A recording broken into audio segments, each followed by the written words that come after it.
Today's video, we're going to take a look at answering the big question. What is calculus?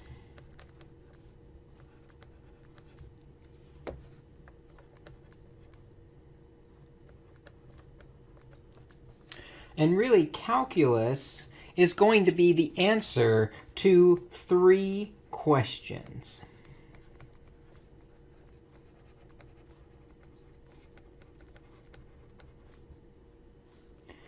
The first question that we're going to attempt to answer, and we're going to focus on here in Chapter 2, is what is it getting close to?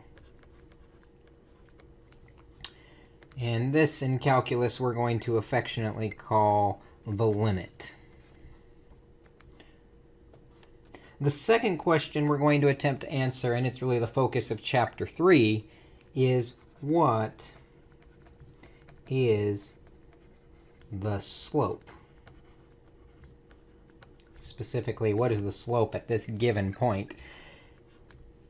And there, we're going to call that in calculus the derivative.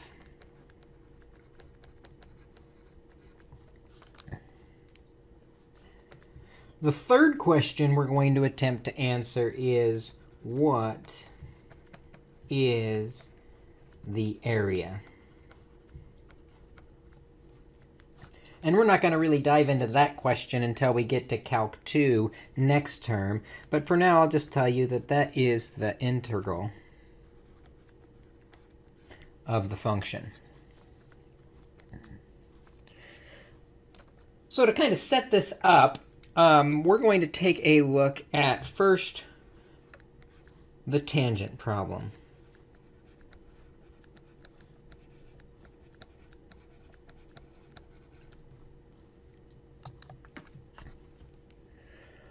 For the tangent problem, I want to first consider how fast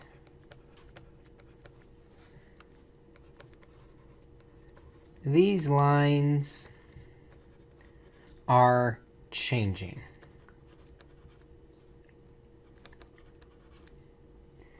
And we really call that our rate of change. So I'm going to put 3 graphs up here. First graph is going to be y equals 2/3 x minus 1. And this graph, I'll have a y-intercept at -1. And it'll rise 2 and run 3 to another point. So it's going to look something like that. The second graph we're going to look at is y equals -3x plus 2.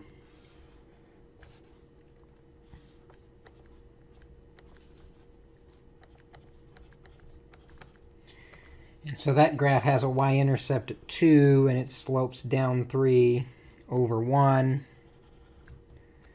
And it looks like this guy. And the third graph we're going to look at is y equals -1. And that's just a flat line right at -1. And the question here that we're considering is, how fast are these lines changing? How are these lines changing? The first graph here, the 2/3 x minus 1, we see it is going uphill from left to right, but it's going uphill slowly. It's kind of gradually working its way uphill, which is different than the second graph, because not only is it going downhill, but it's also going down much quicker. It's going downhill quickly.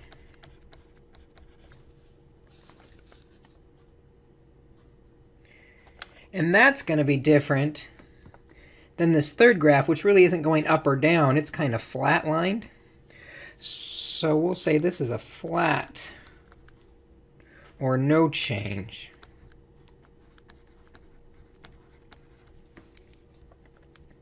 Now what's interesting here is these lines are really easy to see how the graph is changing because they're just a straight line. They're always changing at the same rate. A is always going up slowly, B is always going down quickly, and C is always flat without any change. But this is not always the case. Actually, most functions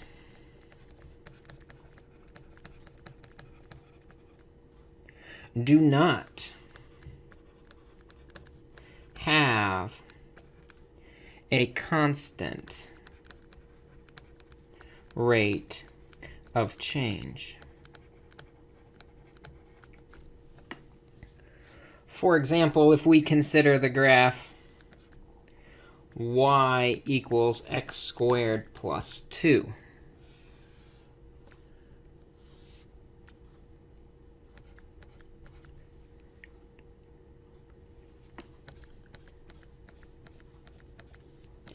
Now y equals x squared plus 2 has a vertex right at 2. It's got the point at 1, 3, and negative 1, 3, and then 6 and negative 6.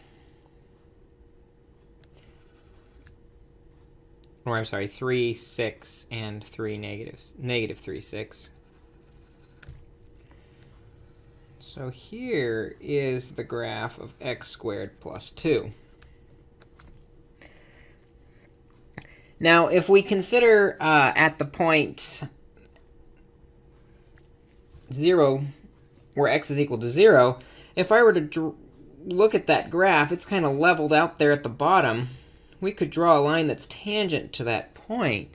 And right now, it has a slope of 0. It's really not changing at that point. It's not going up or down. It's kind of leveled out at the bottom. That's a little different than if I consider the point that's just 1 to the right.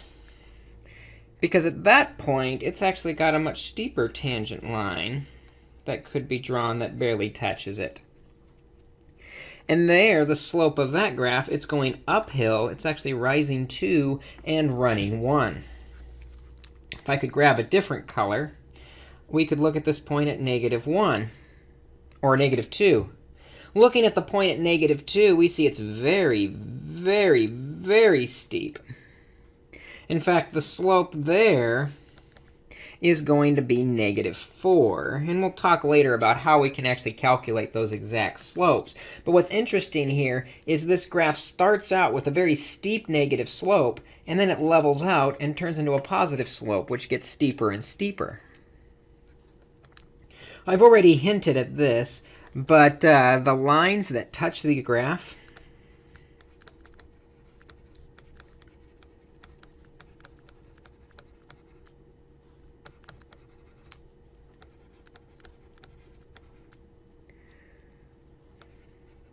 are what we're going to call tangent lines, where they touch the graph in one point and then go off into the distance. So the question we're going to attempt to find out is, what is the slope of these tangent lines? To do that, we're going to set up another thing called the secant line. We can actually approximate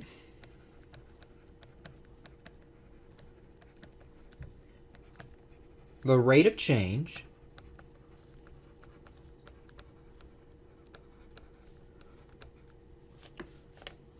or tangent line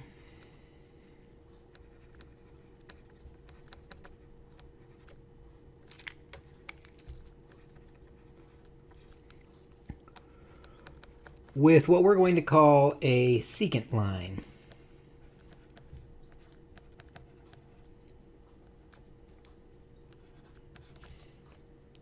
Here's what we mean by that. So we've got some graph here. We're going to say it comes in, goes up, and levels off. And right here we're going to say is A, which means if we go up, this point here is going to be at f of A.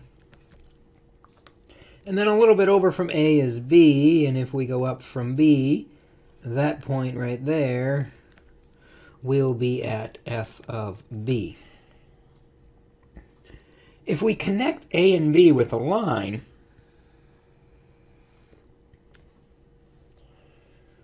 that is called a secant line. A secant line is going to go through 2 points on the line.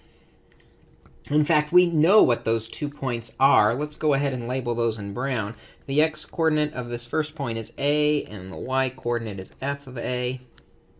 And the second one with B, the x-coordinate is B, and the y-coordinate is f of B. And if we wanted to calculate the slope, which we always use m for slope, of the secant line, we know it's y2 minus y1 over x2 minus x1. So that would be f of b minus f of a over the b minus the a. This is going to be an important formula for us, the formula for the slope of the secant line. And what's interesting about this is as A and B get closer and closer together,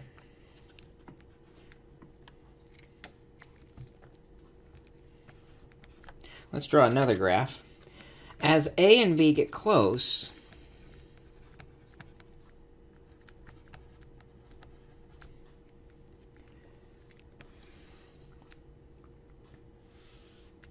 see if I can draw that same graph on here, approximately. And if we keep A at about the same spot, and so f of A is still at the same spot. But if we put B right next to it, notice it's closer now for f of B. The secant line that connects them is starting to look like a tangent line that only touches in one spot. In other words, as A and B get closer together, we get closer to the tangent line.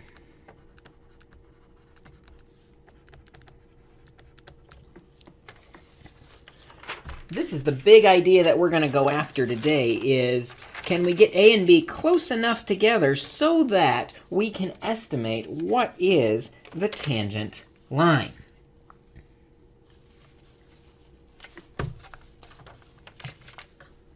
Let's try it, though, with some numbers in there to make things a little clearer. So let's do number 4. We're going to do an example here. We're going to estimate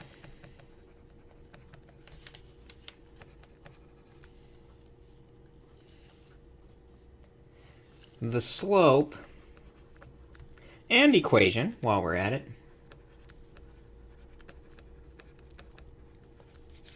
of the tangent line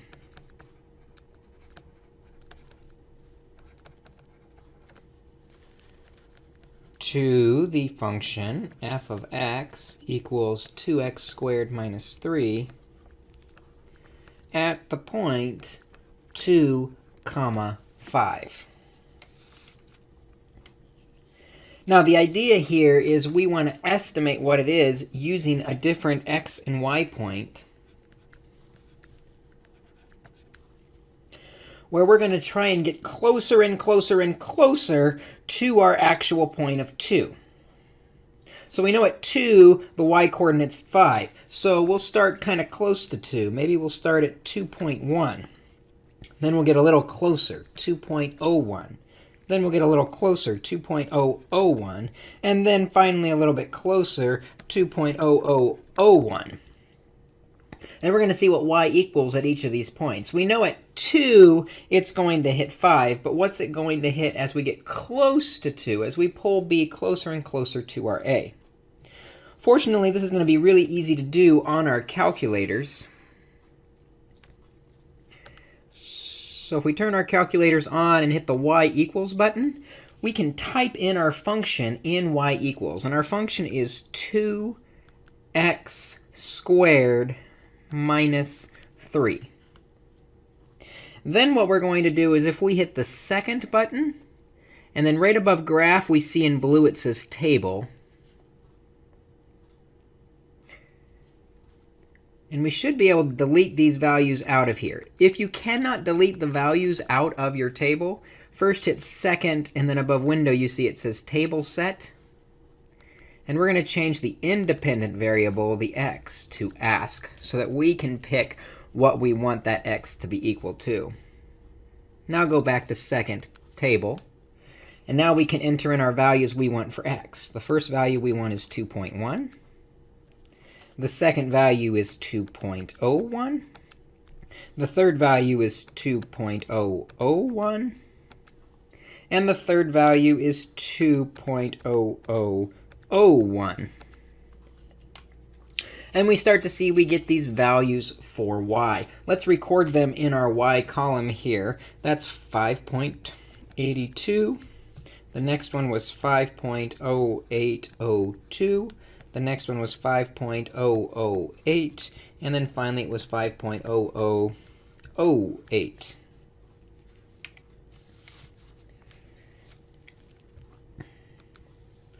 So now what we really end up with is a third column. Let me label it in black here. X comma y is going to be our third column. These are going to be our points that we're going to compare to the original point of 2, 5. So x comma y is 2.1 comma 5.82. Then we had 2.01 comma 5.0802. Then we had 2.001 comma 5.008. And then finally 2.0001 comma 5.0008. We're going to use these points and the original point, the 2 comma 5, to calculate a whole bunch of slopes of the secant line. And again, we're going to use the calculator to help us out with that, to make some of these calculations easier. If we hit second quit, it'll take us back to the home screen. Quit is right above the mode button. And then we're just going to type in our slope formula, where the numerator and denominator need to be in parentheses. So the y2 we calculated from the first point was 5.82 minus the y1 was 5, because we always go back to the original point, divided by the x1 from the point we found, the 2.1. Whoops, need to put it in parentheses. 2.1 minus the 2. Close the parentheses, and when we hit enter, we find our slope right now is 8.2. So let's go ahead and record that. Our slope right now is 8.2. But then we're going to move a little bit closer. Now we're going to use our second point, which is the 2.01 comma 5.0802. Again, y2 minus y1, so 5.0802 minus the y from our original point of 5, divided by the 2.01 minus the 2. Again, remember, numerator and denominator in parentheses. And now we have a slope of 8.02.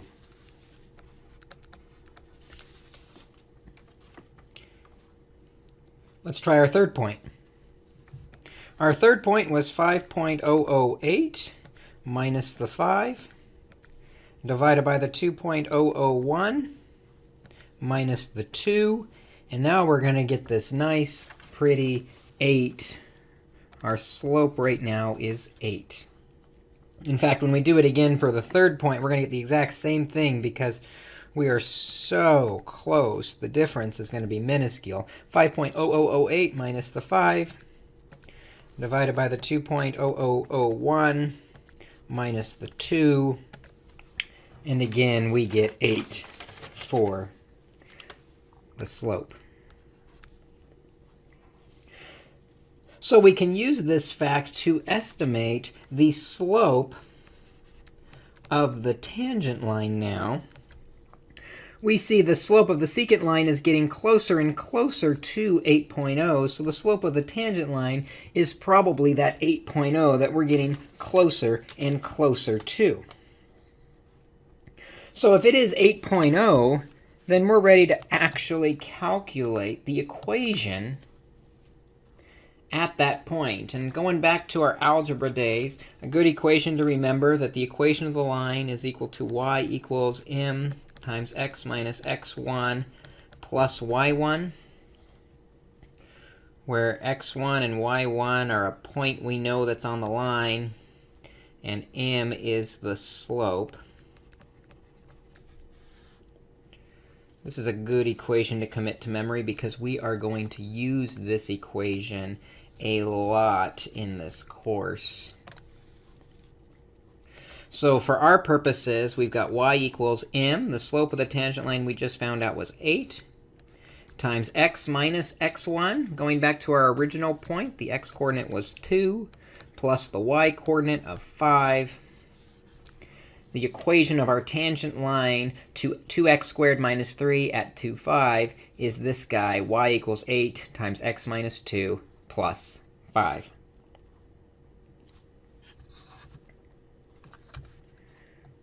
We can use this concept in physics to look at what's called the average velocity and the instantaneous velocity.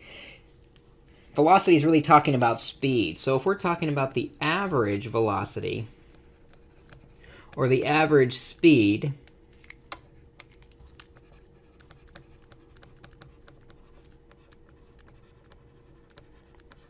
speed doesn't really have direction, and velocity does have direction. It's only real different. The average velocity of an object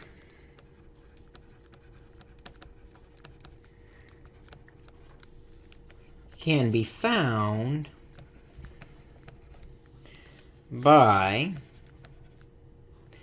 the velocity average is equal to the function at the first point, at the initial point of time,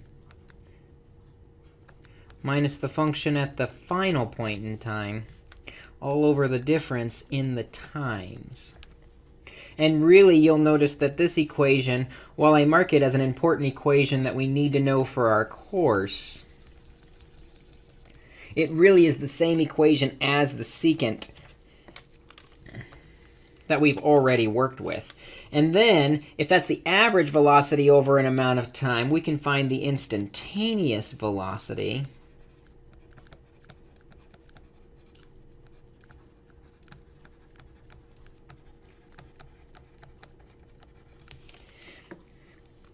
Or how fast the object is moving at a specific point in time instead of an average over a range.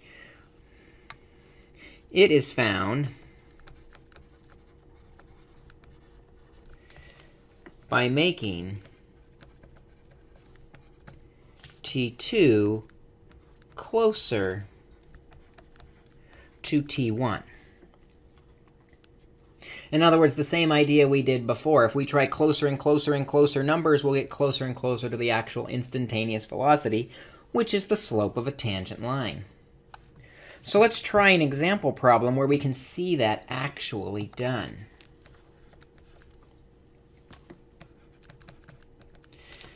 Let's see, an object is dropped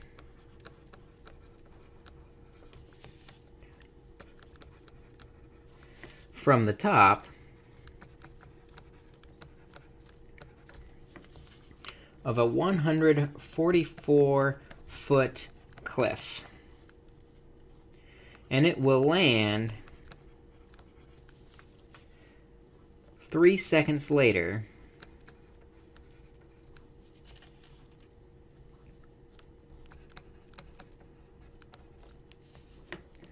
we can actually find the function for its height. Its height is given by the function f of x equals negative. Actually, let's not do f of x. Let's make it more descriptive. We're doing height, so let's say height of t, or height of time, is equal to negative 16t squared plus 144. We're going to find the average velocity between 2 seconds and 2.01 seconds, and between 1.99 seconds and 2 seconds. So the average velocity just after 2 seconds and the average velocity just before 2 seconds, and see what we can learn about that. So first, for the first point, I'll do this first point in blue. The average velocity, we need to know what the height is at those 2 points. So we'll say h of 2, and I'm just going to plug this into our calculator. Negative 16 times 2 squared plus 144. When I do that on the calculator, we get 80. So the height at 2 is 80. And the height just afterwards at 2.01. Again, if I plug that into my calculator, negative 16 times 2.01 squared plus 144. That's going to equal 79.3584. 79.35. Let's just round it to 8. So the average velocity, then, is going to be the slope between these 2 points. So the average velocity is equal to y2, which is 80, minus y1, 79.358, over the difference in the x's, 2 minus 2.01. The average velocity here is negative 64.2 feet per second. So just after 2 seconds, the object is moving at 64.2 feet per second. It's negative because it's going down. Let's see what's happening just before. We'll do this in green off to the right here, so we keep these separate. So we need to know what the height is at 1.99 and what the height is at 2. Fortunately, we already calculated the height at 2. That's 80. If we put the 1.99 in our calculator, we'll end up with approximately 80.638. So to find the average velocity here, we'll subtract the y's divided by subtracting the x's. So 80.638 minus 80 divided by 1.99 minus 2. And when we do this, we find out the average velocity just before 2 seconds is negative 63.8 feet per second. And what you'll notice is both of these are really close, 0.2 away of each side of the negative 64. So we can actually find out or estimate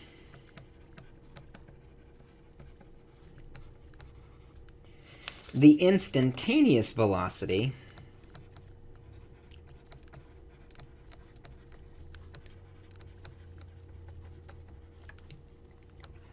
to be somewhere in the middle of these two guys. So between 64.2 and 63.8, it's probably at 2 seconds, at that exact moment in time, moving approximately negative 64 feet per second. That would be the tangent line or the instantaneous velocity. So with this preview so far, we've answered really the first 2 questions. We've been looking at what is the slope or the tangent, and then also what is that secant line getting close to. Let's take a look at a little preview of the third question of calculus. We won't spend much time on this because it's really a second quarter calculus question. But the question is, what is the area? Here's what that looks like in calculus.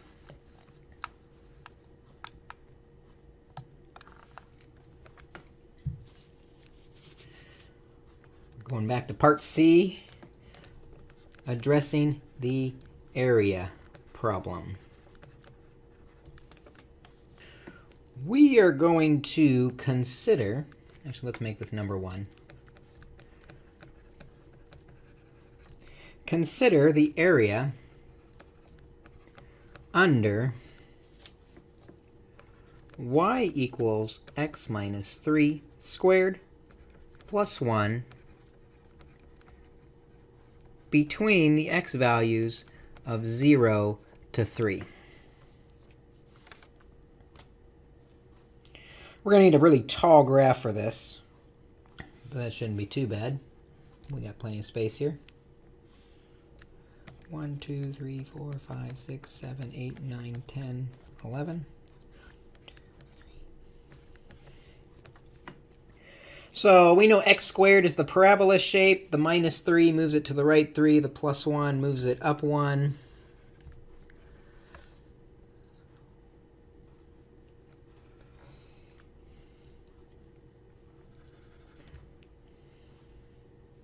So the graph is going to look something like this. And it wants the area between 0 and 3.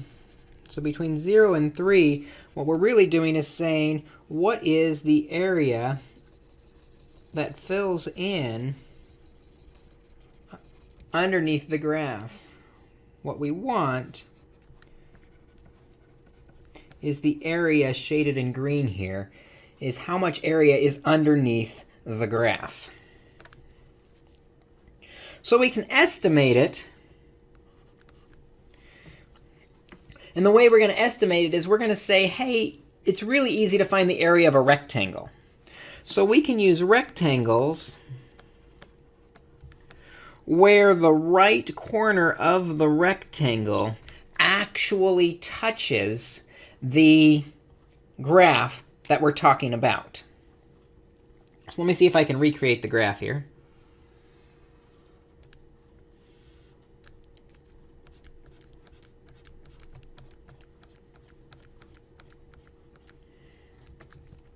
So it hits at 9, 3, 1.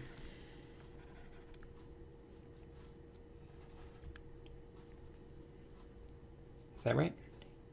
It hits at 10.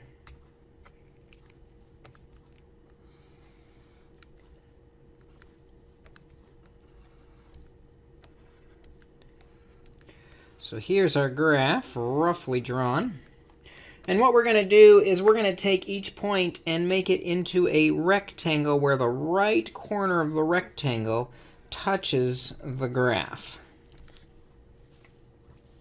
So each rectangle is 1 wide.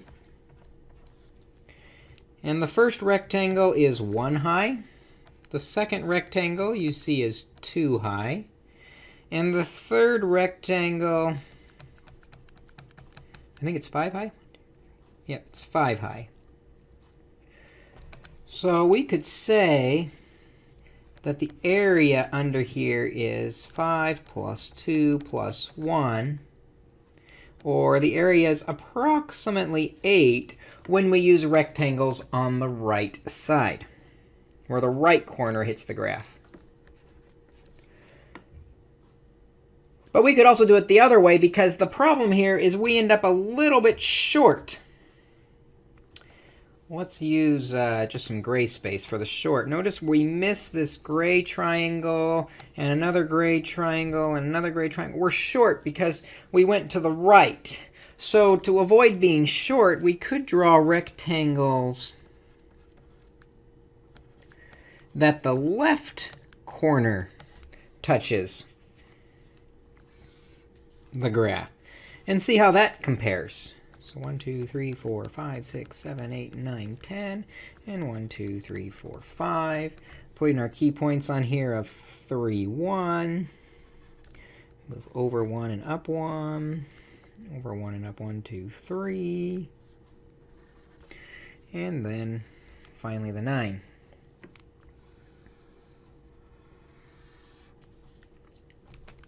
So if I wanted to draw rectangles where the right corner or the left corner touched the graph, we would start at the top point and say, OK, come out from the left corner, and there is my first rectangle.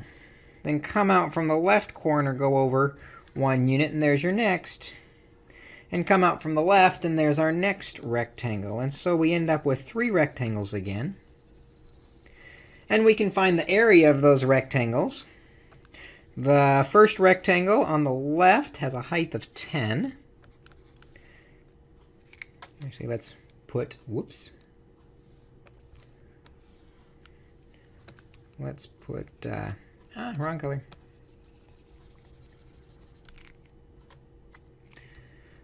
Let's put the heights on the right here.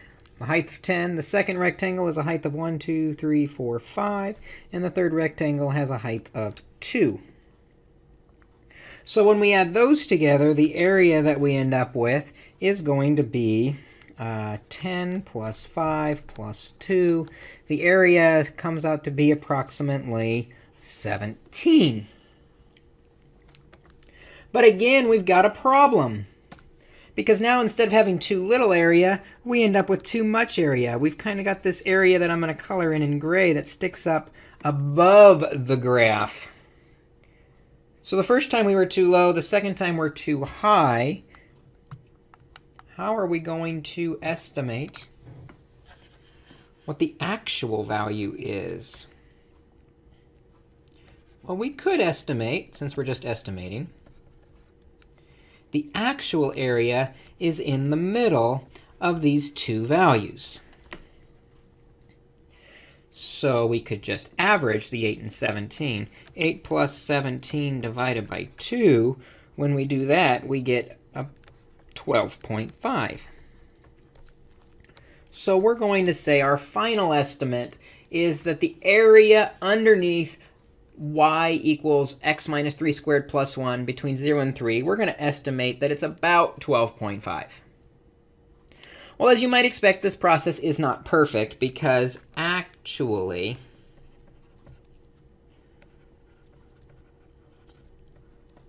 the actual area is 12 exactly. So we got an extra 0.5 out of it, but that's not a bad estimate for just kind of drawing rectangles and estimating and making a guess at it. Now, in Calc 2, we'll talk about some methods to find that exact area of 12. But for now, I just want to kind of expose you. This whole lesson today is just a preview of calculus. Just expose you to the idea of the 3 questions that we're going to be addressing in calculus. What is it getting close to? We call that a limit. We're going to focus on that in Chapter 2. What is the slope? We call that the derivative, and we'll focus on finding that in Chapter 3. And then finally, what is the area? We call that the integral, and we're going to find that in Calc 2. So I hope you enjoyed this preview of calculus. Take a look at the practice problems in the book, and I'll look forward to seeing you in class. As we dive into our study of calculus, we need to answer the first foundational question of what is a limit? So we're going to answer that question kind of broadly today, and then a little bit later we'll answer it more precisely. So we're going to kind of say the intuitive definition of a limit.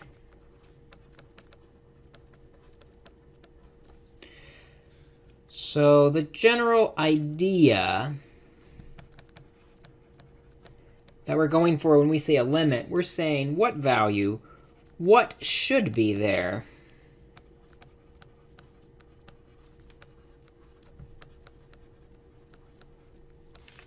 even if it is not there.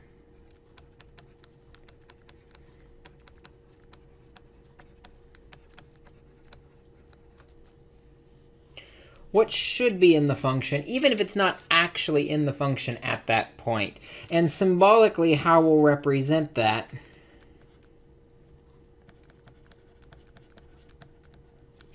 is we will say that the limit as x approaches some number of f of x equals L, or the limit. So again, mathematically, or in words, what those symbols up above there mean is that as x gets closer to a, the f of x gets closer to L. So we're trying to figure out, what is the function approaching? What is it getting closer to as our x gets closer to some value of a? So there's two main ways that we're going to do this. The first way that we can find a limit is what we're going to call the table method, where we basically take that definition that says as x gets closer to a, well, let's try and get closer to a. We're going to try values closer and closer to a, or to that number that x is supposed to get close to. So what I mean by that is we are going to find the limit as x approaches 2 of x squared minus 4 over x minus 2. Now, if I were to just try and find what 2 actually equals in this function, you'll notice it's going to end up being undefined. There's actually nothing at 2. But we're not interested in what's actually happening at 2. We're interested in what should be at 2, even if it's not at 2. So to set this up, we're going to make a table where we're going to take various values of x that are going to get closer and closer to 2. And we're going to see how that compares to f of x, or our function. So we'll start maybe at 1.9. That's a little shy of 2. And then we'll get closer, 1.99. And then a little closer, 1.999. And even closer, 1.9999. We're going to get really close to 2 and see what happens to f. Now, an important part of a limit is it has to work on both sides. So we can't just do values a little bit smaller than 2. We need to pick values for x and calculate f of x that are a little bit bigger than 2. So we might start with 2.1, go a little bit closer, 2.01, a little bit closer, 2.001, and a little bit closer, 2.0001. Now, fortunately, our calculator's table settings are going to make these calculations quite nice for us. So if we turn on our calculator and go into the y equals function, I can hit clear to delete anything that might be in there already. And the function we're working with is x squared minus 4 over x minus 2. Now, to preserve the order of operations, I need to put in parentheses the numerator and denominator. So x squared minus 4, close the parentheses, divided by, open a parentheses, x minus 2, and close the parentheses. And now we'll go to our table by hitting second table. And there's values in here from a previous problem we don't need, so I'm going to delete those all out. Our x's here start at 1.9, enter. Then we've got 1.99. Whoops, too many 9s. Enter. Then 3 9s, 1.999. And then finally 1.9999, 4 9s.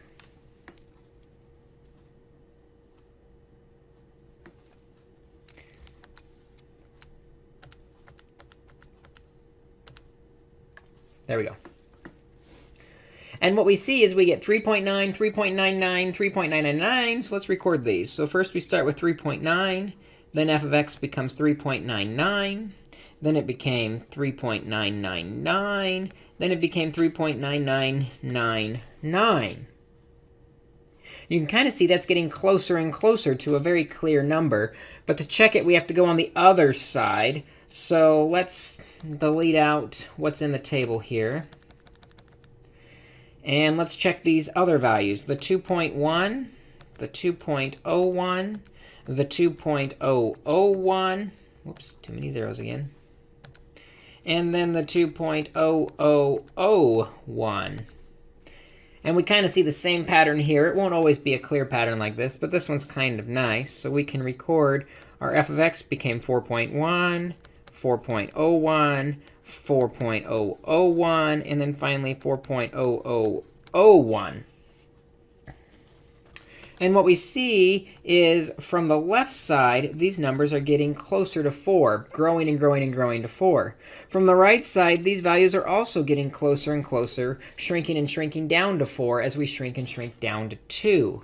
And so what we can say then is that the limit as x approaches 2 of x squared minus 4 over x minus 2 seems to be, from this table, equal to 4. Now, this doesn't mean that x squared minus 4 over x minus 2 is equal to 4 when x is 2, because it's undefined at that point. There's nothing there. The limit is just what should be there, even if it's not. So we'd say 4 probably should be in there, but it's not. As we get really close to 2, we're getting really close to 4. Let's try another example.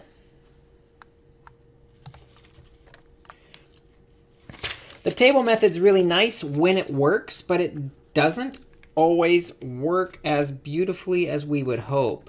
We're going to find the limit as x approaches 0 of the cosine of 1 over x.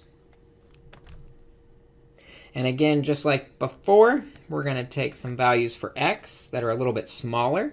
It's a little bit smaller than 0. Might be negative 0.1, negative 0.01, negative 0.001, negative 0.0001.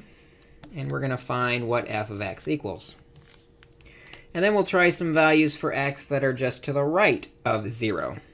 0.1, 0.01, 0.001, and 0.0001, getting closer and closer to 0 from each side. Again, we're going to have our calculator do the dirty work for us, but we need to change the function. So we'll clear out the old function.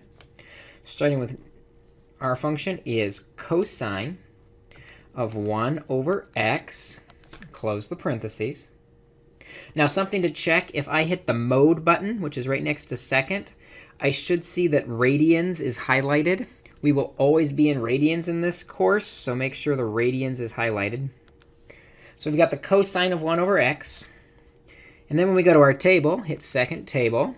I've got to delete out the old values.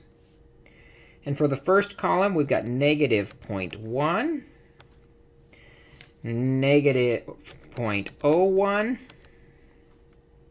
Then we've got negative 0.001. Whoops, got an extra 0. Negative 0.001. And finally, negative 0.0001.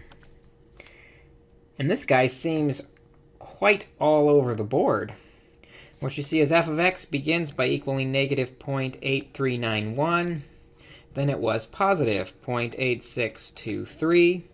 Then it was positive 0.56238. Then it was negative again at 0.9522.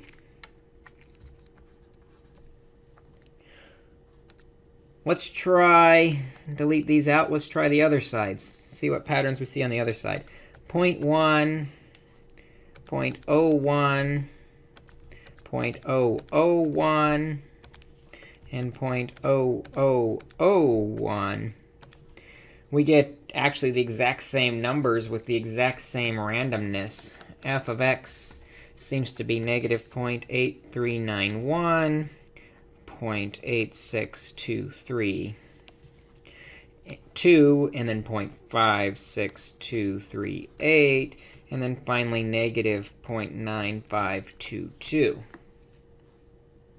Now, in the first example, coming from the left, we started approaching a number. And coming from the right, we started approaching a number. But this time, we don't seem to be doing that. We are not approaching any one value, which actually, if we were to graph this function using a graphing calculator, or maybe a great website is Desmos, where you can graph it, this graph kind of goes up and down, and then it starts to become really crazy as it gets next to 0, and then it just becomes really crazy. So it's really hard to see what's happening, because it's going crazy. It's not approaching any one value. So in this case, when our table method fails, we say the limit as x equals 0. Actually, let's do this in red.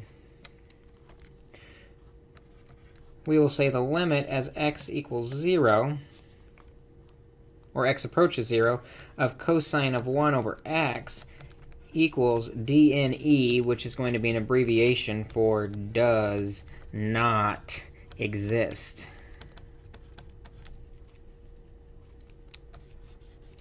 Because it's not approaching any one value, it's kind of going all over the place, we're going to say this limit does not exist. So our first strategy for finding the limit is what's called the table method. We take values that are closer and closer to the number we want and see what the function is getting closer and closer to on both the left and right side. The second method is what's called the graph method, where we can actually look at the graph and see what y value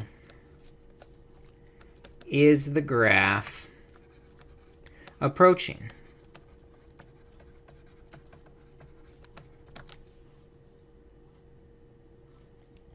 So let's draw a graph here that we can play with.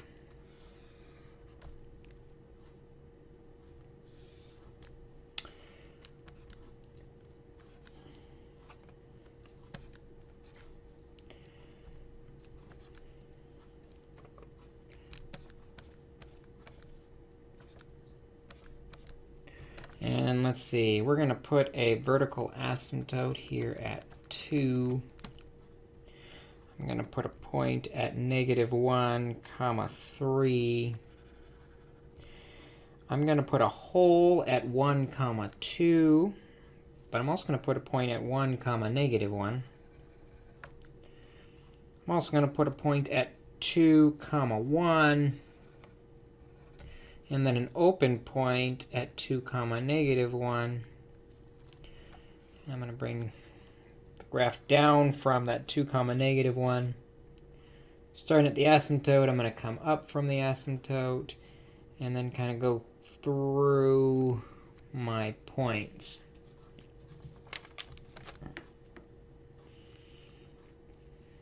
All right, so we got this funky looking graph. A lot of weird things happening, but that's OK.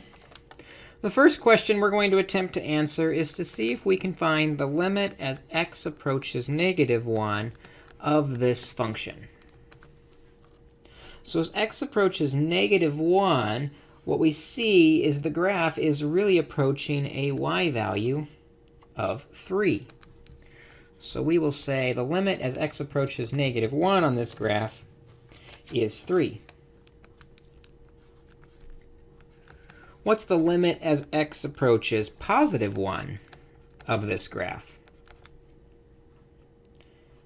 Now, it's interesting to note at +1, this graph clearly is equal to -1, because that's where the solid dot is. There is an open dot on the graph, which means there's a hole that's not actually there. But with limits, we're interested in what actually should be there, even if it's missing. And you see the graph coming in from both the left and the right are really getting close to a height of 2. And so we'll say this graph is getting closer and closer to 2 as we get closer and closer to 1. Even though, if I were to ask what f of 1 is actually equal to -1. But it doesn't matter what the point actually is. What matters is what is the point getting closer and closer to. One more. Let's take the limit as x approaches 2 of f of x. Now at 2, this is interesting, because at 2, from the left side, let me see if I can get rid of some of this red. It's kind of getting in the way.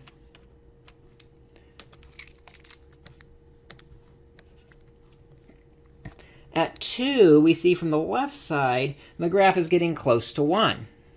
But when we come in from the right side, it seems the graph is getting closer and closer to -1. Since those are not the same values, it's not approaching the same value from both sides, we have to say that this limit does not exist because we're not approaching one value. We can't say there's one value that should be there because it's really approaching two different values. Which kind of sets up the idea that if we're approaching one value on the left and one value on the right, why don't we call those two different limits? And that sets up this idea of what we're going to call a one-sided limit, where we have this notation of the limit as x approaches some number a, and we'll put a little negative sign like a superscript of f of x. And when we see that negative sign means I'm only interested in coming from the left side, coming from where all the negatives are on the left side of the graph. Versus if I want the limit as x approaches a with a little positive subscript, that positive superscript means I only want to come from the right side. So for example, if I have a graph like this,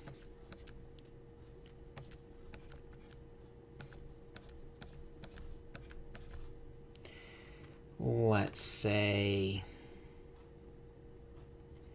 comes down kind of like x squared up until we have a gap at 1, an empty hole at 1, and it's going to drop down to -2 and become a straight line from there.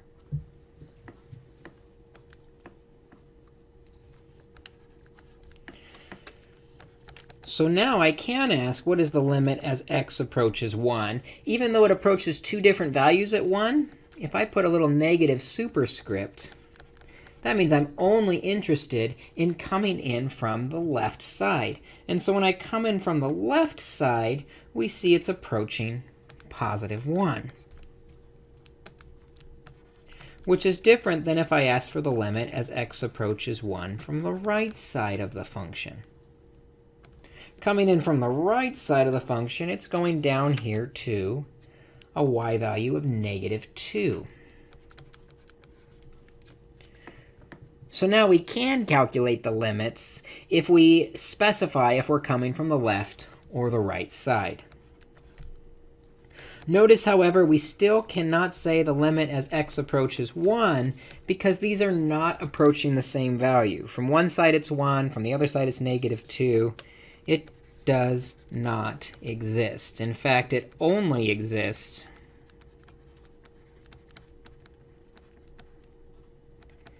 if the left and right are the same. Now, if they happen to both be the same, that's great. Then it exists. But if they're not the same, then it's not going to work. Let's look at the idea of one-sided limits, not with the graph method, but with the table method that we did at the beginning of this lecture. Number 2. Let's make what's called a piecewise function. If f of x is equal to, and it's got two parts, it's equal to x minus 2 if x is less than 1, and it's equal to x squared plus 1 if x is greater than or equal to 1. So just like before, it's got one part on the left and one part on the right. We use one equation for small values of x. We use another equation for bigger values of x. So we're going to use a table to find three things. The limit as x goes to 1 from the left of f of x. The limit as x goes to 1 from the right of f of x. And then we're going to use that to decide if the limit as x goes to 1 of f of x actually exists. And if it exists, What is that number? So let's start with the table on the left side.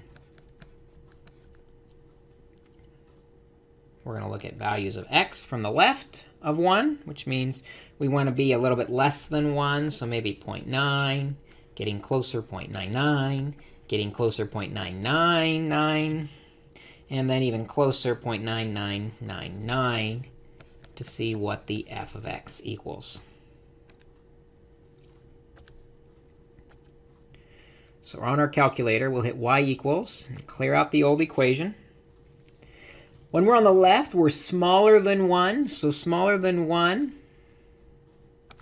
is going to be x minus 2, because x is smaller than 1. And we'll hit second table, delete out the old values, because those aren't doing us any good. The new values are 0.9, 0.99, 0.999, and 0.49, 9999. And what we see is essentially what we're ending up with is negative 1.1, negative 1.01, negative 1.001, and ultimately pretty much negative 1 when we round it off.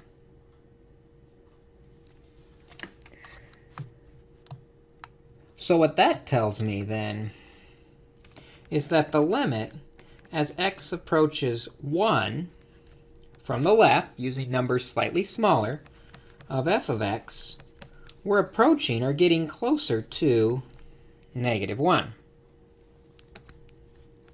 Now let's look at the right side. Using x values to the right, slightly higher than 1, we might start with 1.1, 1.01, 1.001, and 1.0001. And we're going to see what happens to f of x. The key here now is I have to go to y equals and delete out my old function, or clear out my old function. Because now that x is bigger than 1, we have to use the other equation, the second equation, which is x squared plus 1. And when we hit second table and clear out the old values, our new values are 1.1, 1.01, 1.001, and 1.0001.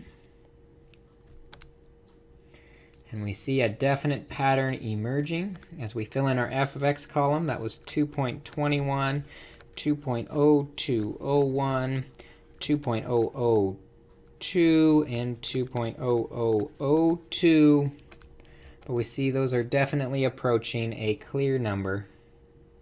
So we can announce that the limit as x approaches 1 from the right of f of x using slightly bigger numbers, we're getting closer and closer to 2. So what does it all mean about the limit as x approaches 1 of f of x overall? Well, because the left and right are approaching different numbers, one's approaching negative 1 and one's approaching positive 2, these are not the same, so the limit does not exist purely at 1. Now, there is another case that I want to look at of what can happen as you're trying to make your table. I think we're up to E now. What I'm going to call infinite limits.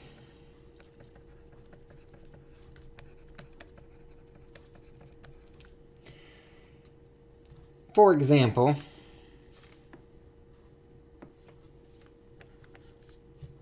if I take the limit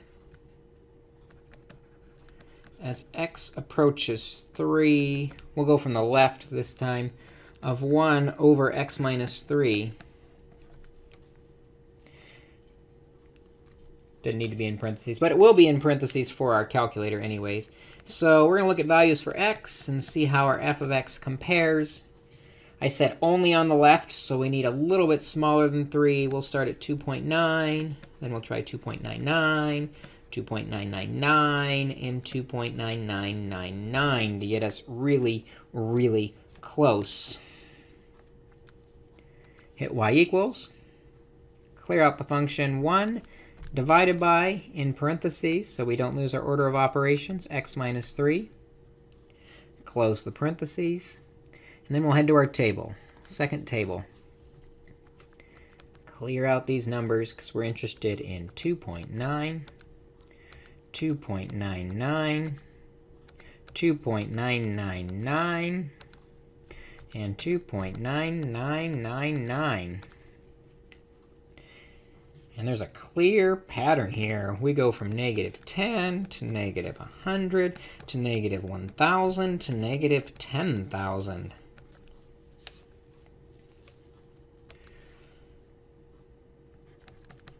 So when we're trying to calculate the limit as x goes to 3 from the left of 1 over x minus 3, we see it's not necessarily approaching any one number, but it's definitely going somewhere specifically. It's getting bigger and bigger, or more and more negative would be a better way to say it. So what I'm going to say is this is actually going to negative infinity, because as I get closer and closer to 3, I'm going to get a more and more negative number. In fact, a similar thing happens if we go to the other side of the function. Let's take the limit as x goes to 3 from the right of 1 over x minus 3. And look at various values for x and how f of x compares. From the right, we need to be slightly bigger than 3. So we'll start at 3.1, get a little closer, 3.01, closer 3.001, and closer 3.0001. And let's see how this compares on our calculator. Same function, so I don't have to type it in again. But for my x values, we're going from 3.1 to 3.01 to 3.001. Whoops, got an extra 0. 3.001. And then finally 3.0001. And we see the exact same pattern starting to happen here. We've got 10, 100, 1,000, and 10,000. The only difference is now the graph is not negative. Instead, it's positive. So the limit as x goes to 3 from the right of 1 over x minus 3. It's getting bigger and bigger and positive, so we will say it's going to positive infinity. So our limits can actually be infinite, positive or negative infinity, if it truly is getting bigger and bigger, or negative bigger and bigger without bound. And what this actually means about the graph, this means the graph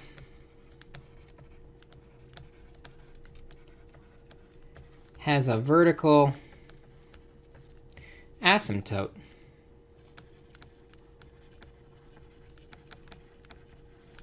At 3.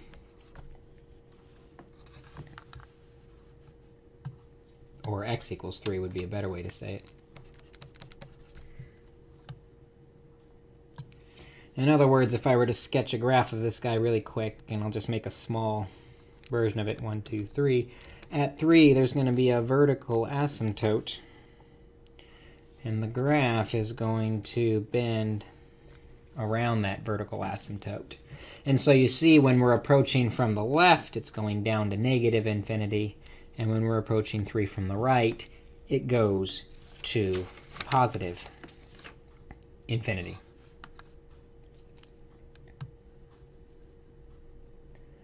Before we wrap up here, let's do one more problem where we just find a bunch of limits just to practice. So I'm going to draw a graph on here.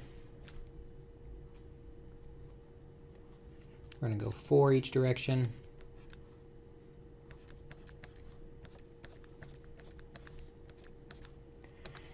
And at negative 3, comma 3, we're going to put a point. And from that point, it's going to curve up to the left. We're also at negative 3, 2, going to put an open point. Then at negative 1, comma 4, we're going to put an open point. And then at 2, we're going to put a vertical asymptote. So we're going to connect the open point to open point is the maximum, and then come down to the asymptote. And then at 3, comma 2, we'll put another point and kind of bring the graph down and into that point. I want to put one more point on this graph at negative 1, comma 1. We have that open dot at negative 1. The close point means where the point actually is. Might not be where it's supposed to be, but that's where it actually is. So I've got 9 of these. I want to see if we can calculate. First, we're going to find the limit as x approaches negative 1 of f of x. Now, at negative 1, what is the graph getting close to? Not where the graph is actually. You'll see from the left and the right, the graph is getting closer and closer to a height of 4. So we say the limit at negative 1 is 4, because that's what should be there, even if it's not. Notice that's different than asking what is f at negative 1. Where is f actually at negative 1? And at negative 1, on the curve, there's a hole at negative 1. The actual negative 1 point is at a height of 1. How about this one? The limit as x approaches negative 3 from the left of f of x.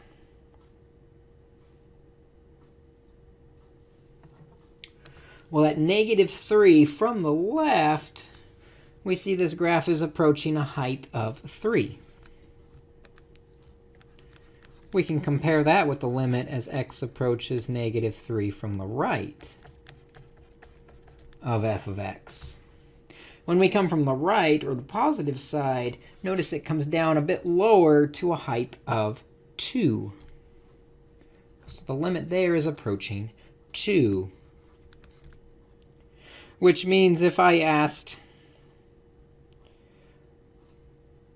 what the limit as x approaches negative 3 of f of x is, we can see already from the left and the right, we're approaching 2 different values. They're not the same. Because they're not the same, this limit does not exist. It must be the same to exist.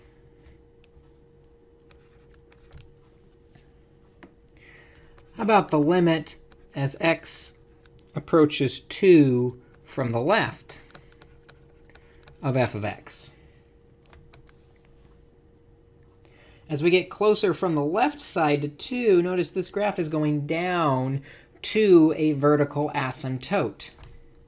Because we're going down all the way, this is actually equal to negative infinity. It goes down all the way to infinity before it actually gets to 2, because it will never touch that vertical asymptote.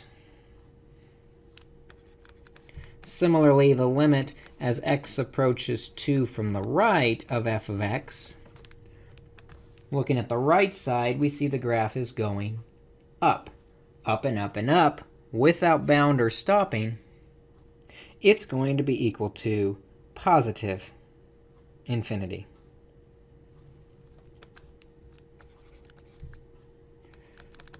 What's the limit as x approaches 3 of f of x? Now 3 is right where this point is on the right side. And notice when we come in from the left or the right, it's going to that same height of 2. So we'll say the limit is approaching 2. And what you might also notice is the point that should be there actually is there. So we can also say that f of 3 is also equal to 2. And so when the limit and the point are equal to each other, that's significant to us. We say that means the graph is continuous at that point, because the limit and the point are the same. but we're going to spend a whole day on continuity a little bit later. Right now, what's important is that you get very comfortable finding limits both from the graph method and also from the table method. So take a look at some of the assignments in the book, and I look forward to seeing you in class so that we can discuss these limits in more detail. Today we're going to take a look at the question, how can we evaluate limits?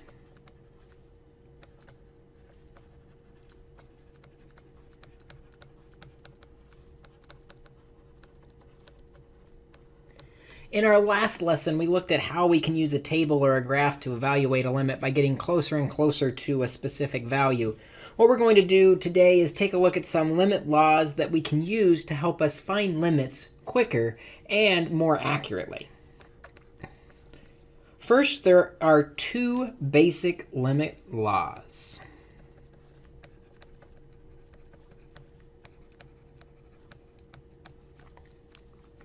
The first is that the limit as x approaches a of x, since x is a straight line with no holes or gaps or any funny actions happening on the graph, we can say that that limit is going to equal whatever number we're checking on the graph.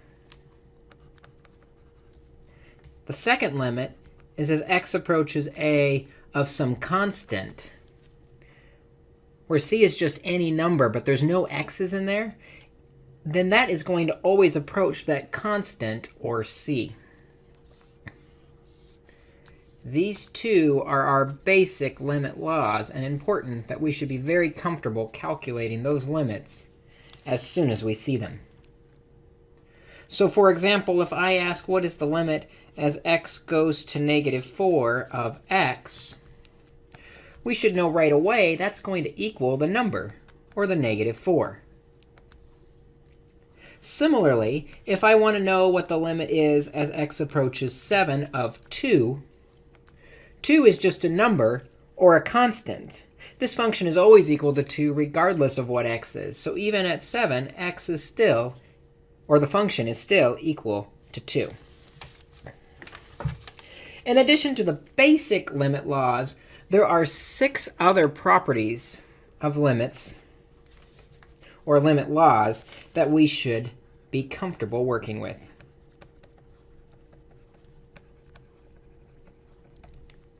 We'll list all 6 here, and then we'll look at some examples of how these limit laws can be worked out.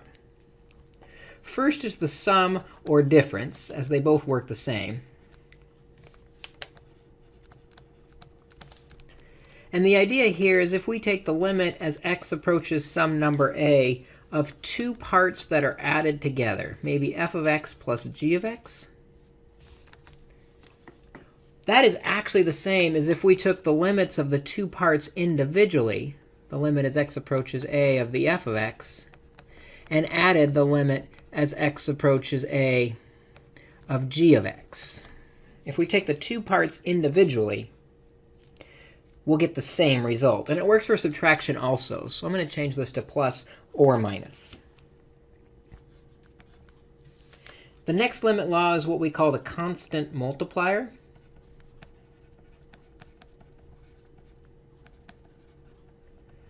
Where we're going to take the limit as x approaches a of some constant times something with x in it.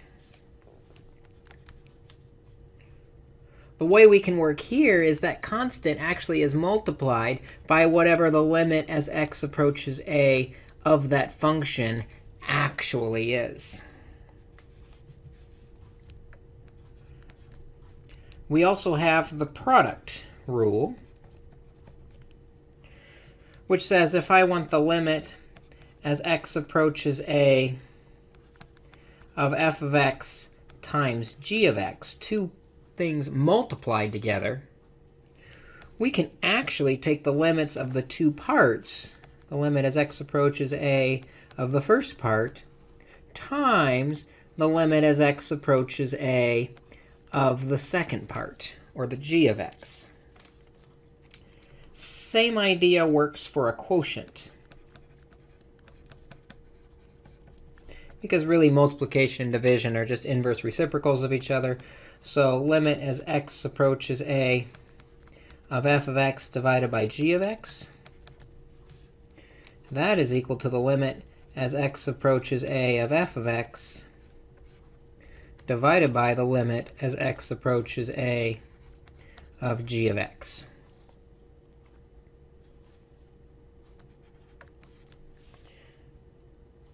We also have what's called the power rule.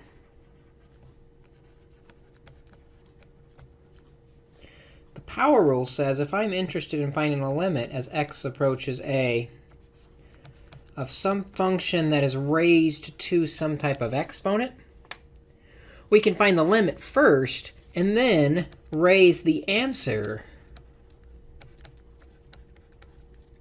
to some exponent. And because exponents and radicals are really the same thing, we can extend this to number 6, what we call the radical rule, which is that the limit as x approaches a of the square root of some function is equal to the square root of the limit.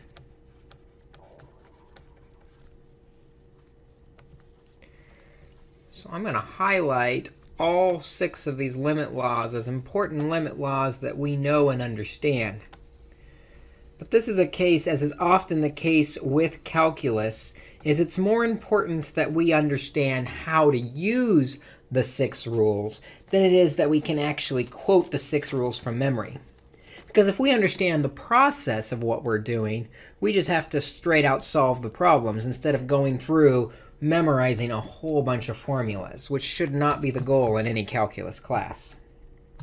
Basically, what we're saying here is that we can take the limits of the pieces we can, and we can add and subtract them. We've got constant multipliers. Limit pieces can be multiplied, divided, exponents, radicals. We can just take the limits of the individual pieces. Maybe it's easier to explain with some examples.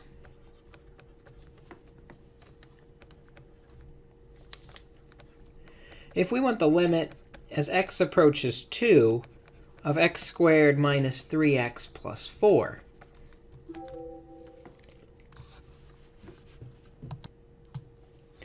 we know from our limit laws that this added and subtracted can be broken into 3 pieces. We also know that the exponents and constants can be pulled outside of the limit.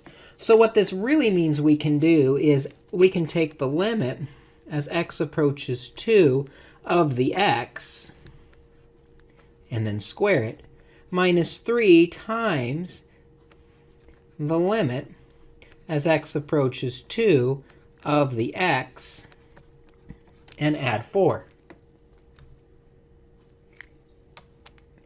Actually, add the limit as x approaches 2 of the 4. Now we have the 2 basic limit laws that says the limit of x is the number, and that the limit of a constant is equal to the constant. And so if we plug that in, the limit as x approaches 2 of x becomes 2 squared minus 3 times the limit as x approaches 2 of x is just 2 plus 4. And I can plug this into my calculator, and we'll end up with 2.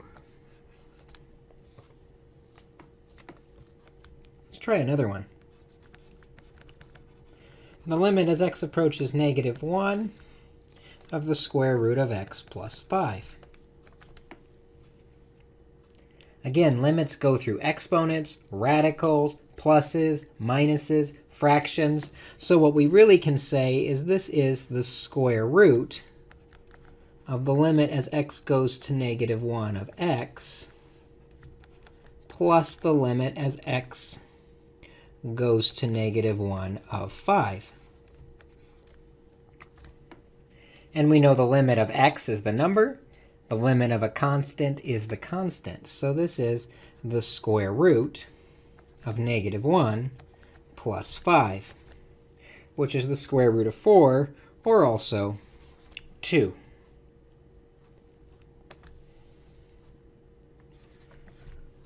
What you might notice here is instead of doing all the work of putting that limit through all the pieces, what we're really doing is, whenever possible, we're taking the number we're working with and plugging it in to the x. In summary, what we're really doing is what's called direct substitution.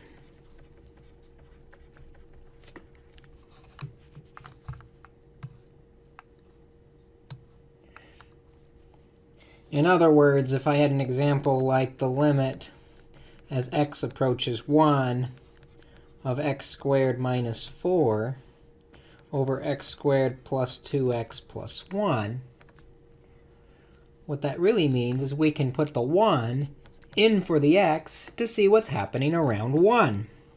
If I put the 1 in, we get 1 squared minus 4 over 1 squared plus 2 times 1 plus 1. 1 minus 4 is negative 3, and 1 plus 2 plus 1 is 4. And so the limit as x approaches 1 is negative 3/4. So in summary, the easiest way we can calculate a limit is to directly plug that number into the function. However, that doesn't always work perfectly. And so we've got a couple techniques to handle what we do if direct substitution doesn't quite work. So let's call this additional techniques.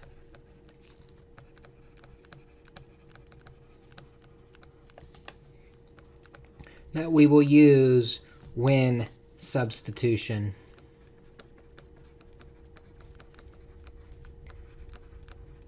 does not work.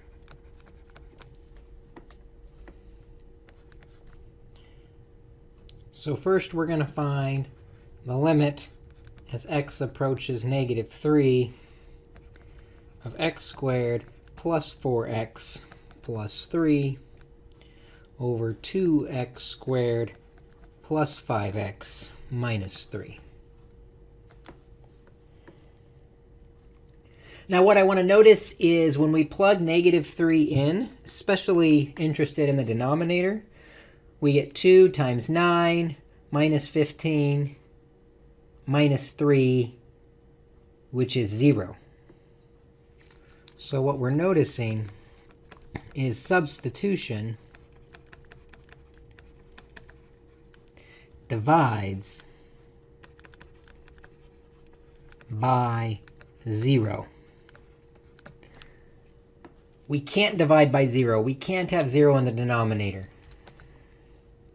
So we need an additional technique. Our additional technique is going to be to factor and reduce.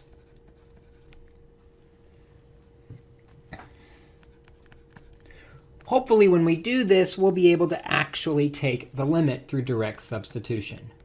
So we're going to take the limit as x goes to negative 3. The numerator factors nicely. X squared is x times x. 3 is 3 times 1. Both positive gives us 4x in the middle. In the denominator, 2x squared is 2x times x. 3 is 3 times 1. Is that the right order? 6 and 1. If we do plus 6 and a minus 1, it will work. And what's really nice there is now you see that x plus 3 reduces out.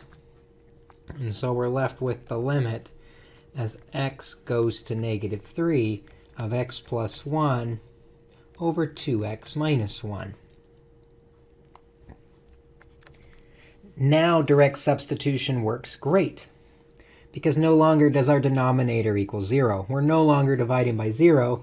Instead, we have negative 3 plus 1 over 2 times negative 3 minus 1, which is negative 2 over negative 7. And a negative divided by a negative is a positive. So for our final answer, this limit equals 2/7. So our first technique, if we're dividing by 0, we can factor and hopefully reduce out the part that equals 0. Here's a second problem. The limit as x goes to 8 of the square root of x plus 1 minus 3 over x minus 8. Again, we have the same note.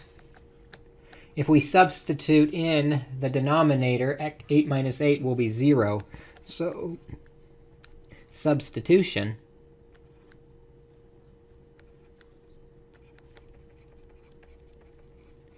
divides by 0. We can't do that. So we need another trick. This time we can't factor because there's a radical in there. However, there's a trick that we use with radicals. If radicals are getting inconvenient, we'll get rid of the radicals by multiplying by the conjugate. This is similar to what we did in pre-calculus and algebra. When we were rationalizing the denominator, we multiplied by the conjugate. This time we're going to rationalize the numerator and see if that helps us. So we'll change the sign in the middle. Everything else is the same. The square root of x plus 1 and 3 is the same. But instead of subtracting, we're going to add in the numerator and the denominator. When we do that, the numerator becomes nice. Limit as x goes to 8 still. Because these are conjugates, a sum and a difference, the first part is squared. And when we square a square root, we just get the inside stuff, x plus 1. Then it's always a minus, and then we square the last part. 3 squared is 9. Over, let's keep the denominator factored. X minus 8 times the square root of x plus 1 plus 3. Well, that's nice because in the numerator we can simplify. And notice 1 minus 9 is x minus 8.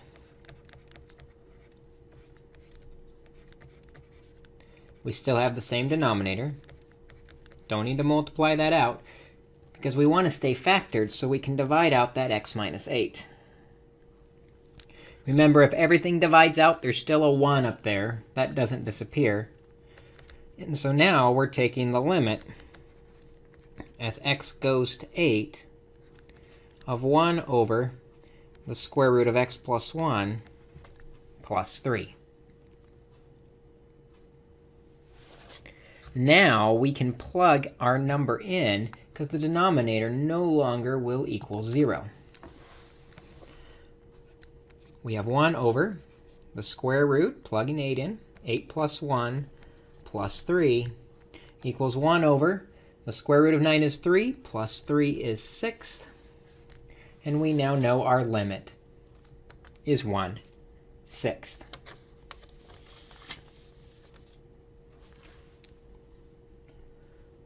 Another example. Let's find the limit as x approaches 3 of 1 over x plus 2 minus 1 over 5 all over x minus 3. Again, we have the same note, the same problem. Substitution means we're dividing by 0. We can't divide by 0. However, we've dealt with complex fractions, fractions and fractions before. We multiply top and bottom by the least common denominator, which in this case is a 5 and an x plus 2. So we'll multiply by 5x plus 2 and just distribute it through 5x plus 2, and the denominator also by 5x plus 2. When we do that, the x plus 2's and the 5's divide out. Be careful with the negative. It's going to have to distribute through the parentheses. Don't get in trouble with that negative. And get us some more whiteboard space. So now we have the limit as x goes to 3 of 5 minus x minus 2, distributing the negative all the way through, all over x minus 3 times 5 times x plus 2. Clean up by combining like terms in the numerator. The limit as x goes to 3 of 3 minus x over x minus 3 times 5 times x plus 2. We've got our subtraction backwards with the 3 minus x and the x minus 3. But that's OK, because if we remember from pre-calc, those can reduce out if there's a negative 1 left behind. The negative 1 swaps the order of the subtraction. So now we have the limit as x goes to 3 of negative 1 over 5 times x plus 2. Now we can do direct substitution, because no longer are we dividing by 0. So negative 1 over 5 times 3 plus 2, which is negative 1 over 5 times 5, or 25. So there's 3 tricks here, and these 3 tricks are going to come back again when we're talking about derivatives. So it's good to take a moment to go over what we just did. The first trick we did is we can find a limit by factoring and reducing. We also can get rid of radicals by multiplying by conjugates. And we also can get rid of complex fractions by multiplying top and bottom by the LCD. 3 tricks that are going to be very useful to us so that we can use that direct substitution in order to find a limit.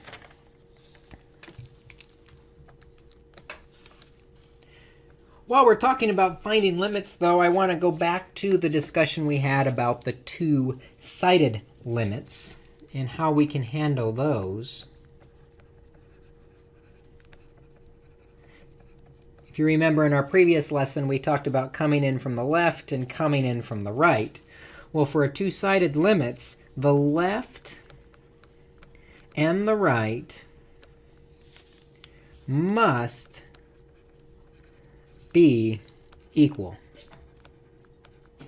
So if we're working with a piecewise function, like f of x is equal to x plus 3 if x is greater than negative 3, and it's equal to x squared if x is less than or equal to negative 3,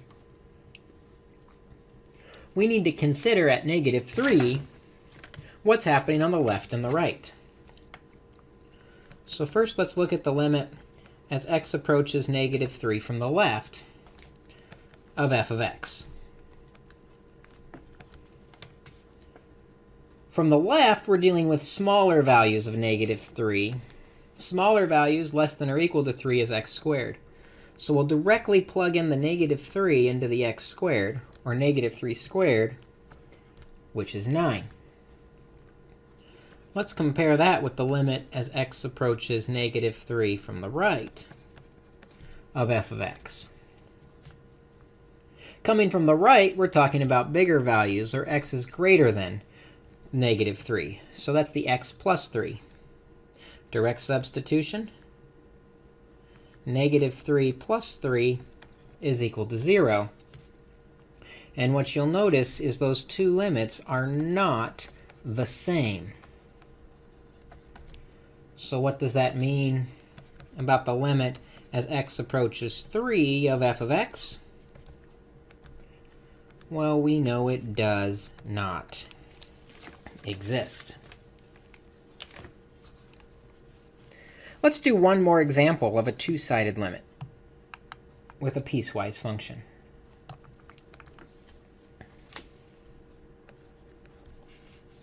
Let's look at f of x equals 2x if x is less than 2, and x squared if x is greater than or equal to 2. So what's the limit at 2? Well, we got to come in from each side. The limit as x approaches 2 from the left of f of x. From the left, those are the smaller values where x is less than 2. So let's plug in 2. 2 times 2 is equal to 4. Looking at the other side, the limit as x approaches 2 from the right of f of x. Coming from the right means we want bigger values, or when x is greater than or equal to 2. So we'll plug it into x squared. 2 squared is equal to 4. This time, you notice we have the same value for both the left and the right-sided limits.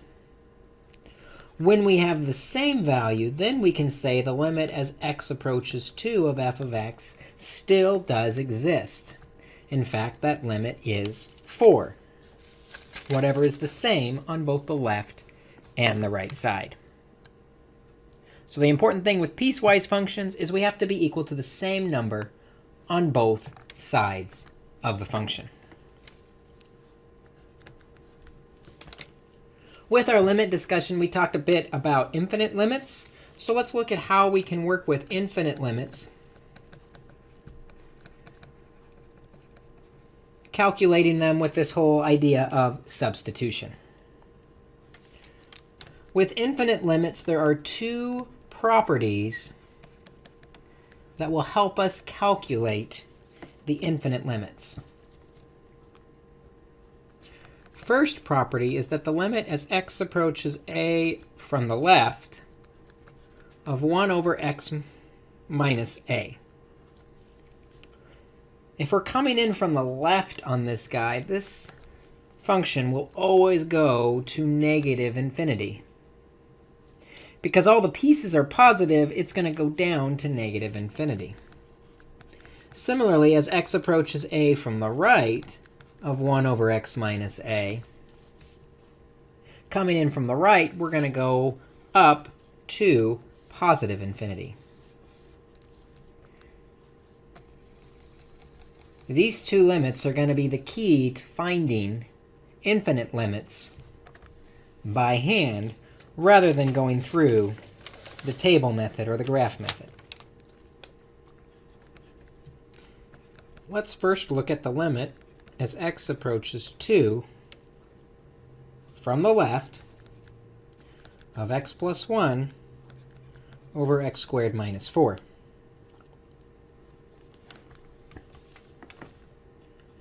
We can't directly plug 2 in because it makes it undefined, so we would start to factor to see if that helps us, to see if we can remove the discontinuity. So x plus 1 over x squared minus 4 is x plus 2 times x minus 2. But the frustrating part there is that x minus 2 doesn't divide out. So we can't divide out the bad part. So what we'll do is we'll isolate the bad part in a separate fraction, 1 over the bad part. This is going to give us the limit as x approaches 2 from the left of x plus 1 over x plus 2 times 1 over x minus 2.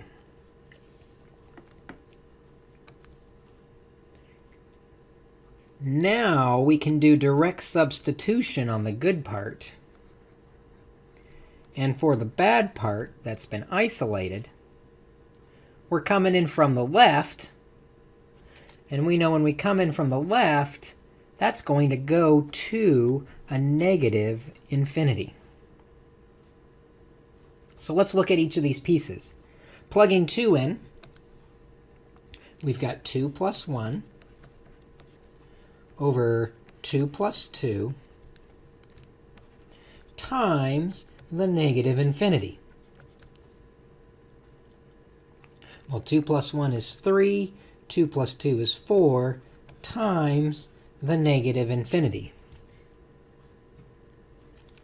The answer here is going to be infinity, but what we have to decide is we've got a positive times a negative is going to equal a negative. And so we end up with this function going out to negative infinity. Let's do that one more time where we isolate the bad part. Let's come in from the other direction. Let's take the limit as x goes to 2 from the right of the x plus 1 over x squared minus 4. And again, we start out the same as x going to 2 from the right by factoring the denominator to x plus 2, x minus 2, and then isolating the bad part as a fraction, 1 over that. And so we end up with the limit as x goes to 2 from the right of x plus 1 over x plus 2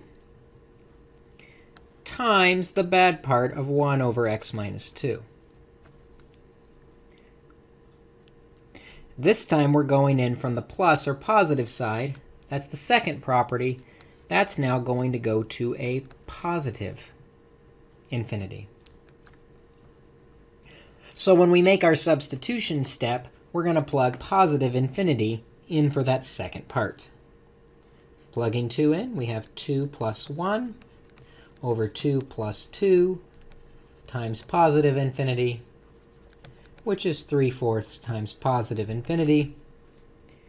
A positive times a positive is positive. This graph's going to positive infinity from the right.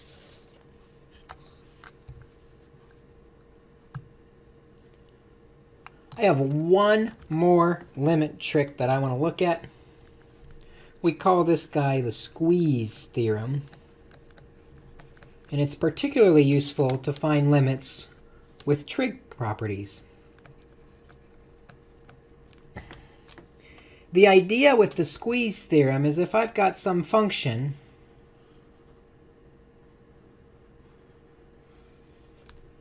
and I don't know what the limit is, but I can find a function that goes above it and a function that goes below it so that they all meet in the center at the same exact point. So we've got one that's always above,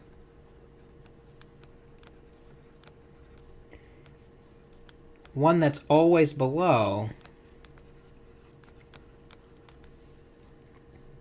but they all meet together in the same point.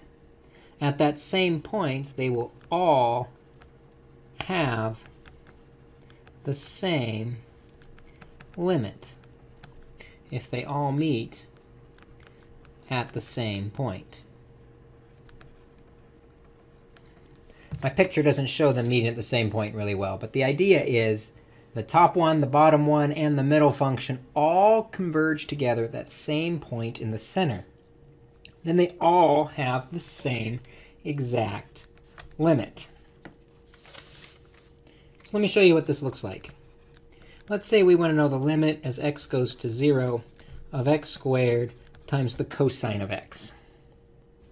We don't have a limit rule yet that says we can just plug the number into the cosine, just into polynomials, into fractions, into multiplication, into radicals, but not into cosines. So we need to use the squeeze theorem to get at it. And how the squeeze theorem works is we're going to look particularly at the cosine and say one thing we know about the cosine, not the sine, the cosine. The cosine of x has a very bounded domain. It's always between a -1 and a +1. Same thing for the sine. So what we want to do is manipulate this inequality so that it looks like the entire function, x squared times the cosine. Well, the center is just missing a multiply by x squared. So if we do that on all three parts, we end up with -x squared is less than or equal to x squared cosine x, which is less than or equal to x squared. We can take the limit of each of these parts the limit as x goes to 0 of negative x squared is less than or equal to the limit as x goes to 0 of x squared cosine x, which is less than or equal to the limit as x goes to 0 of x squared. And what's nice about this is the left and the right we can do direct substitution on.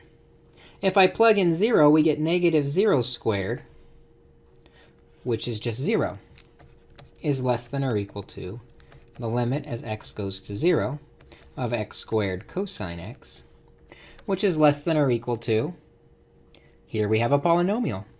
Direct substitution, we plug 0 in. 0 squared is just 0. So if the limit is less than 0 and greater than 0 or equal to, it must be equal to 0. So the limit as x goes to 0 of x squared cosine x is equal to 0, because it's been squeezed in between these other two functions that both go to 0. They all are at the same point. They all have the same limit. One is always below, and one is always above. So that wraps up our discussion of all of the limit tricks. The basic idea is direct substitution. We want to plug the number that we have for the limit into the function and simplify. We have a couple tricks we did if that doesn't work to get it to a point that it does work. But ultimately, if we can plug the number in, it's very easy to take the limit. Working with limits leads us directly into an important conversation around the topic of continuity. So we're going to answer the question, when is a function continuous?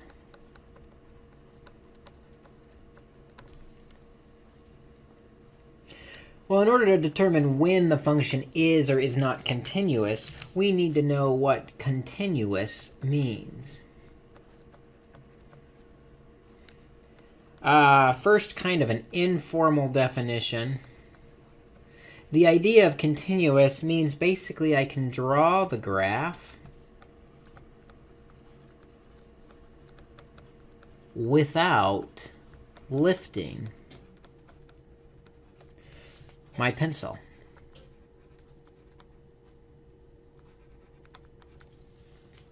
It's just a continuous curve without lifting the pencil for a gap or a jump or a asymptote. It's just continuous. Now, a more formal mathematical definition states that a continuous function will satisfy three conditions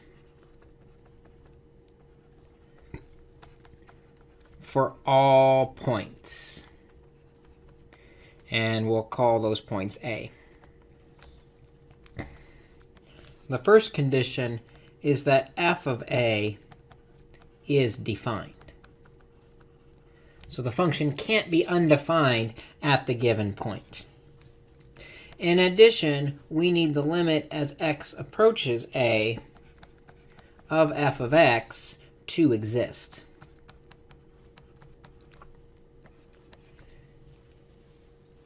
So for example, if the function's approaching two different numbers from two different sides, the limit does not exist. But the all-important one that we probably go to check the most for continuity is that the limit as x approaches A of f of x is actually equal to whatever f of A is. In other words, we can do the direct substitution to calculate the limit because the limit is equal to the point itself. These three definitions, and specifically this last one being the most important, are what makes a function continuous. So what does it mean to be discontinuous or not a continuous function? Well, there are actually three types of discontinuity, which means not continuous.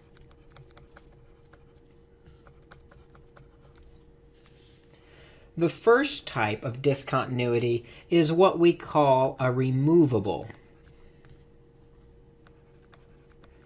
discontinuity. And here's what a removable discontinuity looks like. It's something like f of x equals x squared plus x minus 12 over x minus 3. Notice if we tried to calculate f of 3, or just directly substitute the 3 in, we would get 3 squared plus 3 minus 12, which is 0, divided by the important part, 3 minus 3 is 0. And we can't divide by 0. So f of x, or f of a, f of 3, is undefined. However, if I took my function and I factored it, we'd get, what, 4 and 3? It's plus 4 and minus 3 over x minus 3. We can then divide out the x minus 3. And we've removed the discontinuity, or the problem. Now, because we've been able to remove the discontinuity, we could calculate the limit. So this is a removable discontinuity because we were able to algebraically remove the part that was discontinuous. Now, the way this looks on a graph, and we'll go ahead and just graph this same function.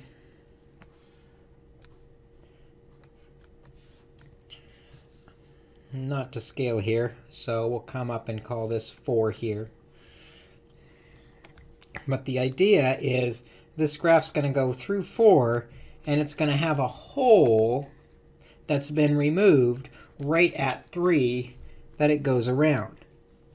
We can't graph this without lifting our pencil, because we have to lift our pencil at the hole in the graph. So we could say that the hole in the graph is removable. It is a removable discontinuity. The first type of discontinuity. The second type of discontinuity that we're going to look at is called an infinite discontinuity. And the example we're going to use here is f of x is equal to x minus 3 over x plus 1.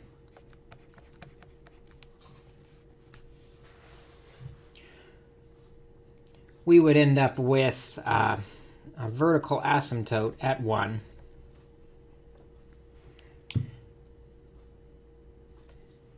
And there's actually also a horizontal asymptote at 1, so this graph looks like this. No, it doesn't. It looks like this. But specifically, what we find is the infinite discontinuity.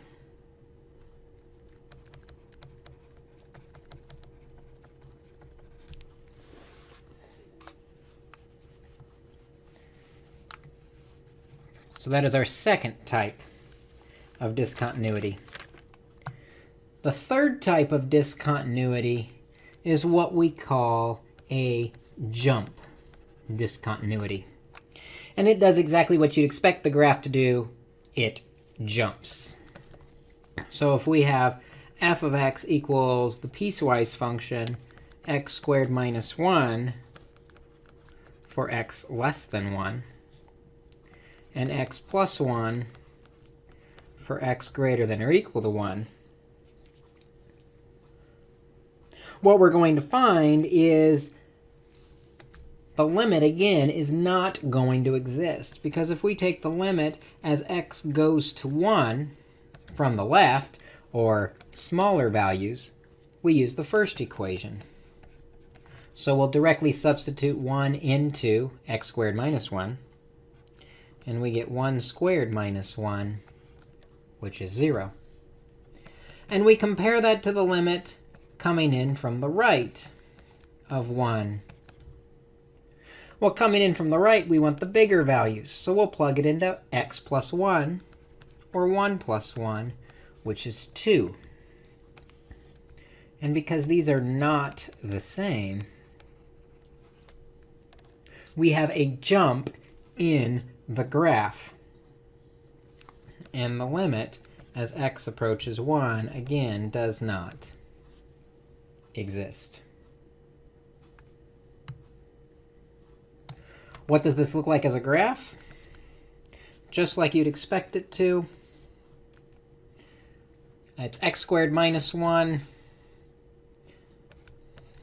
So it's going to come, whoops, different color. The graph's going to come down. And then we've got a jump at 1. And then it turns into the line. But specifically what we're interested in is the graph jumps. So again, the whole idea of discontinuity versus continuity is, can you draw the graph without lifting your pencil? Specifically, does the function at a equal the limit as x approaches a? Kind of a corollary that comes out of this idea of continuity is this idea of what we call the intermediate value theorem, which is often abbreviated with the first letters IVT, intermediate value theorem.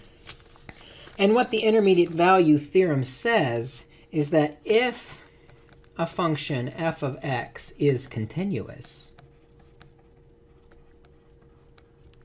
if the function always equals its limit on some interval from a to b, and there's another number z that's between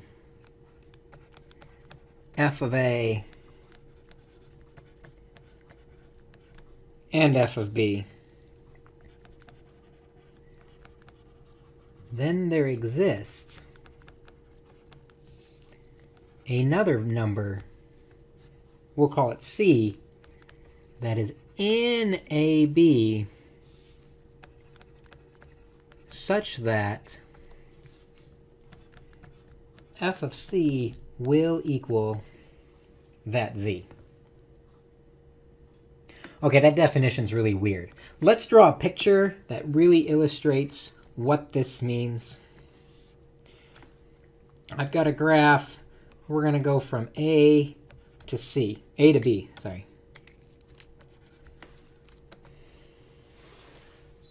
So the graph goes from A to B. Say A is down low, B is up high, and it might do something interesting and crazy, but it's continuous, so I can draw it without lifting my pencil and go all the way from A to B. Well, A hits at f of A, and B hits up on top at f of B. The idea of the intermediate value theorem is I can pick any z that is between f of A and f of B. Any z I want. And wherever I pick that z, there is a guarantee that there will be a solution, some c, that will get me that solution. In fact, there could be more than one solution. If I pick a z kind of down towards the center, you see there's 3 solutions in there. But there's always at least one solution for any z that's in the middle of those. Basically, we're going to hit every single value all the way up from f of A to f of B, because there's no other way to connect the dots. Now, there's a couple cautions about what this theorem actually says. So before we get to an example of how to use it, I want to make sure we clearly understand what this is actually saying. First, the definition started out that if f is continuous. This does not work if f is not continuous.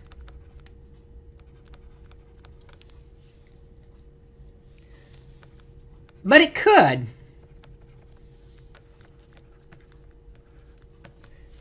We just don't have the guarantee that we get from continuity. So drawing a picture of what I mean by that. Here we've got A, here we've got B. So there's a point at A and there's a point at B. So we've got f of B and f of A.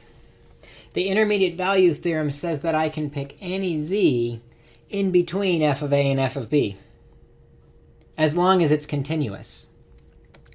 But if this function just kind of goes like this, and then there's a jump discontinuity, and it goes like that, notice if I pick a z right in the middle of that jump discontinuity, I do not get a solution. I could if I picked a z up high enough that it actually hit the graph. I could get a result, but I'm not guaranteed a result because of that jump discontinuity. So it does not work if f is not continuous. The other important thing is it does not work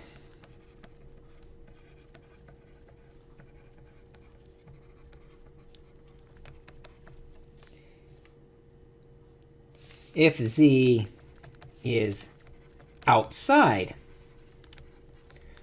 of f of A and f of B. But it could. Again, it could work. We just don't have that guarantee. So again, we're going to go from A to B. A's here, B's here, which means f of A is at the lower point where A is, f of B at the higher point. And if f of A is connected somehow, but my z is too low or too high, I'm not guaranteed that it's going to work, that I'm going to cross the graph. It doesn't necessarily mean no, though, because if the graph did go up and down and really wiggle, it could go down and hit z. But I don't have any guarantee that it does. So it's really important for the intermediate value theorem that z has to be between the two y values. The one other thing this tells us, this theorem only tells us there is at least one solution.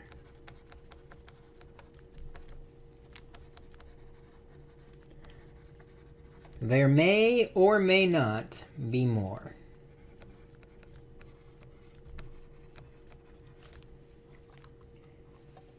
And I kind of hinted at this with my original drawing. But again, we've got A and we've got B. We'll put A down low and B up high.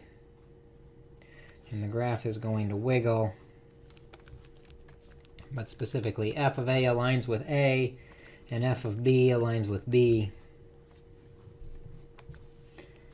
And if I pick z in the middle of this graph, what you'll see is I actually get 1, 2, 3 solutions. So there's actually 3 points that work. That could be our C. We are guaranteed with the intermediate value theorem that there is at least one solution for z. There could be more. But we have no way of knowing if there is or is not more. So that's really what this intermediate value theorem is trying to say, is if f of x is continuous and our z is somewhere between those y values of f of a and f of b, then there exists at least one c such that when we plug c into the function, we get z for a solution. How do we use this? Well, here's how we use this. We use this to show that we do have solutions to functions, even if we can't solve them. We can show that 0 equals 1 over x plus sine x has at least one solution.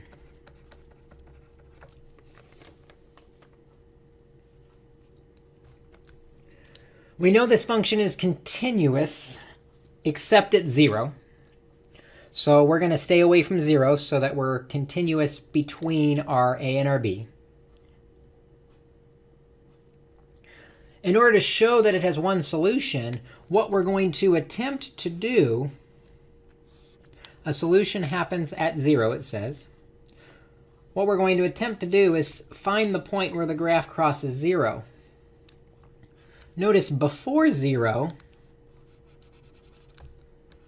the graph is negative. After 0, this graph is positive. 0 is going to be between negative and positive. So if I can show that there is a solution that's negative, and that this guy has a solution that's positive, everything between it, including 0, must exist. Well, one thing we know about sine is, where is sine positive? We're going to add sine of x. Well, sine is the y-coordinate on the unit circle. So if I imagine my unit circle, the y-coordinate is positive. So let's make a note of what we're doing here. We need to find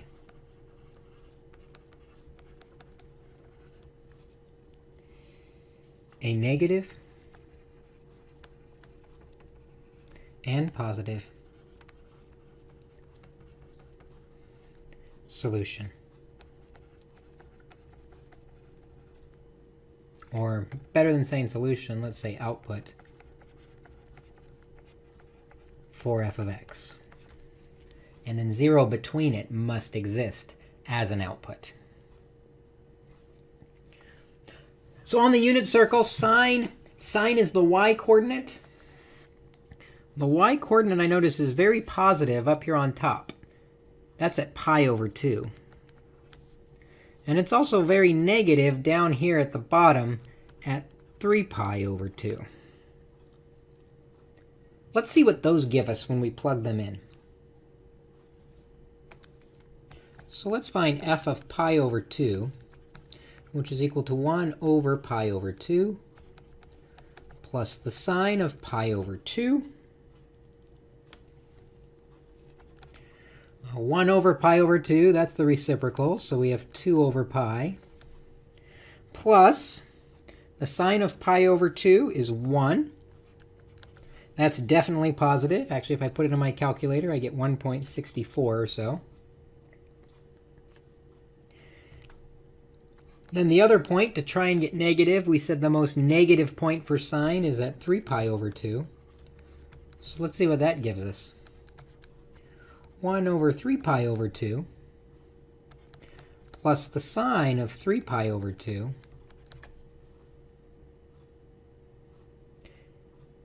is equal to, well, the reciprocal of 3 pi over 2 is 2 over 3 pi. plus the sine of 3 pi over 2 is negative 1. And sure enough, that's negative 0.788. Therefore, by the way, these three dots in a triangle, that means therefore.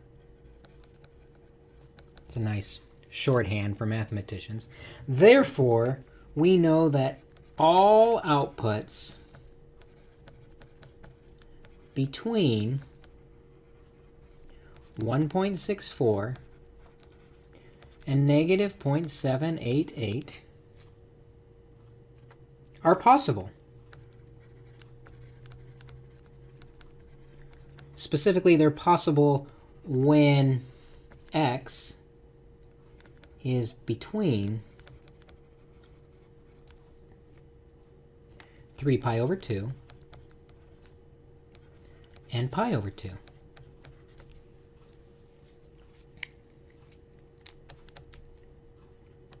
Therefore, 0, which is between those values, is a solution.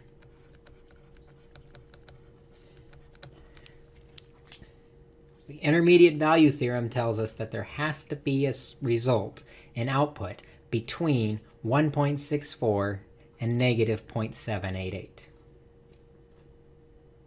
0's between there, therefore 0 is a solution.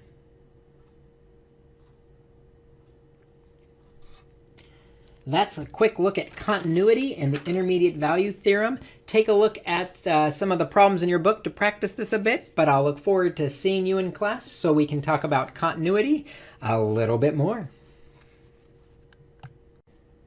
Thus far in our studies of limit, we have kind of been waving our hands over the definition of a limit and talking more generally about the definition rather than the precise definition. So that's what we're going to take a look at today. The question is, what is the precise definition of a limit? So first we're going to look at the definition. And then we'll take a look at kind of the meat of this lesson, which is how do we show that a value actually is the limit of some type of function.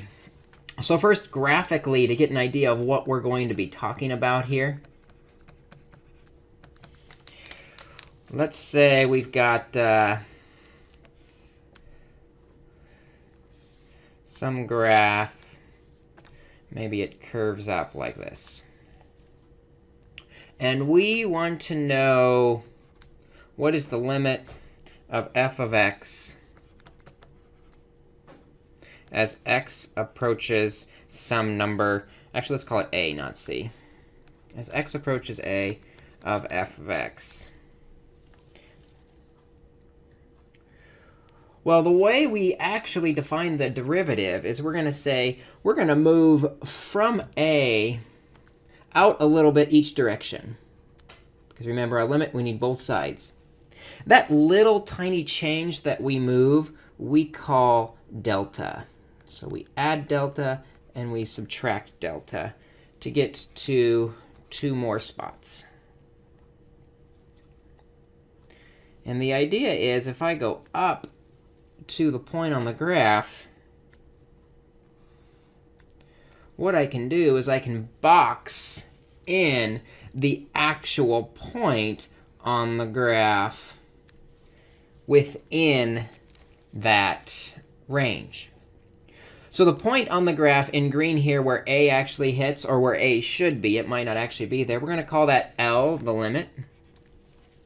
And the idea is that the deltas will box it in within some epsilon above or epsilon below. The challenge that we're going to have is to find the connection between the delta that we move left and right on the bottom and the epsilon that we move up and down from the right. And so the idea is if we zoom in and zoom in and zoom in and get closer and closer to the actual point will continue to be boxed in around some epsilon. That box is what allows us to not actually have a point there, because we just have to be around the point. Basically infinitely close to the point, but not actually at the point. What are we at? So for every epsilon, we need to be able to find a delta. And this is what gives rise to, in words, the precise definition for the limit. We say that for all epsilon, that's a Greek letter epsilon, greater than 0, that there exists a delta greater than 0, another Greek letter, such that if the absolute value of x minus a is less than delta, remember a is that x coordinate that we want to find the limit at, then the absolute value, we do absolute value because we can do plus or minus, the absolute value of f of x minus L is less than epsilon. In other words, on the right side, we're within an epsilon of the actual limit. Now, because mathematicians like to show off and make things more complicated than they really are, we actually can represent this entire definition symbolically. So this is a neat party trick, is to just be able to write down really quick the precise definition of a limit without writing a single word. So here is symbolically the precise definition of a limit. This is a thing of beauty. The limit as x approaches a of f of x equals L implies that for all epsilon greater than 0, there exists a delta greater than 0 such that the absolute value of x minus a is less than delta, implies that the absolute value of f of x minus the limit is less than epsilon. So a great party trick is the precise definition of a limit. I enjoy putting this on the test for extra credit, but it is quite fancy looking. So what we really want to be able to do with this definition, though, is actually be able to take a limit and say, hey, if this is the limit, I can prove it's actually the limit by identifying this relationship between epsilon and delta. We call these our epsilon delta proofs, and every single proof looks identical. And so to help you set up your proofs, I'm going to show you the structure of the proof that the limit as x approaches a of f of x equals L. You're going to do 4 steps, and 3 of the 4 steps are really scripted, and the 4th one is just a little bit of algebra that's actually quite easy. The first step is you're always going to say, we let epsilon be greater than 0. That has to be true. And that's always the same, every proof. Let epsilon be greater than 0. Then you'll say, choose a delta that is equal to something. And actually, we're going to find this later. And I should do that in a different color because it's not actually part of the proof.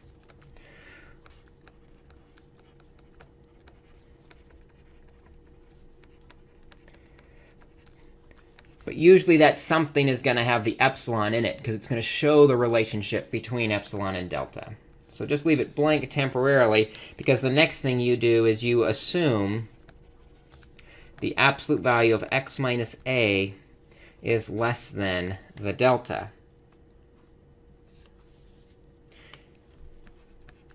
And then you say the absolute value of f of x minus the limit is equal to, and then you do some algebra. And after some algebra, you're going to ultimately say that's less than something which is going to require you to do some more algebra. And that will ultimately equal epsilon. Move that arrow so it's a little nicer. Maybe make it blue. So every single proof is going to look exactly the same. The only place where you actually have to do any work is in this dot, dot, dot.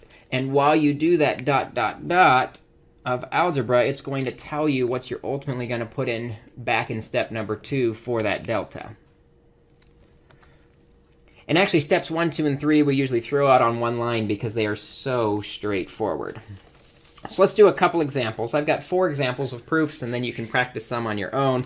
First, let's do some linear examples. And just kind of as a tip, if we're dealing with a linear equation like y equals mx plus b, with linear examples, the delta is generally equal to epsilon divided by something. And you have to figure out what that something is. So following that same structure, first we're going to prove that the limit as x approaches 3 of 4x minus 7 equals 5. Notice that 3 is the a, what x is approaching. 5 is the limit, or L. And the 4x minus 7, that's the function. So here's our proof. We always say, let epsilon be greater than 0. Choose a delta that's equal to something. We'll leave that blank. And then we will assume the absolute value of x minus a is what the limit is approaching, is less than delta. That part's really scripted. The only gap is we don't know what delta equals yet. We're going to go back and fill that in a minute. Now we're going to take the absolute value of f of x minus L. Let's put f of x in there, actually. F of x is the function, 4x minus 7, and then subtract the limit, which is 5. And now we're going to play with this and do some algebra. What you might see immediately is we can combine like terms on the 7 and the 5. So we have the absolute value of 4x minus 12. And then what we ultimately want to do is we want to find some absolute value of x minus 3 so we can use what we assumed. And what you might see here is all we have to do is factor out the 4, and we get the absolute value of x minus 3. We know that the absolute value of x minus 3 is less than delta, so we're ready to do our less than statement. It's less than 4 times the absolute value, which is less than delta. This is where we know now what we want epsilon to be, or what we want delta to be. Because what we ultimately want to do is when we multiply by 4, all that's left is epsilon. So delta then is going to be the reciprocal of what we're multiplying by. The reciprocal of 4 is 1 over 4. So delta is equal to epsilon over 4. And we stick that into the first line. That might not be very clear, but it becomes clear why that's useful in the very next step. Because now we have 4 times delta is equal to epsilon over 4. And now the 4's divide out, leaving just the epsilon. And if we're able to simplify the f of x minus L and say it is less than epsilon, we have proven that this limit is actually equal to what we said it was equal to. When we're done with a proof, there's a couple ways we show that we're done in mathematics. The most common way is we write at the end QED. That's Latin for quaererum demonstratum. That was what we wished to show. Another thing I see a lot of times is people put a little box and color it in as if to check off that it's done. Another thing I've seen is W to the 5th, which stands for which was what we wanted. Somehow acknowledge, though, that you've gotten to the end of the proof. QED is really nice because it looks like you know Latin and it looks smart. Let's do one more linear example so that we can see kind of how another similar problem works. But every problem kind of has the same general setup. For this example, we're going to prove that the limit as x goes to -1 of x squared plus 4x plus 3 over x plus 1 is equal to 2. And like before, identifying the pieces, what x is approaching, that's my a. What's inside the limit, that's the function. And the answer, that's my limit L. The first line is pretty scripted of every delta epsilon proof. We let epsilon be greater than 0. We choose a delta that's equal to something. Leave some space. We'll come back. It's going to be the reciprocal of whatever we're multiplying delta by with an epsilon in the numerator. And then we will assume the absolute value of x minus a, which is -1, minus a -1 is the same as +1, is less than delta. Now the next line is where we do our algebra. We take the absolute value of the function, which is x squared plus 4x plus 3 over x plus 1, and subtract the limit of 2. And hopefully, after massaging it a bit, we end up saying this is less than epsilon. Well, with rational expressions, we're really comfortable with factoring to reduce. So when we factor, we get x plus 3 times x plus 1 over the x plus 1, and we still have the minus 2 at the end. But this is really nice because the x plus 1's divide out, which leaves us with the absolute value of x plus 3 minus 2. And I'm going to run out of space on my next statement. So let's go ahead and use the next line and say equals the absolute value combining like terms of x plus 1. And this is actually really nice because this already is the part that's less than delta. This time we don't have to factor anything out. Just to keep things consistent, though, I'm going to factor out a 1 and say that's 1 times the absolute value. Because we know that delta has to be the reciprocal of that number times epsilon. Well, the reciprocal of 1 is just 1. So we have epsilon over 1, or just epsilon. Delta equals epsilon.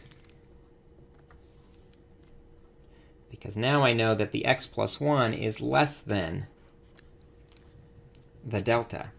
That's from my assume statement. X plus 1 is less than the delta.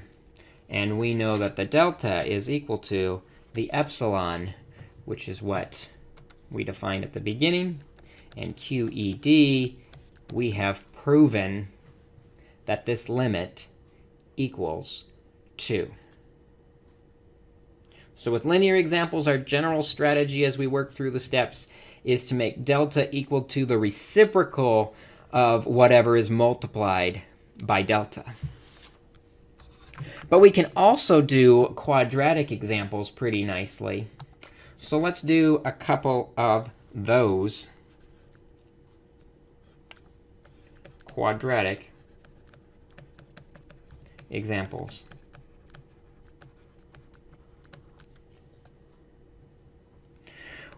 With quadratics, what we're going to have to do is we're going to need a little bit of help to make delta come out right. And so we're going to actually give delta 2 options. Delta is always going to be equal to the minimum of 1 and epsilon divided by something. We need that 1 to kind of set up what the divided by something is, and I'll show you in just a minute. But with quadratics, when you see x squared, delta is going to be the minimum of 1 and the reciprocal, again, of what's being multiplied by delta. So let's see if we can prove that the limit as x approaches 2 of x squared minus 3x is equal to negative 2.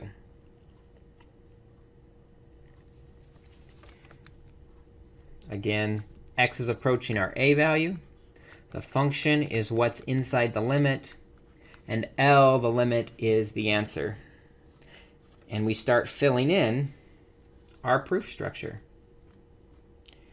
First, we let epsilon be greater than 0. Then we choose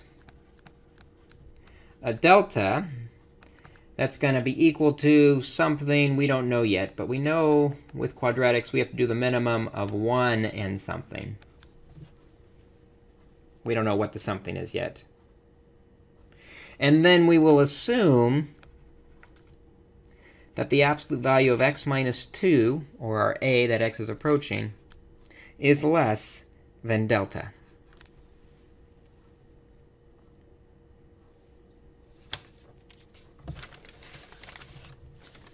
Then we go to that absolute value statement. The absolute value of our function, x squared minus 3x, minus the limit. Minus a negative 2 means plus 2. And hopefully we'll work this down and ultimately say it's less than an epsilon. Well, with quadratics, we're probably very familiar with factoring. With absolute value, we just keep the absolute values around each factor. So x squared is x times x. And if we do a minus 2 and a minus 1, we're completely factored. What's nice here is that we've got the x minus 2 that we know is less than delta. So we're going to be able to say this is less than something times delta. But we need to know what to do with the x minus 1 bit. This is where it's going to take a little creativeness. How we're going to get to that creativeness is we're going to play with the algebra on x minus 2 is less than delta, and the fact that we said delta is going to be at most 1. It's the minimum of 1 and something else. Let's see. We're going to play off to the side here. I guess I'll put it underneath. The absolute value of x minus 2 is less than delta. But delta is no bigger than 1. If the absolute value is less than a number, what that really means is that the x minus 2 is between negative 1 and positive 1. We want to know what to do with the x minus 1. So we're going to try and change this middle stuff to become x minus 1. To get x minus 2 to become x minus 1, we're going to add 1. Of course, if we add 1 there, we have to add 1 to all 3 parts. And when we do, we get 0 is less than x minus 1, which is less than 2.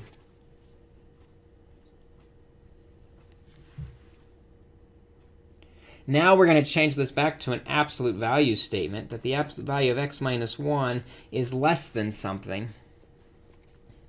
And we can either say the absolute value is less than 0 or less than 2. We always will take the most extreme value because we want to be less than. We want to keep epsilon as small as possible. So we'll take the worst case scenario and say, worst case scenario, the 2 is more extreme. So the worst case scenario, the absolute value of x minus 1 is less than 2. That is what we're going to multiply delta by. Because x minus 1, worst case scenario is 2.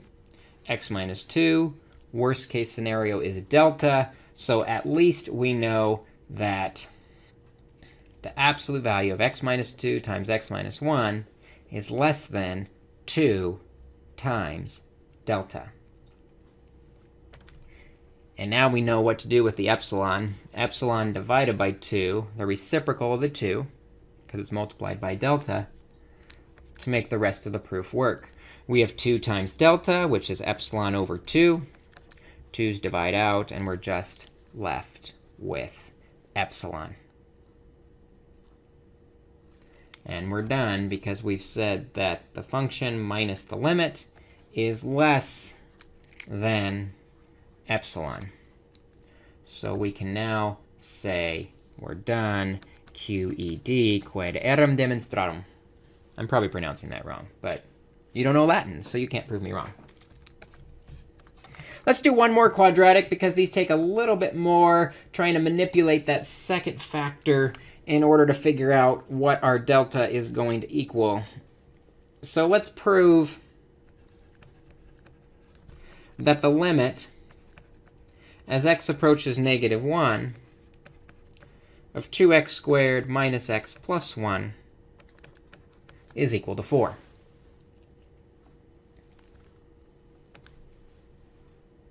Again, identifying the pieces, x is approaching our a. The function is what we're taking the limit of.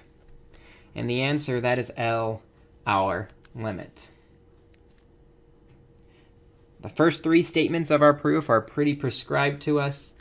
Let epsilon be greater than 0.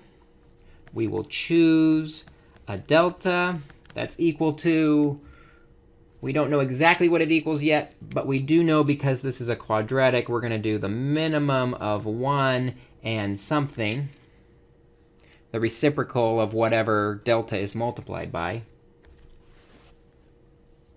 And then we assume the absolute value of x minus our a, or what x is approaching, minus -1 means plus 1, is less than delta.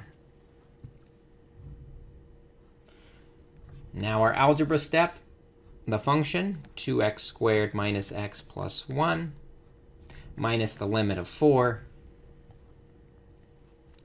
A little bit of cleanup, the absolute value of 2x squared minus x minus 3. Hopefully, we can work with this and say it is ultimately less than epsilon. Well, we know we can factor it. 2x and x.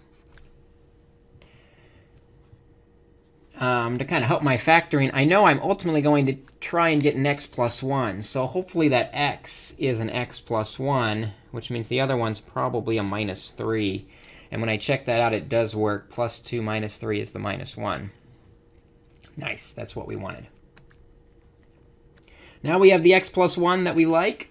We know that's less than delta, but we have to figure out what delta is multiplied by.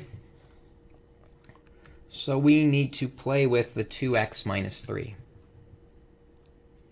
Using what we assumed, so kind of off to the side in our work, we assumed, going back to that assumption statement, we assume that x plus 1 is less than delta, which worst case scenario, it's going to be a 1, the absolute value. So we remove the absolute values by saying that's between +1 and -1. And then we want to massage this so that it looks like 2x minus 3, so we can figure out how extreme our situation is. I recommend doing the 2x part first. So we get it to equal, we get the 2x by multiplying by 2 on all 3 parts. Make sure we distribute, so we get -2 is less than 2x plus 2, which is less than 2. Buy us a little more whiteboard space. We want it to have a minus 3, 2x minus 3. Right now it's plus 2. So to get that to be minus 3, we need to subtract 5. 2 minus 5 will be the minus 3. So we subtract 5 from all 3 parts. And we get -7 is less than 2x minus 3, which is less than -3. Changing it back to an absolute value expression, 2x minus 3 is less than, and then we pick the most extreme case So we're always ready for a worst case scenario. This time the most extreme case is on the right side, 7 being more extreme than the 3. And positive because we're talking about absolute value. So 2x minus 3 is less than 7. That is what is being multiplied by our delta, which also tells us the reciprocal means divide by 7. So our delta is epsilon over 7. So we have 7 times delta, which is epsilon over 7. The 7's divide out, and we're just left with epsilon. So we've shown that f of x minus L is less than epsilon, which QED is what we wanted, that which was to be demonstrated. So that is your general proof for limit. We're just going to work with linear examples and quadratic examples in this class. You can take more advanced classes if you really want to prove a whole bunch of delta epsilons. But you should be very familiar with how to set up the proof. Always let epsilon be greater than 0. Choose a delta equal to something. And then assume that x minus a is less than delta. And then ultimately, we play with f of x minus L. I'll put it on top. That f of x minus L is less than epsilon. And if you do that, you've got a perfect delta epsilon proof. Practice a few of these. We will see you in class where we can talk more about these proofs in more detail. Chapter 3 is going to be all about the derivative. So to start off, we really need to know what is the derivative. Specifically, when we say the derivative, what we're talking about is the slope of a tangent line to a function. So the question we're going to answer is, how do we find the slope of a tangent line?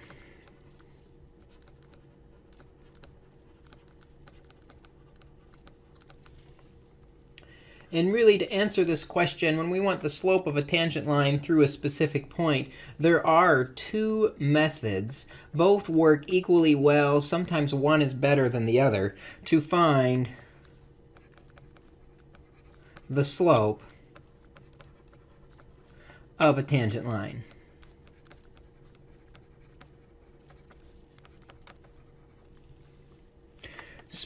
Also, by way of vocabulary, when we say the slope of a tangent line, what we're talking about is what is called in calculus the derivative.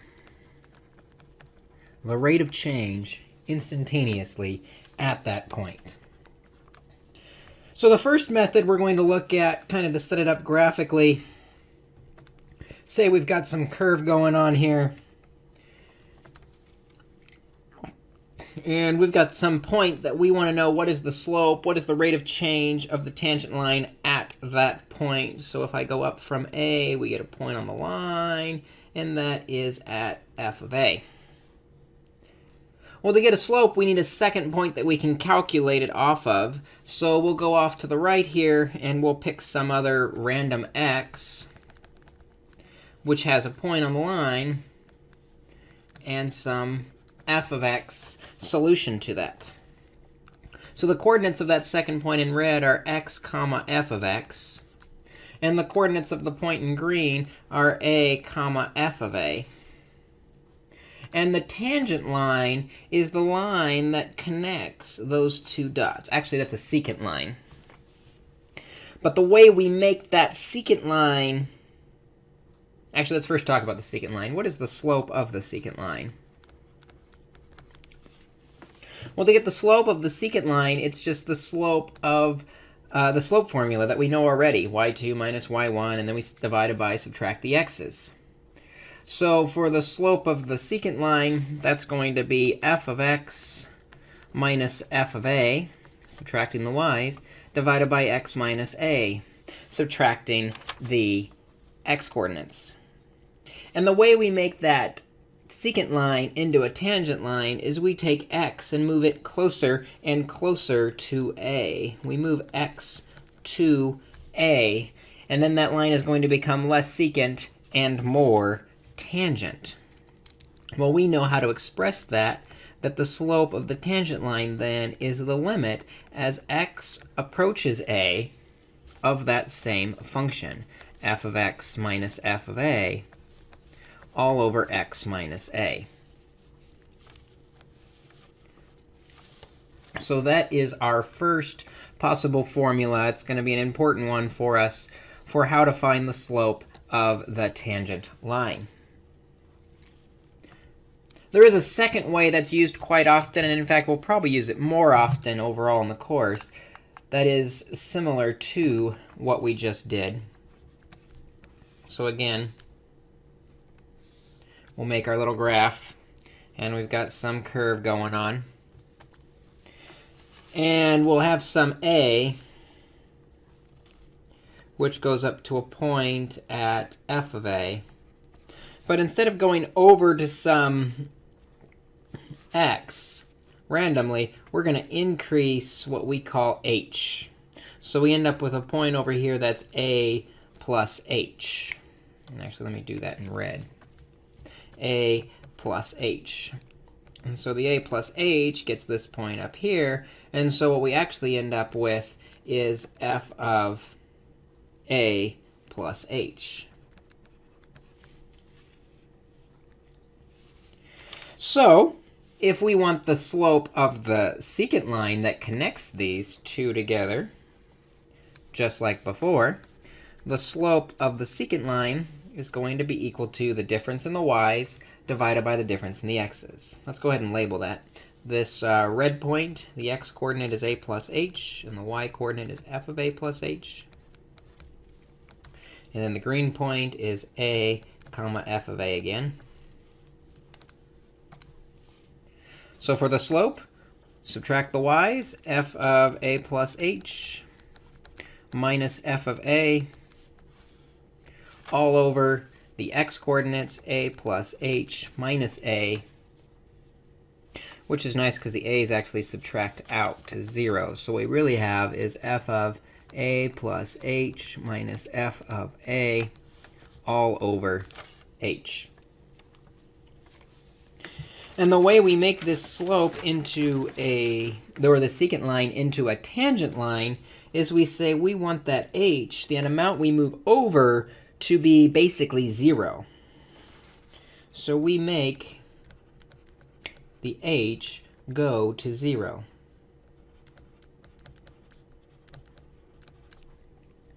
Or we say that the slope of the tangent line is equal to the limit as h goes to 0 of that function, f of a plus h minus f of a all over h.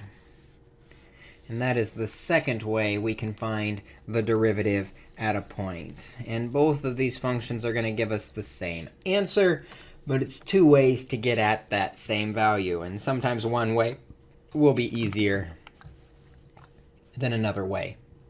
So what we're going to do is we're going to work through 3 examples where we calculate the slope of the tangent line and also the equation of the tangent line while we're at it. But we're going to solve it both ways so we can kind of compare how the two formulas work together. So our first example that we're going to do is a polynomial. First, we're going to find the slope, and then we'll find the equation of the tangent line. Our polynomial is f of x equals x squared minus 3x. And we're going to find the slope of the tangent line at x equals 1.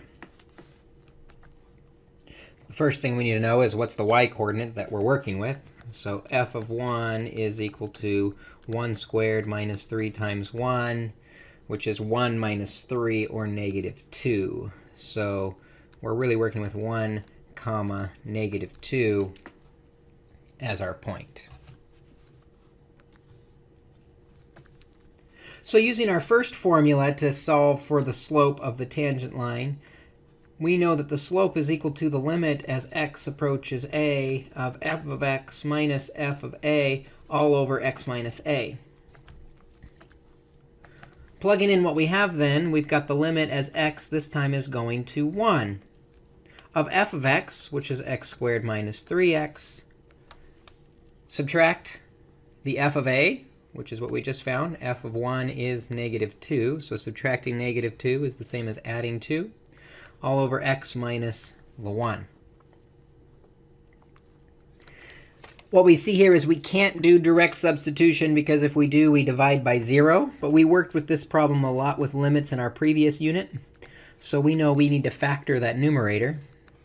It's going to be x minus 2 times x minus 1 over the x minus 1. And when we do that, the x minus 1s can divide out. And now that we've removed that discontinuity, we can plug into our function the limit value of 1. So x minus 2 becomes 1 minus 2, which means we have a slope of negative 1.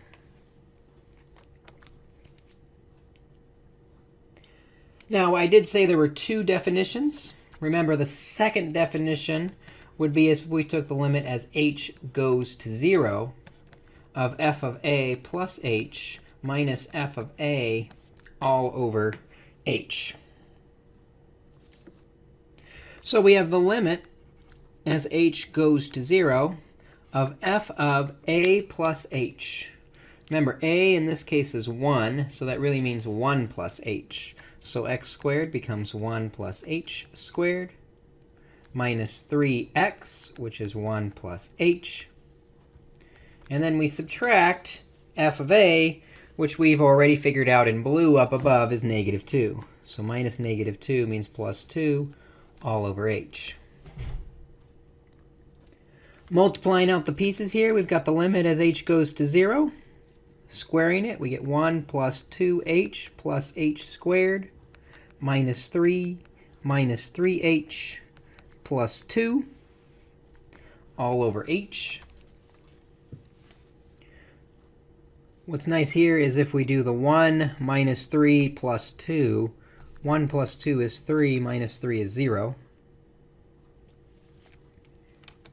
So now we've got 2, or the limit, as h goes to 0, of 2h plus h squared minus 3h all over h. Every single term there has an h in it that we can factor out to remove our discontinuity. H times 2 plus h minus 3 all over h. I probably could have combined the 2 and 3. Wouldn't matter. But ultimately, those h's divide out, and now we can plug in the 0 for h. So we have 2 plus 0 minus 3, which is negative 1. We get the same slope of the tangent line. The slope at 1 is negative 1. Now that we know the slope, we can find the equation. Remember, the equation is y equals m times x minus x1 plus y1. So plugging in the pieces, y equals the slope of negative 1 times x minus, the x coordinate is 1, and the y coordinate is negative 2. We have the equation of our tangent line. Let's try another example where we work through both of the formulas. Let's do a fraction.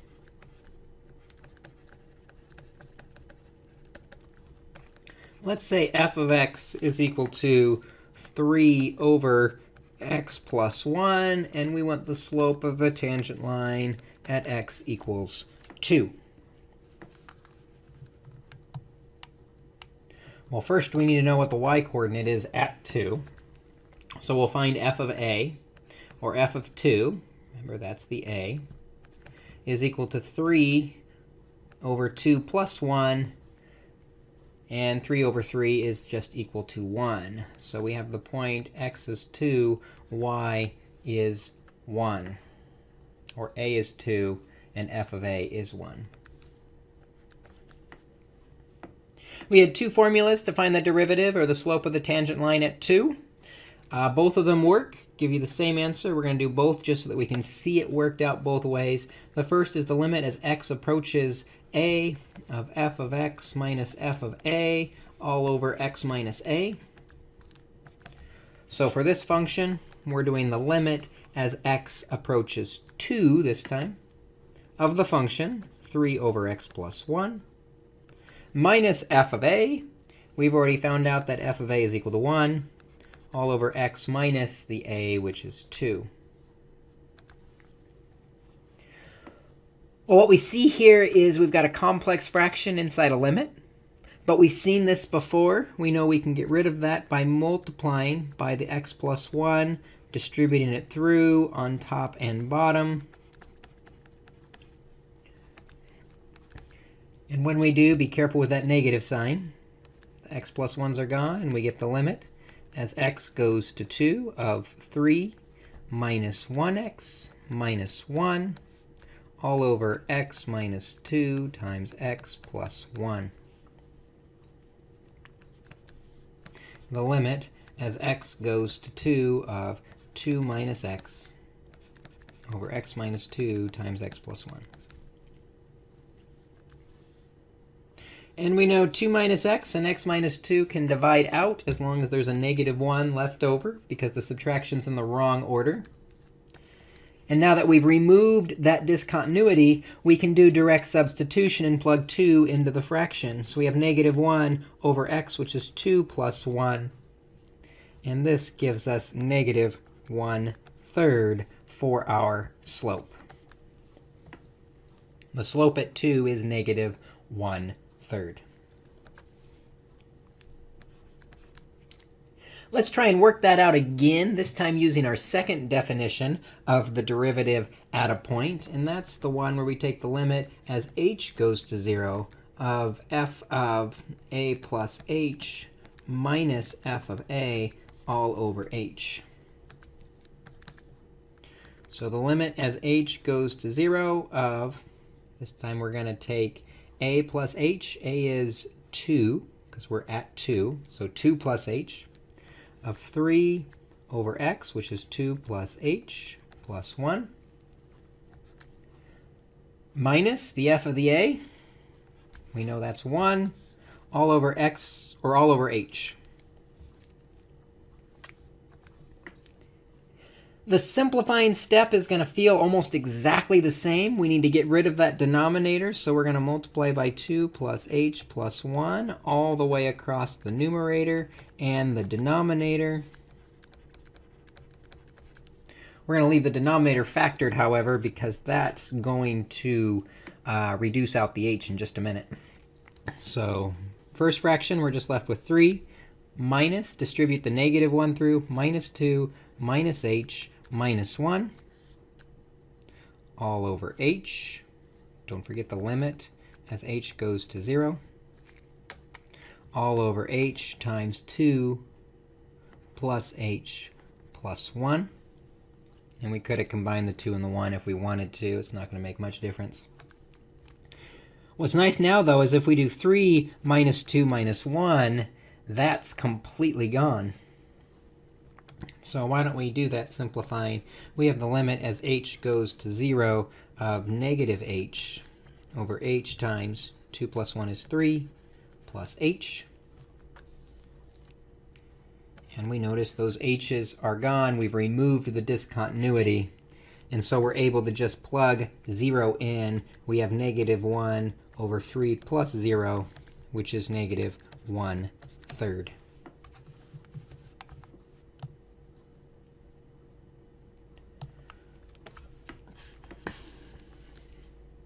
Same answer both times, so I'm feeling pretty confident going into my equation of the tangent line here.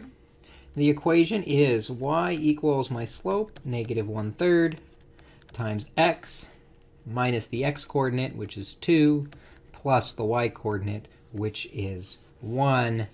The equation of the tangent line to 3 over x plus 1 at x equals 2 is y equals negative 1/3 times x minus 2 plus 1. One more example that I want to work through using both equations. This one is going to be finding the derivative with a radical.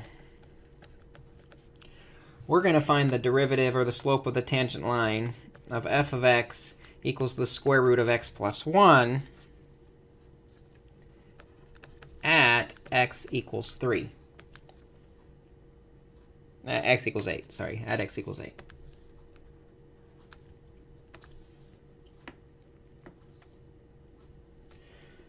So to do that, we first need to know the y-coordinate. So f of 8 is equal to the square root of 8 plus 1.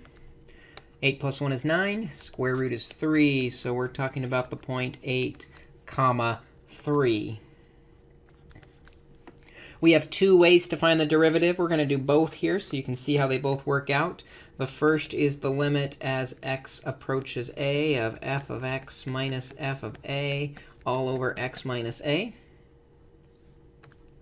So for our problem, the limit as x is going to an x-coordinate of 8 of f of x, which is the square root of x plus 1, minus f of a. And we just found out that f of 8, is 3, all over x minus a, and that a value was 8.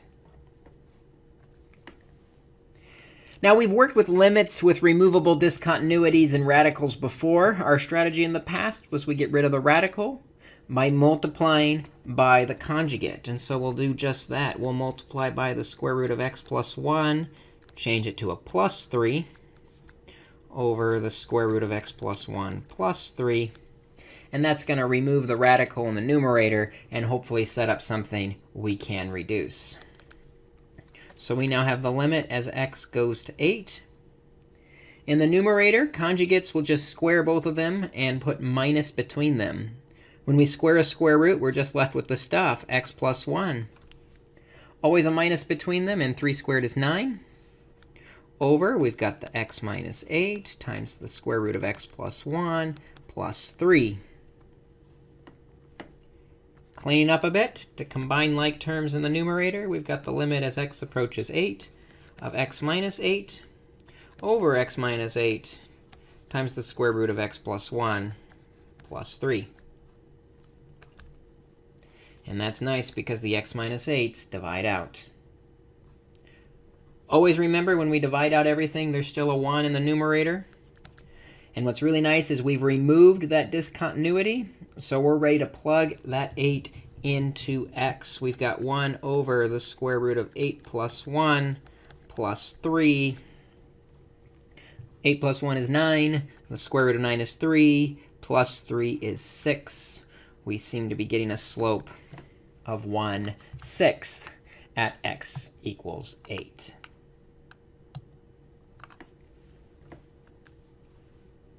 Now, just to practice the other definition as well, we've got the limit as h approaches 0 of f of a plus h minus f of a all over h.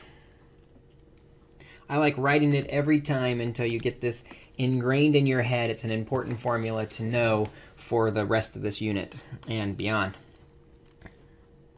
So we've got the limit as h goes to 0 of f of a. This time a is 8. So we're going to plug 8 plus h into the x, the square root of 8 plus h. And there's a plus 1. Minus f of a. We've already calculated that to be 3 all over h.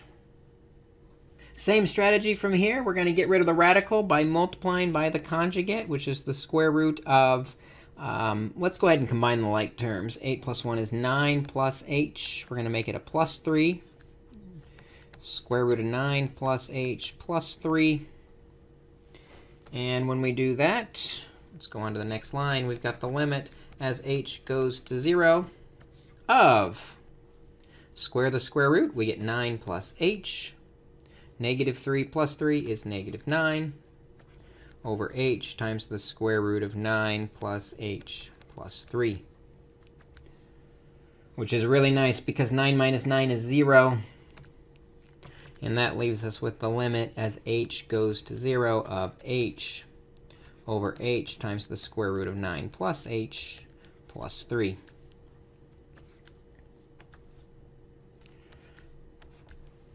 Reduce out the h's, remembering that leaves us with 1, but what's important there is we have removed our discontinuity, so we're ready to plug 0 in for h. We've got 1 over the square root of 9 plus 0 plus 3, which is 1 over 9 plus 0 is 9. The square root of 9 is 3, plus 3 is 6, and we get the exact same slope. So we are ready to write the equation of our tangent line at 8 is y equals m, the slope of 1/6, times x minus the x-coordinate of 8 plus the y-coordinate of 3. Y equals 1/6 times x minus 8 plus 3. And so that's how we can find the equation of the tangent line at a point. We can use one of these two formulas. I believe the homework assignment tells you which formula to use for a given problem, so you get practice using both formulas with similar types of problems. But once you find the slope of the tangent line from one of those points, we just plug it into our equation formula. Take a look at some problems, and we will see you in class. In our previous lesson, we talked about how we could find the derivative at a specific point. But today we're going to extend that discussion and answer the question of how can we calculate the derivative at every point.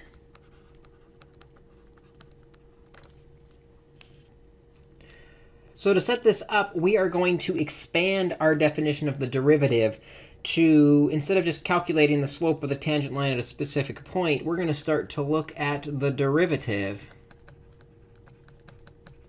as a function. And specifically, that function is going to be written as f with a little mark that we call prime, f prime of x. That means it's the derivative of f at x. F prime of x is equal to the limit as h goes to 0. And we're going to take that second definition of a derivative and kind of generalize it to f of x plus h minus f of x all over h. And this is going to be our equation to calculate the derivative as a function for all points x. So if we can just calculate this thing, we just have to plug in the x value to get the actual derivative at any point we're interested in. So let's see if we can actually use this formula to find the derivative of, let's start with f of x equals x squared minus 4x plus 1.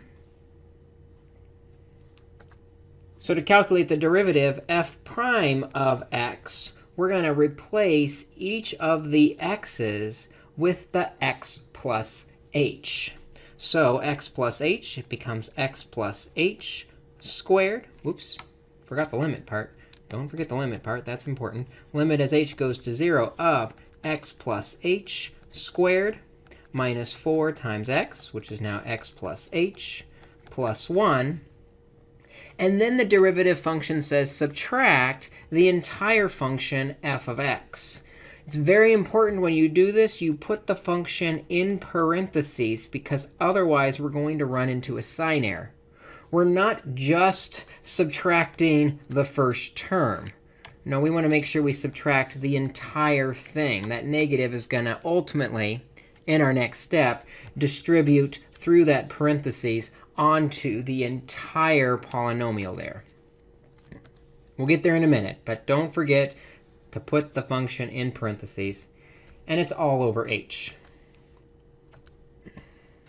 So cleaning this up then, we're going to end up with the limit as h goes to 0 of, and when we square, we get x squared plus 2xh plus h squared. Distribute the negative 4 through, we get negative 4x minus 4h plus a 1. Then distributing the negative through, we get negative x squared positive 4x and a negative 1, distributing that negative all the way through, all over h. But what's nice now is this is as ugly as it gets, because you'll start to see lots of things are going to disappear. We've got x squared and a negative x squared. Those go to 0. We've got a negative 4x and a positive 4x. Those go to 0. We've got a positive 1 and a negative 1. Those go to 0. And so when we clean up, we just have left the limit as h goes to 0 of 2xh plus h squared minus 4h all over h. We want to remove the discontinuity at h, and it's nice because we can factor out in h. So we have the limit as h goes to 0 of h times 2x plus h minus 4 all over h. And now we divide out the h's. We've removed the discontinuity, so we can replace h with what it's approaching, 0, 2x plus 0 minus 4, or just 2x minus 4 is the equation for the derivative of the tangent line of x squared minus 4x plus 1. Now, if we wanted to know the derivative at any value, we just plug in that number. If we want to know what the derivative is when x equals 0, plug 0 in, we get negative 4. If we want to know what the derivative is at 10, we plug 10 in. We get 20 minus 4, which is 16. And it's really quick to calculate the derivative now that we have a function to describe it. Let's try one more example. Let's take f of x is equal to the square root of 2x plus 1 and see if we can calculate her derivative. So to calculate the derivative, f prime of x, it's equal to the limit as h approaches 0 of f of x plus h. We're going to replace the x with x plus h. That gives us the square root of 2 times x plus h plus 1, minus the function itself, which is the square root of 2x plus 1, all over the h. Well, we've seen square roots before. We know to get rid of them, we multiply by the conjugate. So we have the square root of, and I'm going to go ahead and distribute just to save us the work, 2x plus 2h plus 1. We use plus, the opposite sign, the square root of 2x plus 1, and do the same thing in the denominator, 2x plus 2h plus 1, plus the square root of 2x plus 1. When we do that, we have the limit as h goes to 0. We square the square roots. They're gone. We've got a minus in between them. So we have 2x plus 2h plus 1 plus minus between them. Don't forget the minus between them. Minus, and I'm going to go ahead and distribute that negative onto both parts. Make sure it goes onto both parts. Negative 2x minus 1. All over h times, and we'll leave this factored because we want to be able to reduce the square root of 2x plus 2h plus 1 plus the square root of 2x plus 1. And then things become nice for us. 2x minus 2x is 0. 1 minus 1 is 0.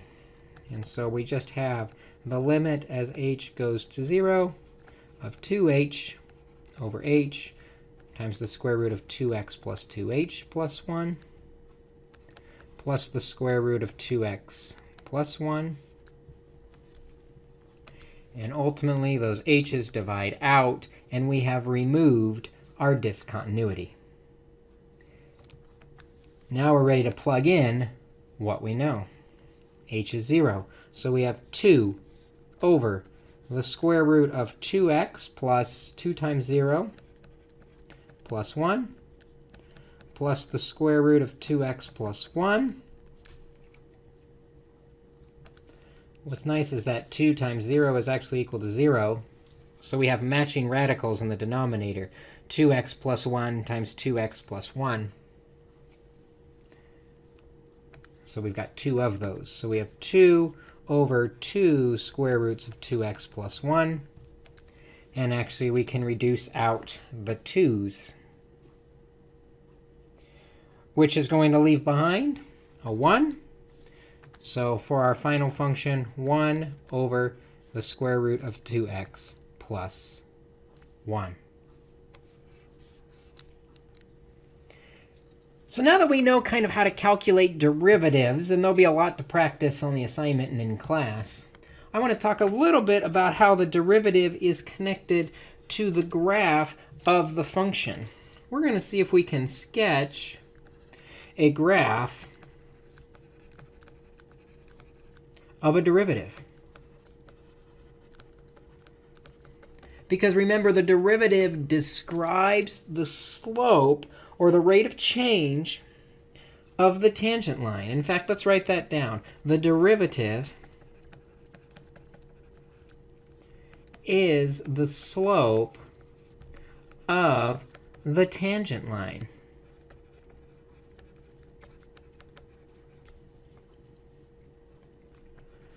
So if the graph is increasing, if the graph is going uphill, then it's got a positive slope because the slope is going uphill.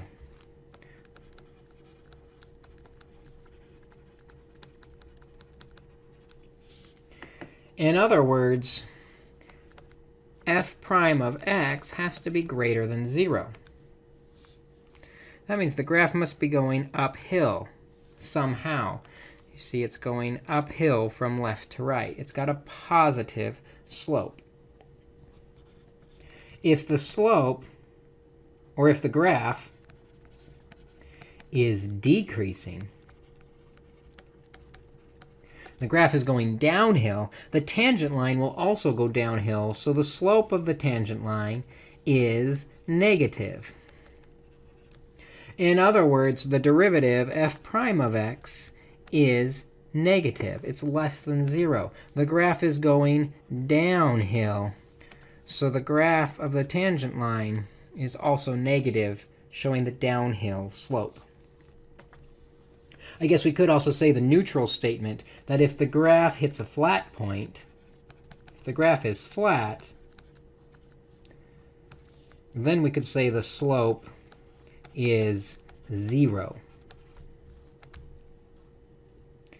In other words, we would say f prime of x is equal to 0. And that could happen a couple of ways. It could be going up and level out. So there's your slope 0 right on top. It could be going down and leveling out. So your slope is 0 down there on the bottom. It's completely flat. Or it could make a trough where it comes up, levels out, and keeps going up or keeps going down. But you notice right in the middle there, the tangent line does level out as it changes direction. So what this looks like then on a graph is, for an example, is if I have a function here, we'll call this f of x.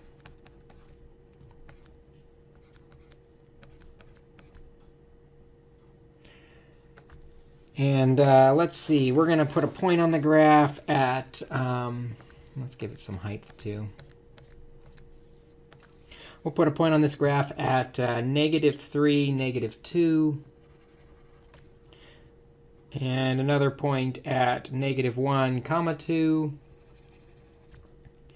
Then a point at 2, -2. And then we'll connect it by coming in from the top, hitting the first point and going up, hitting the second point and going down. And we're going to make a trough where we level out and keep going down at the third point.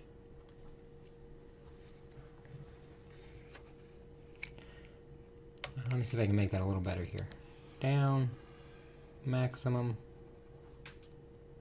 level off. There we go. Maybe. We'll call that good enough. In order to draw a graph of the derivative of this function,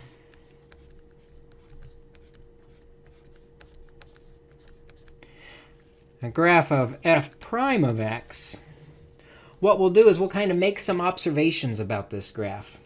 The first observation that's going to be helpful to us is identifying where the tangent line is completely flat. Because at all of those points where the tangent line is flat, we know the slope is equal to 0. Which means we've got a 0 on our graph at each of those points. So the slope is 0 here at -3. At -3, there's a 0. At -1, the slope is 0. And at +2, the slope is 0. That's where we've got our x-intercepts of 0, because the graph is describing the slope. The next thing I notice is the graph starts going downhill. The slope is negative. So we need to start negative on our graph until we hit that point. After that, the graph starts going uphill. It's increasing. The slope is positive until the next 0. So we need to make sure our graph is positive until we hit the next 0. Notice the green line is now all above the x-axis, positive to the next 0. Then we're decreasing to the next 0, so we're going to be negative. Need to be negative to the next 0. But afterwards, it's still decreasing, which means after the next 0, we still need to be decreasing. We still need to be negative. So the graph starts negative, turns positive, turns negative, and then stays negative. And so we've sketched approximately, not exactly, but pretty close to what the derivative of this first function looks like, because we know that if the graph is increasing, the derivative is positive. If the graph is decreasing, the derivative is negative. And if the graph is flat, the derivative is 0. I have one more extension I want to put onto this lesson, and it's really just more of the same of what we saw at the beginning, along with a little bit of notation. And it's this idea of what we call higher ordered derivatives. And the idea here is if we take a function and we can find its derivative, which is also a function, we should be able to take its derivative to get another function, and then take its derivative to get another function, and just keep taking derivatives of derivatives. Derivatives of derivatives. And to set this up, I want to talk a little bit about notation and one of the challenges of calculus that came out of it. Calculus was developed simultaneously by both Newton, who gets all the credit, and Leibniz. I'm probably pronouncing his name wrong. But both of them used a different notation for how to express the derivative. And so as a result, we have two different notations for how to express the derivative. Newton used f of x, and his compadre used y. And so when we're talking about the first derivative, the derivative that we just take, Newton would just put a prime on it. So we'd see f prime of x to represent the first derivative. Alternatively, with just the y, we could call that dy dx, which is the derivative of y with respect to x, what the variable is that we're working with. The second derivative, then, the derivative of the derivative, with f of x notation, we just do a double prime to show the derivative has been taken twice.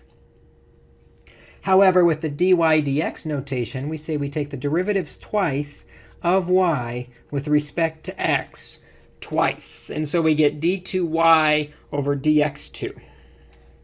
And then we kind of extend that to the third, fourth, fifth, and beyond derivatives, where you'll see 3 primes to represent the third derivative.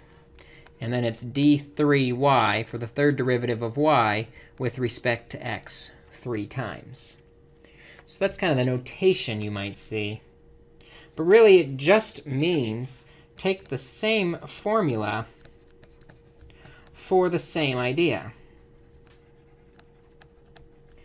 In other words, the derivative of the derivative, or f prime prime of x, is equal to the limit as h goes to 0 of f prime of x plus h minus f prime of x all over h.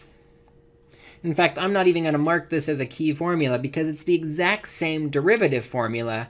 This time, we're just working with the derivative to calculate the second derivative. Let's do an example where we can see that worked out.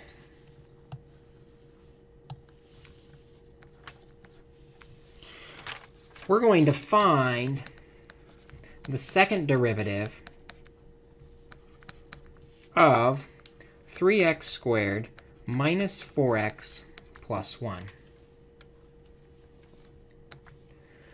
Well, in order to find the second derivative, we first have to know what the first derivative is. So let's find the first derivative. F prime of x is equal to the limit as h goes to 0 of f of x plus h. We're going to replace the x's with x plus h. 3 times x plus h squared minus 4 times x plus h plus 1 minus the f of x, which we're going to put in parentheses so we don't forget to distribute the negative through, minus 3x squared minus 4x plus 1 all over h, which is equal to the limit as h goes to 0 of, with this first part, we have to square the x plus h and then distribute a 3 through. So I'm just going to square it off to the side here. X squared plus 2xh plus h squared. And then I'll distribute the 3 into that. So we have 3x squared plus 6xh plus 3h squared. Distribute the negative to get negative 4x minus 4h plus 1. Distribute the negative through to get negative 3x squared plus 4x minus 1 all over h. Hopefully we can clean this up a bit. 3x squared minus 3x squared is 0. Negative 4x plus 4x is 0. 1 minus 1 is 0. And so we have the limit as h goes to 0 of 6xh plus 3h squared minus 4h all over h. And we remove that discontinuity by factoring out the h. Times 6x plus 3h minus 4 all over the h. The h's divide out, and now we can just plug in the 0. So we have 6x plus 3 times 0 minus 4, which is equal to just 6x minus 4. But that is just the first derivative. This problem wanted us to find the second derivative.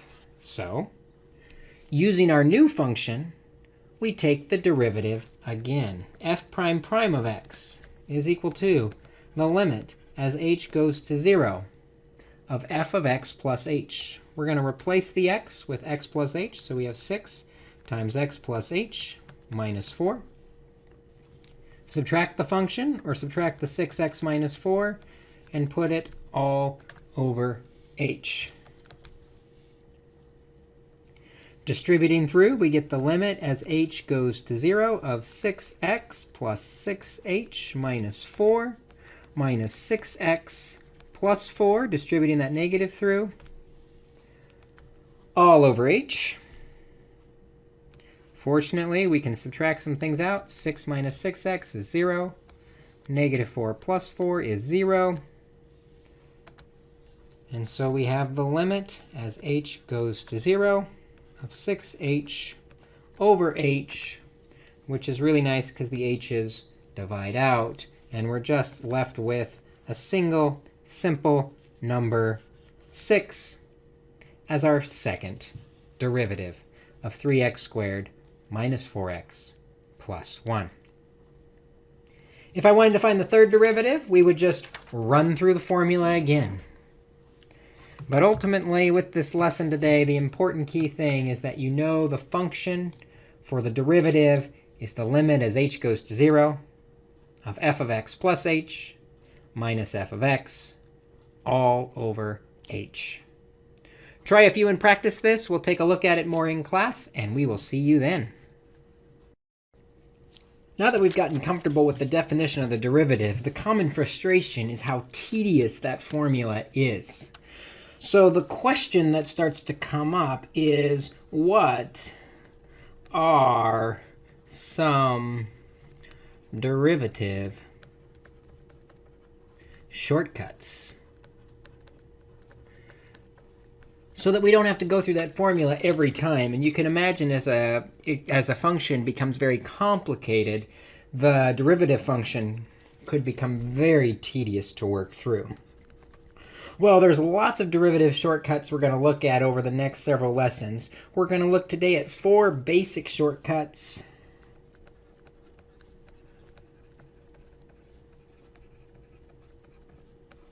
And then after that, we'll take a look at 2 important shortcuts that are a little bit more involved. The most basic is the constant shortcut. And the idea of this constant shortcut is if we take the derivative, d dx is the alternative notation for a derivative, the derivative of some constant or some number, we're going to always get 0 for our answer. Because if a constant is a straight line, the derivative of a straight flat line is 0. So for example, if I wanted to calculate the derivative of 5, a constant, well, that's just going to be 0 because 5 is not changing. It has a slope of 0. The second basic shortcut is the power rule, and this is probably the one we will use the most. And the idea is if we're taking the derivative of x raised to some exponent. When we have x raised to some exponent, we'll pull that exponent out in front, and then we will reduce the exponent by 1. And this is probably the most used derivative shortcut. With polynomials, we pull the exponent out front and then decrease the exponent by 1. So for example, if I wanted the derivative of x to the 7th power, all I have to do is I move that 7th power out front, and then I reduce the exponent by 1, and we get 7x to the 6th.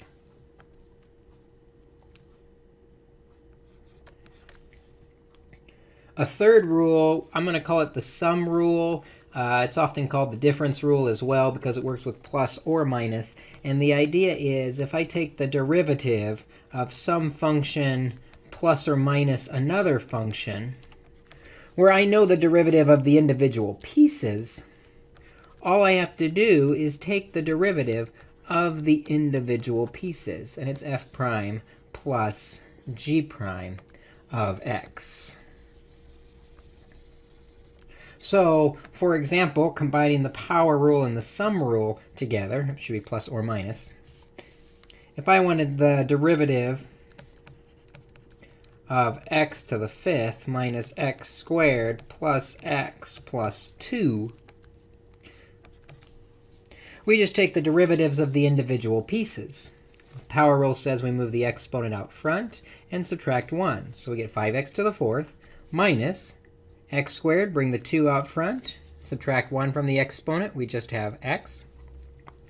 Plus, with x, that's really x to the 1st, so we pull the 1 out front and drop it by 1. So x to the 0 is just 1.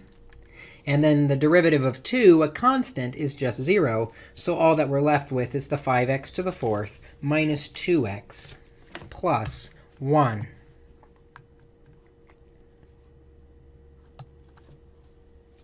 The final basic shortcut is the constant multiplier,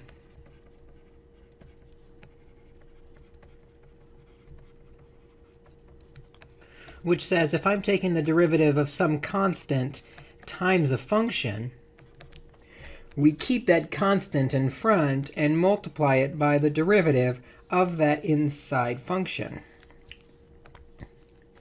And that is the fourth basic shortcut. So, for example, if I wanted the derivative now of 3x to the fifth minus 2x to the fourth plus 5x squared minus 7x plus 1, let's get us a little more whiteboard space so we can put it right underneath it. The 3 can just be multiplied by whatever the derivative is of x to the fifth. Well, we know we pull that exponent out front, so 3 times 5 is 15. X to the 1 less, fourth power, minus, bringing the exponent out front, 2 times 4 is 8. X cubed, shrinking the exponent by 1, plus 2 times 5 is 10. X, shrinking the exponent by 1, minus 7 times 1 is 7. Shrink the exponent by 1, and the x disappears, and the derivative of the constant is 0.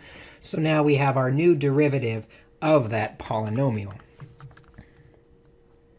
These 4 basic rules of differentiation will save us a lot of work and time on that derivative formula.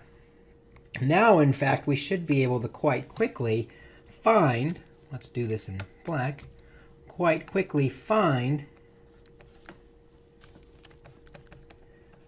the equation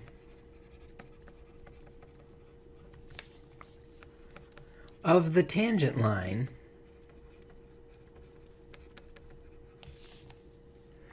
to f of x equals 4x cubed minus 2x squared plus 5x minus 1 at x equals -1. Well, first we need to know what the y-coordinate is that we're going to end up with. Actually, no, first let's actually find the derivative at 1. So first we're going to take the derivative, f prime of x is equal to 4 times 3 is 12, x squared, subtract 1 from the exponent, minus 2 times 2 is 4, x, plus 5, and the x disappears. We want it at specifically x equals -1, so we'll do f prime of -1, which is 12 times -1 squared, minus 4 times -1 plus 5. And if we work that out, it becomes 12 plus 4 plus 5 is 21.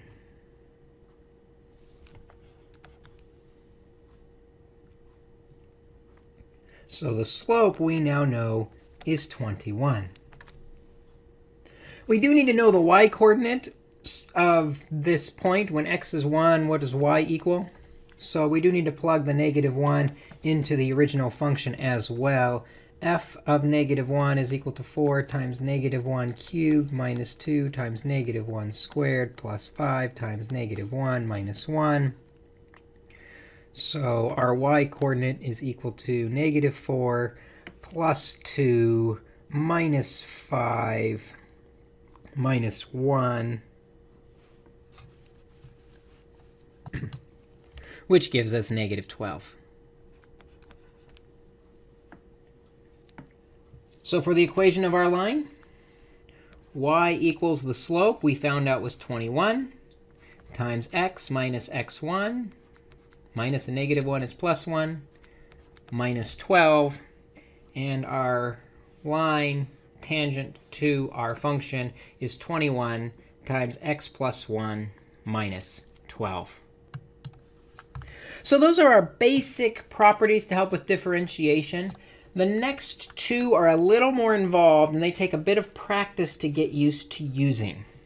We'll see a lot of errors with this one particularly, which is the product rule. The product rule says that the derivative of two pieces that are multiplied by each other, f of x times g of x. The common error I see is people just take the derivative of both and multiply, and they say f prime times g prime. That is incorrect, and it does not work.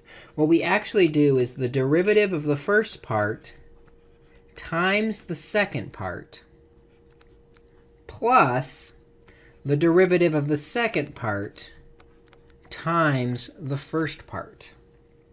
So there's two parts to it, and we take the derivative of the first part in the first part and the derivative of the second part in the second part. So for example, if I wanted to take the derivative of 3x squared minus 5x plus 1 times 2x squared plus 4x minus 7, we've got two individual parts. So the formula says we take the derivative of the first part. The first part, the 3x squared, let's color code these. We'll do the first part in blue and the second part in green, just so we can see how this works out. So in blue, the derivative of the first part is 6x minus 5. Then that is multiplied by the second part, 2x squared plus 4x minus 7. Plus, then we take the derivative of the second part. The derivative of the second part is 4x plus 4 times the second part, 3x squared minus 5x plus 1. And this, then, as ugly as it looks, is the correct answer for the derivative of that product. So the derivative of the first times the second plus the derivative of the second times the first. Let's look at one more. Let's do the derivative of 5 over x squared plus 3 over x times 2x cubed minus 7. Whoa, we don't really have a derivative trick for x's being in the denominator. Actually, we do. We just need to tweak this problem a little bit and rewrite it as the derivative of, and think about what type of exponent sticks things in the denominator. Well, a negative exponent does that. This is really 5x to the negative 2 plus 3x to the negative 1 times the 2x cubed minus 7. So again, now we're multiplying two polynomials, a first part times a second part. And the formula says it's equal to the derivative of the first. 5 times negative 2 is negative 10x. And if we subtract 1 from negative 2, the new exponent is negative 3. 3 times negative 1 is negative 3x. Subtract 1 from the exponent, and we get negative 2. The derivative of the first times the second, 2x cubed minus 7. Plus the derivative of the second. 2 times 3 is 6x squared. And the negative 7 is a constant, so there's nothing there. Times the first. 5x to the negative 1. I'm sorry, 5x to the negative 2 plus 3x to the negative 1. And this, then, is the derivative of that product. That is the product rule. Similar to the product rule is what we're going to call the quotient rule. And I should probably label this as C. The quotient rule. It's got two tweaks to make it different, but it's very similar. If I'm taking the derivative of two things that are divided, f of x divided by g of x. Be careful, this is not f prime divided by g prime. We can't just divide the derivatives. Instead, we will take the derivative of the first times the second And because this is division, we'll actually subtract the derivative of the second times the first. And the big difference here is we have to divide by the denominator squared, which is kind of interesting. We end up with this squared denominator in the denominator. So for example, if I'm being asked to find the derivative of 4x squared minus 5x plus 1 over x squared minus 7, we've got a top piece and we've got a bottom piece. Keeping track of that, then, we take the derivative of the first piece. 4 times 2 is 8x minus 5 times the denominator, just like it is, x squared minus 7. Then we subtract the derivative of the denominator. X squared becomes 2x times the numerator, which is 4x squared minus 5x plus 1. And then in the denominator, we take the old denominator, x squared minus 7, and we square it to get our final big, ugly, but correct derivative. This formula takes a little bit of practice to get really comfortable with, but it certainly is much nicer than doing it with the derivative formula. Let's do another one. Let's take the derivative of the square root of x over 2x cubed minus 7 over x. One thing you might notice right away, let me buy us some whiteboard space, is that we need to rewrite that so it's that friendly polynomial so we can use our exponent trick. So we're going to actually find the derivative. Square root is really just a 1/2 power over 2x cubed minus 7x to the negative 1, which is what moved that x into the denominator. Now we have a clear numerator and denominator to use in our formula. We take the derivative of the first one, pull the exponent out front, x, subtract 1 from 1/2. 1/2 minus 1 is negative 1/2. Times the denominator, which is 2x cubed minus 7x to the negative 1. Subtract, and then we take the derivative of the denominator. 2 times 3 is 6, x squared.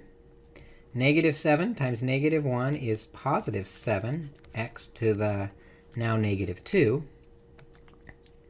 times the first function, which is x to the 1/2. And this is all over that denominator, 2x cubed minus 7x to the negative 1 squared. And we now have the derivative of our quotient.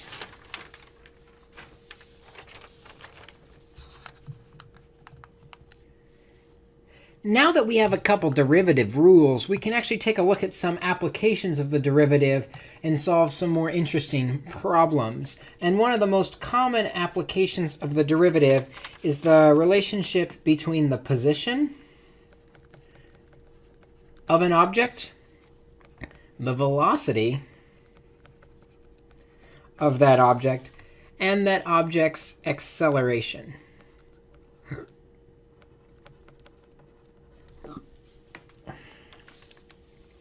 All three of these things are connected by derivatives,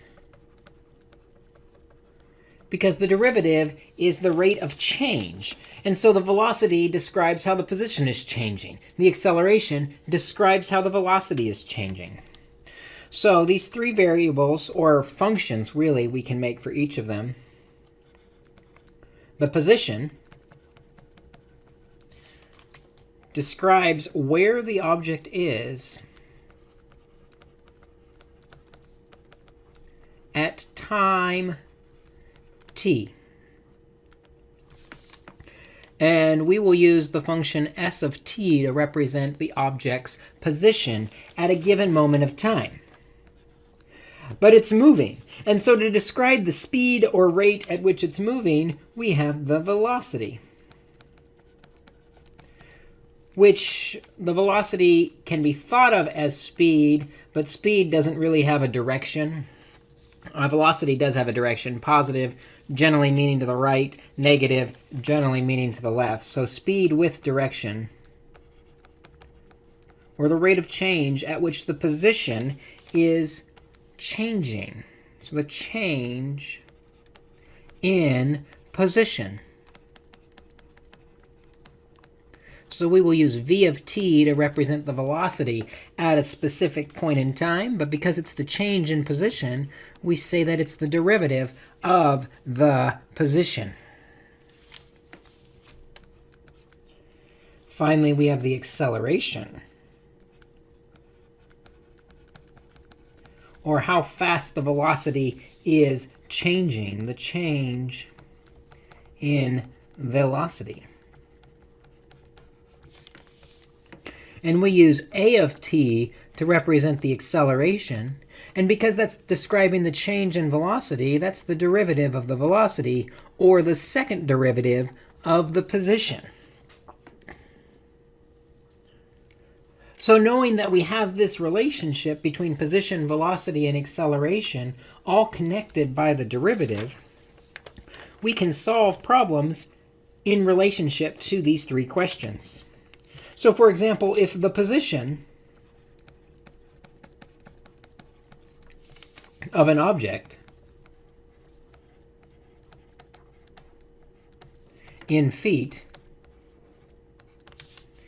after t seconds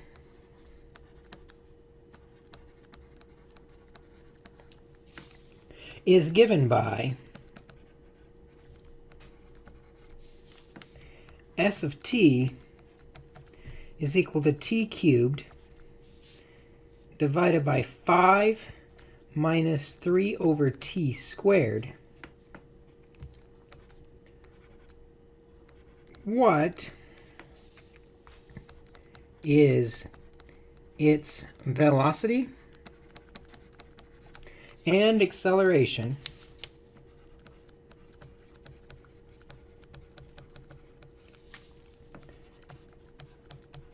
after 2 seconds?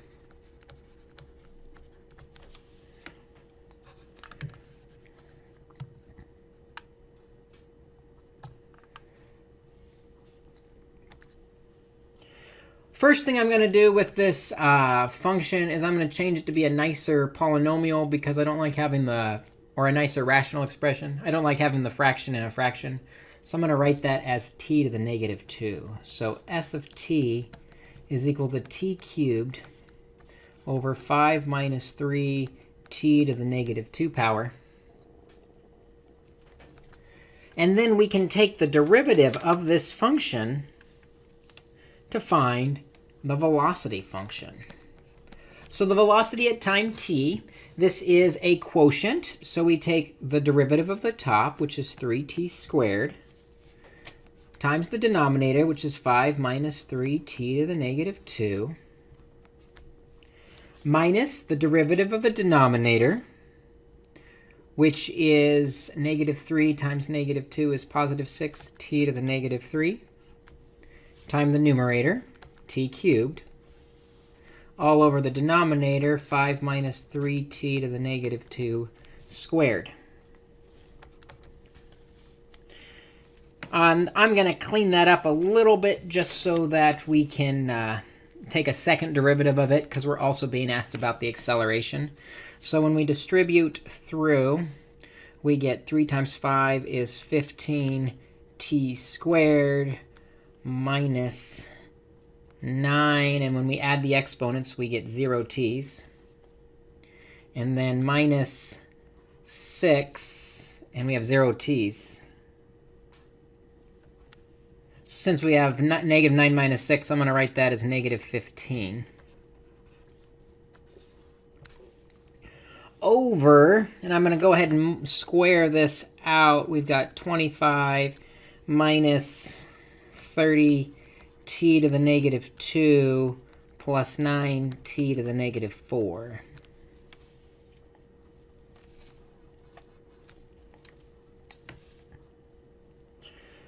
So we should be able to calculate the velocity after 2 seconds by plugging 2 into this formula. 15 times 2 squared minus 15 over 25 minus 30 times, not t, but 2 to the negative 2 plus 9t, which is 2 to the negative 4 power. And we can plug this into our handy-dandy calculator. Second quit to get me to the home screen. We need a parentheses around the numerator. 15 times 2 squared minus 15, close the parentheses, divided by parentheses for the denominator, 25 minus 30 times 2 raised to the negative 2 power plus 9 times 2 raised to the negative 4 power, and then close the parentheses on the denominator. And my velocity at 2 seconds seems to be about 2.49 feet per second. Almost 2.5 feet every second this guy's going to travel. That's the velocity. But the problem's also asking for the acceleration. So let's scroll down to give us some more whiteboard space. The acceleration, then, at t is going to be the derivative of the velocity. So we've got this derivative of a velocity function. So we'll take the derivative of the numerator, which is 30t, times the denominator, which is 25, minus 30t to the negative 2 plus 9t to the negative 4, minus the derivative of the denominator. Negative 30 times negative 2 is positive 60t to the negative 3, minus 36t to the negative 5, times the numerator, which is 15t squared minus 15. And then that is all over the denominator squared, 25 minus 30t to the negative 2 plus 9t to the negative 4, all squared. Now the problem was asking us what's the acceleration at 2 seconds. So in order to get that, we're going to need to go back to our calculators. I'm not going to write it out. I'm just going to put 2 in for everything all the way across here. So we've got a numerator, parentheses, 30 times 2, open a parentheses, 25 minus 30 times 2 raised to the negative 2 power plus 9 times 2 raised to the negative 4 power, close the parentheses, minus, open a parentheses, 60 times 2 raised to the negative 3 power, minus 36 times 2 raised to the negative 5 power, close the parentheses, open a parentheses, 15 times 2 squared minus 15, close the parentheses, and close the parentheses on the numerator, divided by denominator, open a parentheses, 25 minus 30t, which we know is 2, raised to the negative 2 power, plus 9 times 2 raised to the negative 4 power, close the parentheses on the denominator, and square the denominator, and hit enter to find out our acceleration is 2.44 feet per second squared. So it might have been ugly to type in the calculator, but it just took time. It wasn't difficult plugging 2 in for all those t's. So that's velocity, acceleration, and position, derivatives of each other. But the big thing that I want you to practice with these differentiation rules, specifically focus on the product rule and the quotient rule. The sooner you master those, the more advantage you will have moving forward in our calculus class. So take a look at those, practice, practice, practice, and we will see you in class to practice some more. Now that we're able to quickly calculate derivatives, we're able to look at some applications of how we can use the derivative to model some real-world situations. So our question is, what are some applications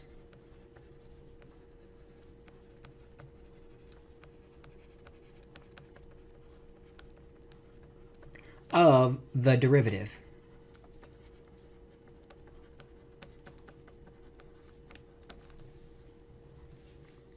And the first one we've already kind of hinted at over the past couple lessons, but we're going to formalize our discussion around position, which we use s of t as a function to represent position over time. Velocity, where we use v of t to represent the velocity over time. And acceleration, where we use a of t to represent the acceleration at some point in time. Now, we've already discussed the fact that the velocity is the derivative of position. Or more specifically, v of t is equal to the s prime of t. And we've also discussed that the acceleration is the derivative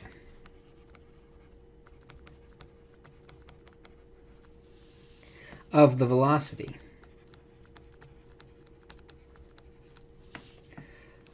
Or a of t is equal to v prime of t, or the second derivative of the position, s prime prime of t.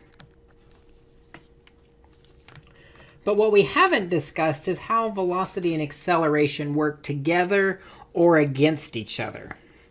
For example, I want to look at if the acceleration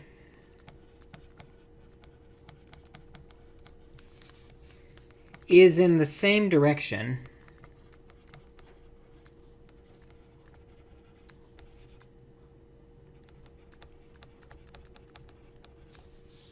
as the velocity.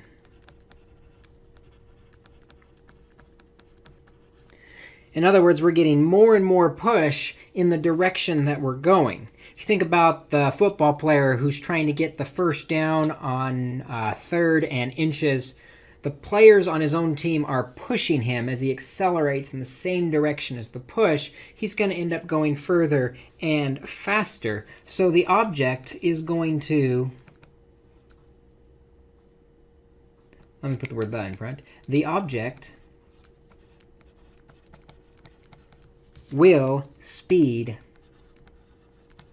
up because we're being pushed in the direction we're running, so we will run faster. And the opposite is also true if they are in opposite directions.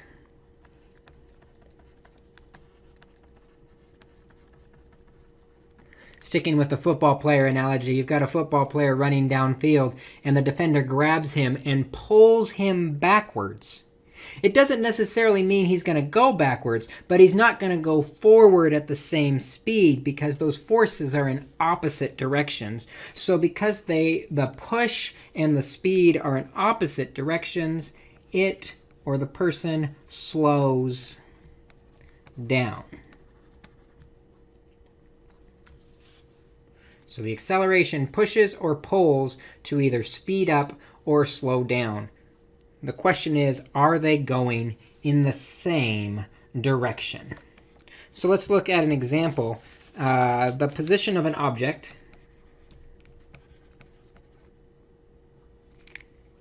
Actually, let's we're going to have two examples. So let's say number 3 is examples, and example A is going to be the position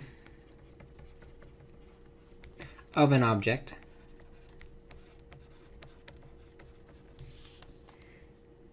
in t seconds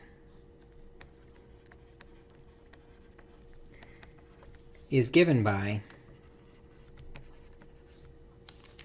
s of t equals t cubed minus 3t squared minus 45t plus 7. The question we want to know is, when is it speeding up? And when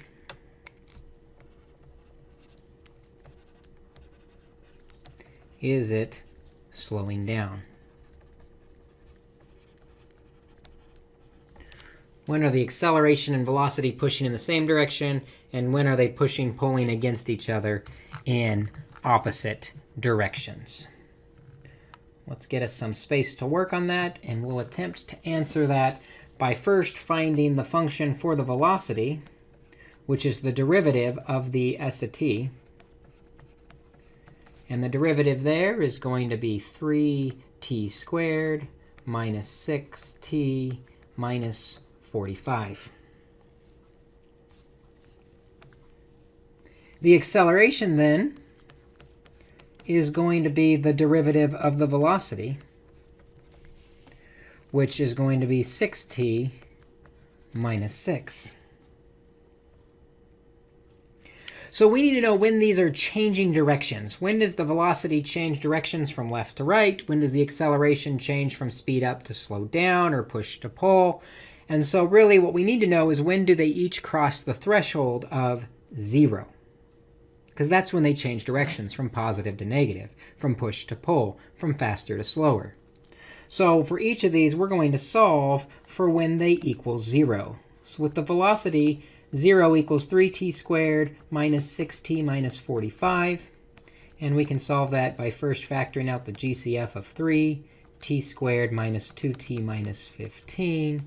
And then continuing to factor, that's t minus 5, t plus 3. And so setting each factor equal to 0, t is equal to 5 or negative 3. Now, generally, we don't talk about negative time, so we're going to start at 0 for all of our time references. So really, we don't care about the 3. But at 5, things are probably changing at 5 because the velocity is changing direction at 5. Same thing with the acceleration. We want to know when that changes. So we'll make that equal to 0, 6t minus 6. Add 6 to both sides, and 6t equals 6. Divide by 6, and t equals 1. So something else of note is happening at 1. So what we want to know is, if I make a little timeline here, something happens at 1, and something happens at 5. We're going to look at how the velocity and the acceleration are behaving in these time ranges. Are they specifically, what we're interested in is, are they positive or are they negative? Because that's going to tell us if they're pushing each other or if they're pulling against each other. Fortunately, this is really easy to do on our calculators. What we're going to do is we're going to type in the function for the velocity in y1. And then we'll type in the function for the acceleration in y2. So y1, the velocity, is 3t squared. We don't really have a t, so we're going to use x. Minus 6t, or x, minus 45. And in y2, it's 6t, or 6x, minus 6. Then we're going to go to the table settings.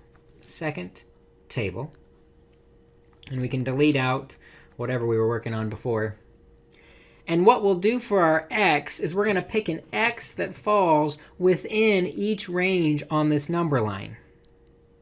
So first we need something between 0 and 1, because our graph really starts at 0, and we want to know what's happening in the middle of each of these areas. So between 0 and 1, a good number is 0.5. Hit enter. And looking at that, I see that they're both negative. Remember, the middle column, the y1 is the velocity.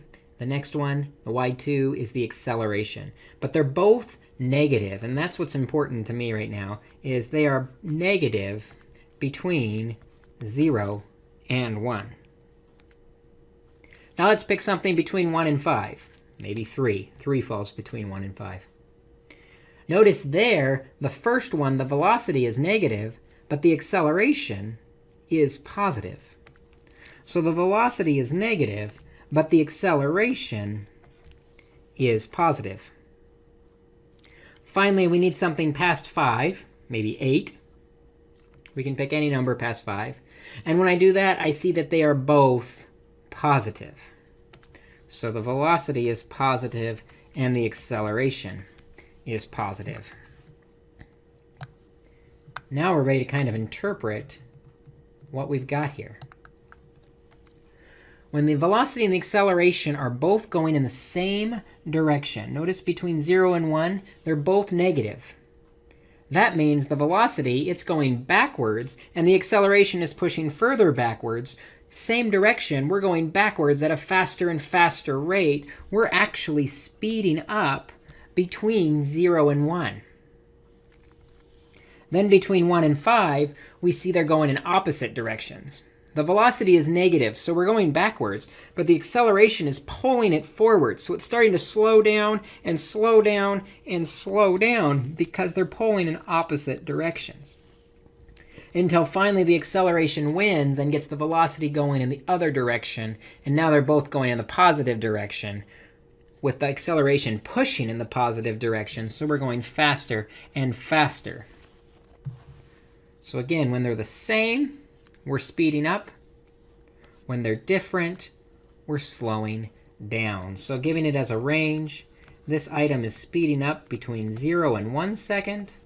Union 5 all the way to infinity, it will always speed up, while it's going to slow down between 1 and 5.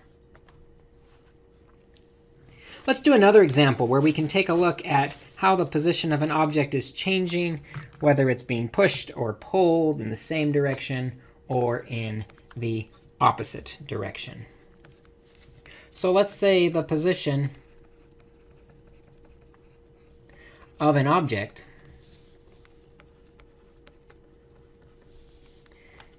in seconds, using t for seconds, is given by s of t equals x cubed minus 9x squared plus 24x minus 3. And so our question, our theme, is when is it speeding up and slowing down?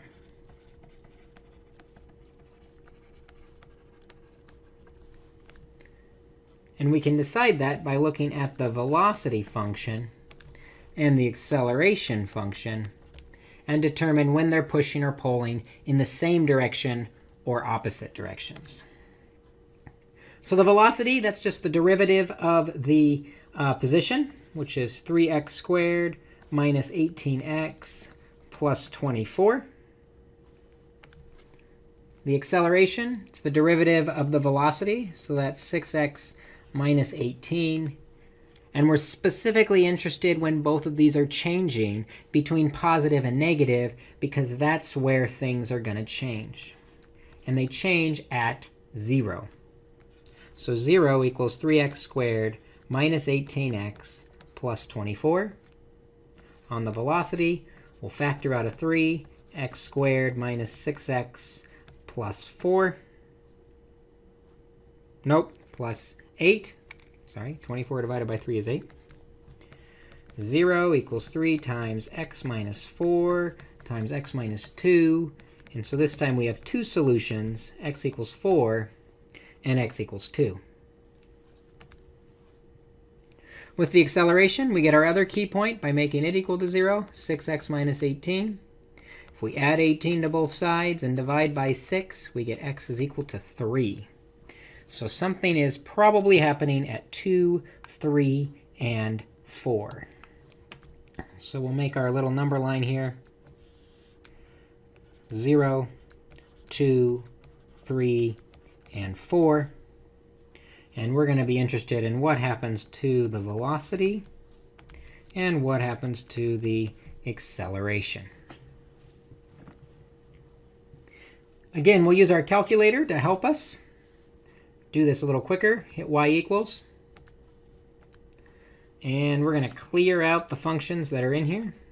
Make sure you clear them out so you don't accidentally get the previous problem in here. The velocity was 3x squared minus 18x, x.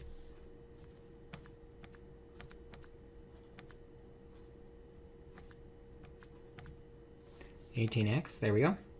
Plus 24. And the acceleration is 6x minus 18. Hit second table. Delete out the old points. And we need something between 0 and 2. 1 is between 0 and 2. And we've got a positive, then a negative. And the velocity is positive. The acceleration is negative. They're going in opposite directions to begin with. Between 2 and 3, let's try 2.5. Now they're both negative. Looks like the acceleration ended up winning here.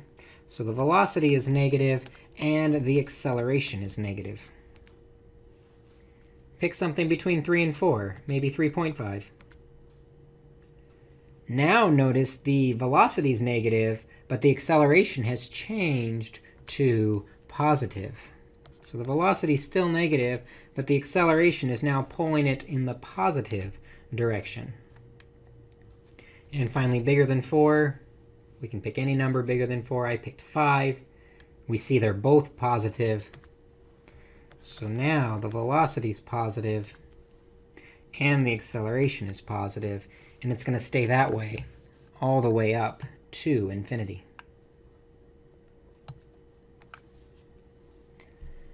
So we see initially the velocity is positive, the acceleration is negative. They're in opposite directions. It's going to slow down there. Between 2 and 3, they're in the same direction. It's going to speed up. Between 3 and 4, they're in opposite directions, slowing down. And then 4 on up, it's going to speed up. So writing that as a range, we're speeding up between 2 and 3, union from 4 to infinity. And we're slowing down from 0 to 2, union from 3 to 4. This particle is actually slowing down to ultimately change directions. So that's one application of the derivative: position, velocity, acceleration, speeding up, and slowing down.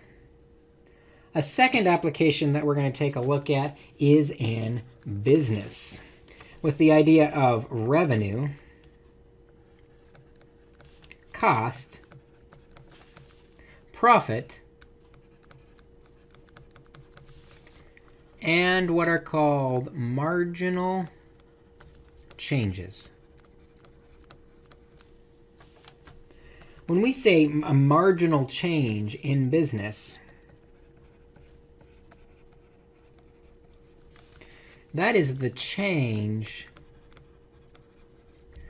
for one more. And usually this is on the large scale. So once I make 1,000 widgets, if I make one more widget, 1,001 widgets, is it more profitable or less profitable, more cost, less cost? Making one more, how's that going to affect my bottom line? And that can help us make the decision if it's worth expanding or shrinking the business at this given time. Because we're talking about change, a marginal change, which is a very small change, we can estimate the marginal change with the derivative.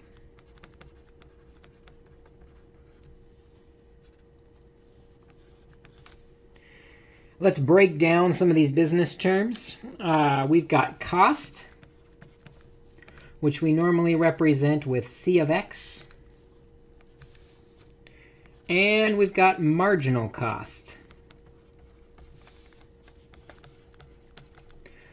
For marginal cost, we do MC of x for marginal cost, which is actually estimated, not actually, but estimated by the derivative of the cost function.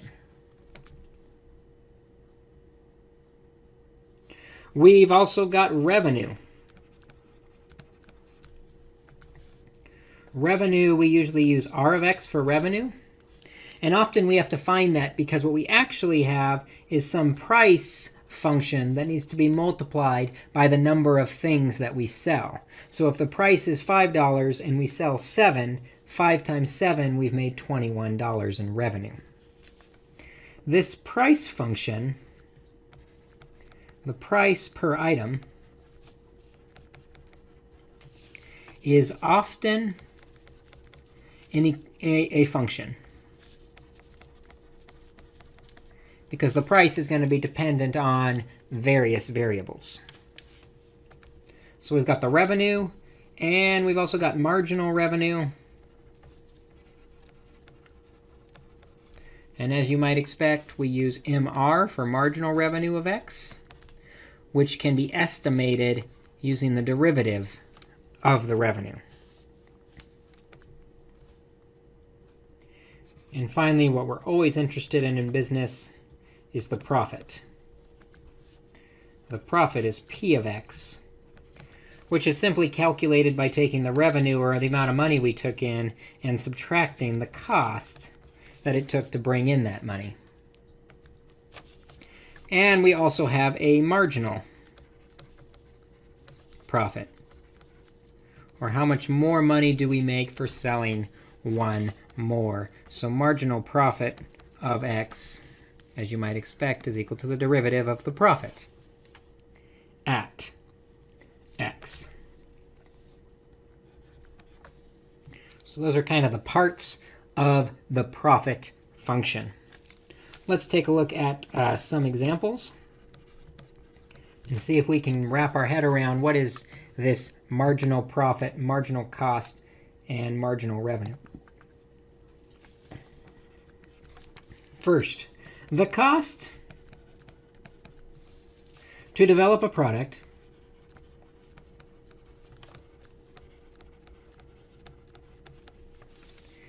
is C of x is equal to 500 plus 12x.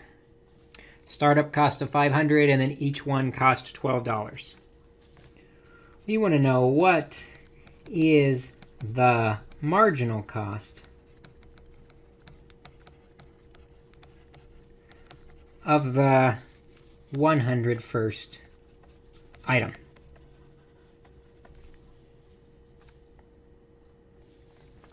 Now, a nice way to estimate the marginal cost of x is to simply take the derivative of the cost function.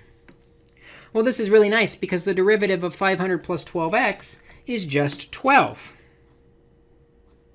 So we'll estimate that the 12th item will cost $12 extra. I'm sorry, the 100th item will cost $12 extra because every single one we add to it costs $12 extra. That's probably a less exciting example. So let's try a price function. The price function for the product, same product,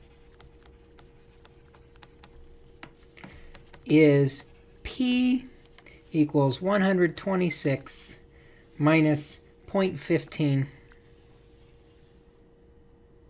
I'm sorry, 0.16 x.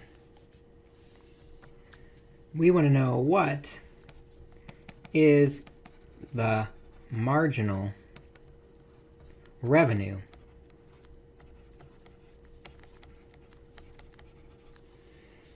for the 101st item.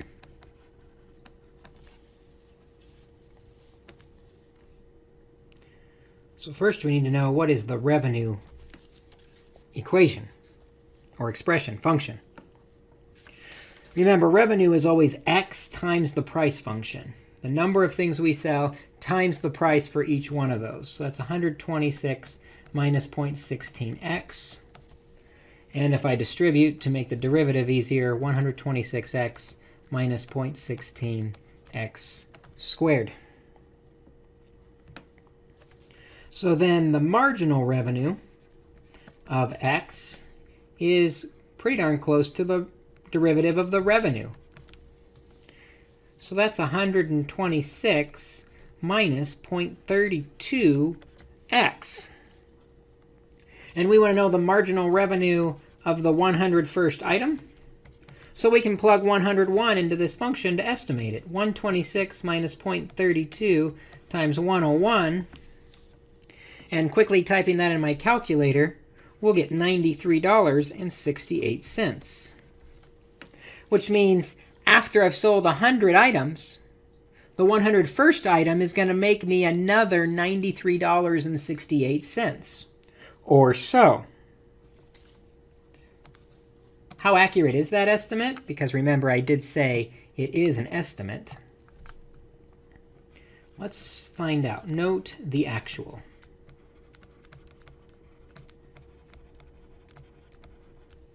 Because the derivative is just an estimate. It's going to be off by a bit because the tangent line touches at 100, but not necessarily at 101. It's off by a little bit.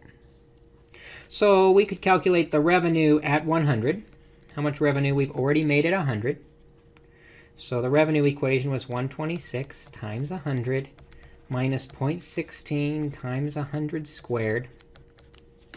And plug that into my calculator. We actually make $11,000.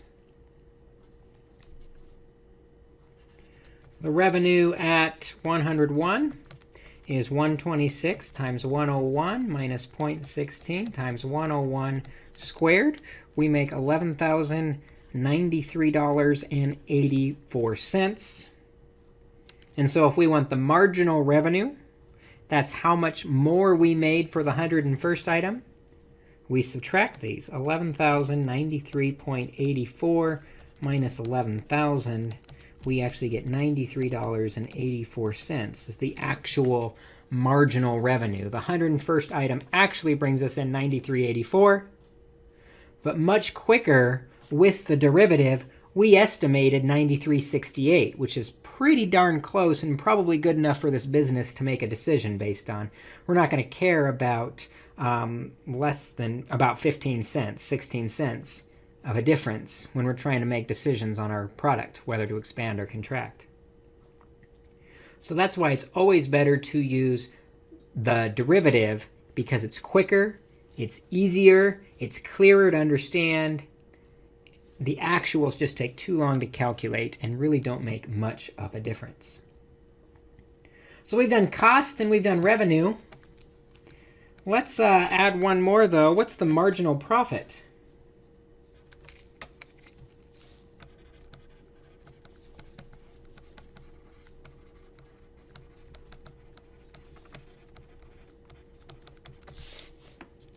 For the 101st item.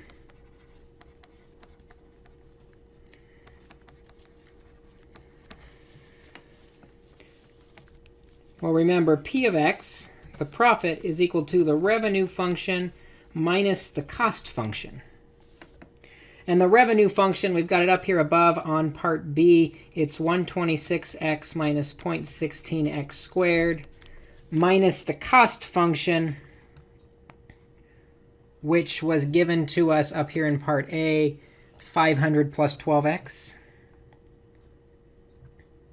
So distributing that minus, because we have to subtract the whole thing, minus 500 minus 12x. And then actually combining like terms, we get negative 0.16x squared plus 114x minus 16x, oops, minus 500. Keep things in the right order. And so if we want the marginal profit, we take the derivative. The marginal profit of x is equal to the derivative of the profit function, which is negative 0.32x plus 114.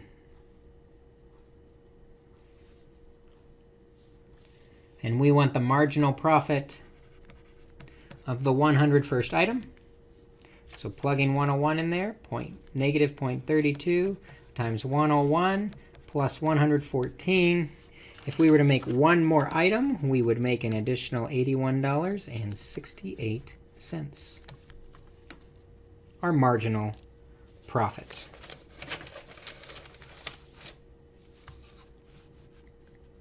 I want to do one more application of the derivative based on where we're at right now. And that is in population change. Truth is, anytime you see the word change, we're really dealing with a derivative in action. Anything that changes is the derivative. So with population change, if we use P of t to represent the population at time t, then the derivative, P prime of t, is the rate of change of the population.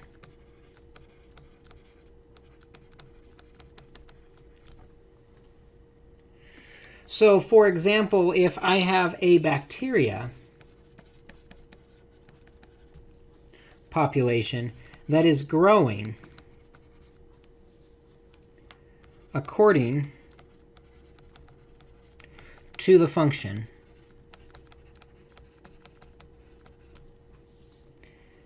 P of t is equal to x cubed minus 18x squared plus 96x plus 20, where t is in hours, when is the population growing and shrinking?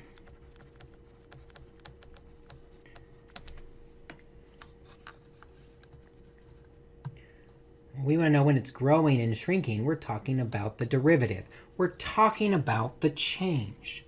So the change in the population, P prime of t, the derivative of that function is 3x squared minus 36x plus 96. And where the change happens between growth and shrinking, growth, the derivative is positive because it's going up. Shrinking, the derivative is negative. It's going down. So it changes when the derivative is equal to 0. So 0 equals 3x squared minus 36x plus 96. And we know we can solve this by factoring.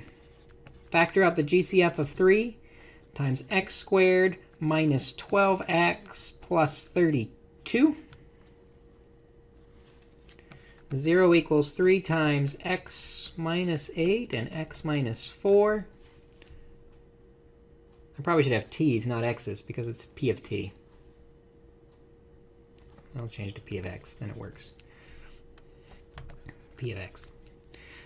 So x is equal to 8 and 4 hours. So at 8 and 4, things are changing. So if we got a timeline here, at 4 things change, and at 8 things change.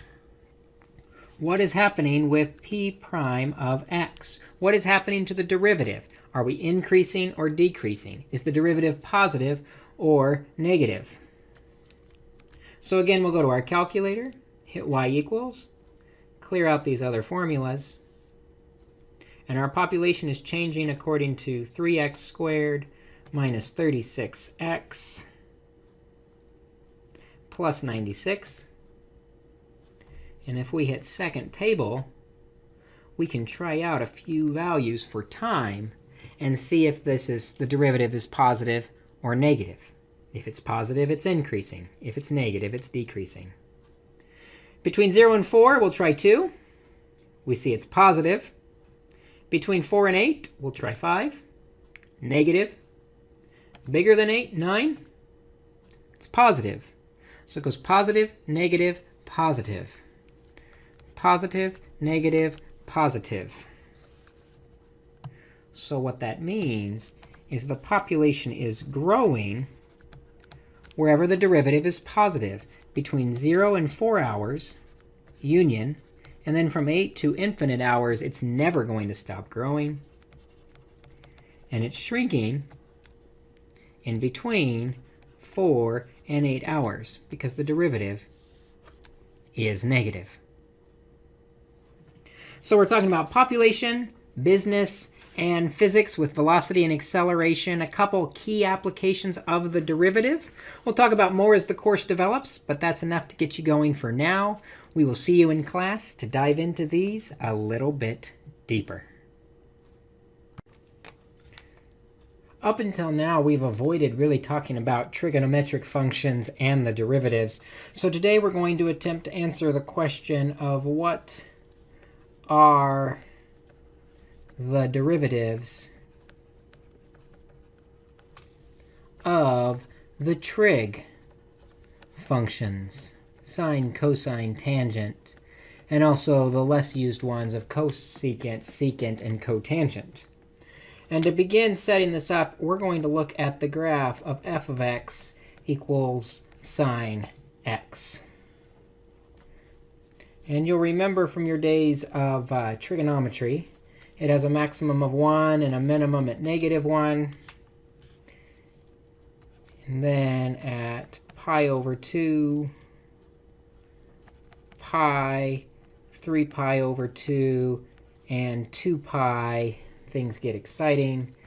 Going the other direction, same thing, negative pi over 2, negative pi, negative 3 pi over 2, and negative 2 pi.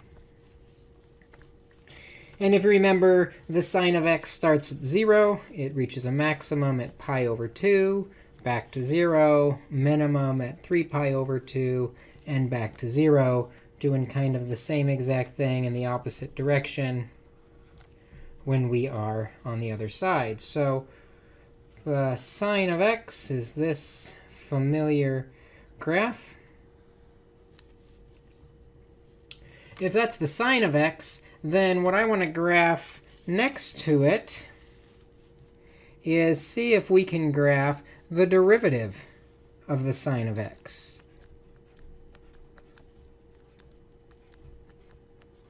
Using kind of the same scale we had before with pi over 2, pi, 3 pi over 2, 2 pi, negative pi over 2, negative pi, negative 3 pi over 2, and negative 2 pi.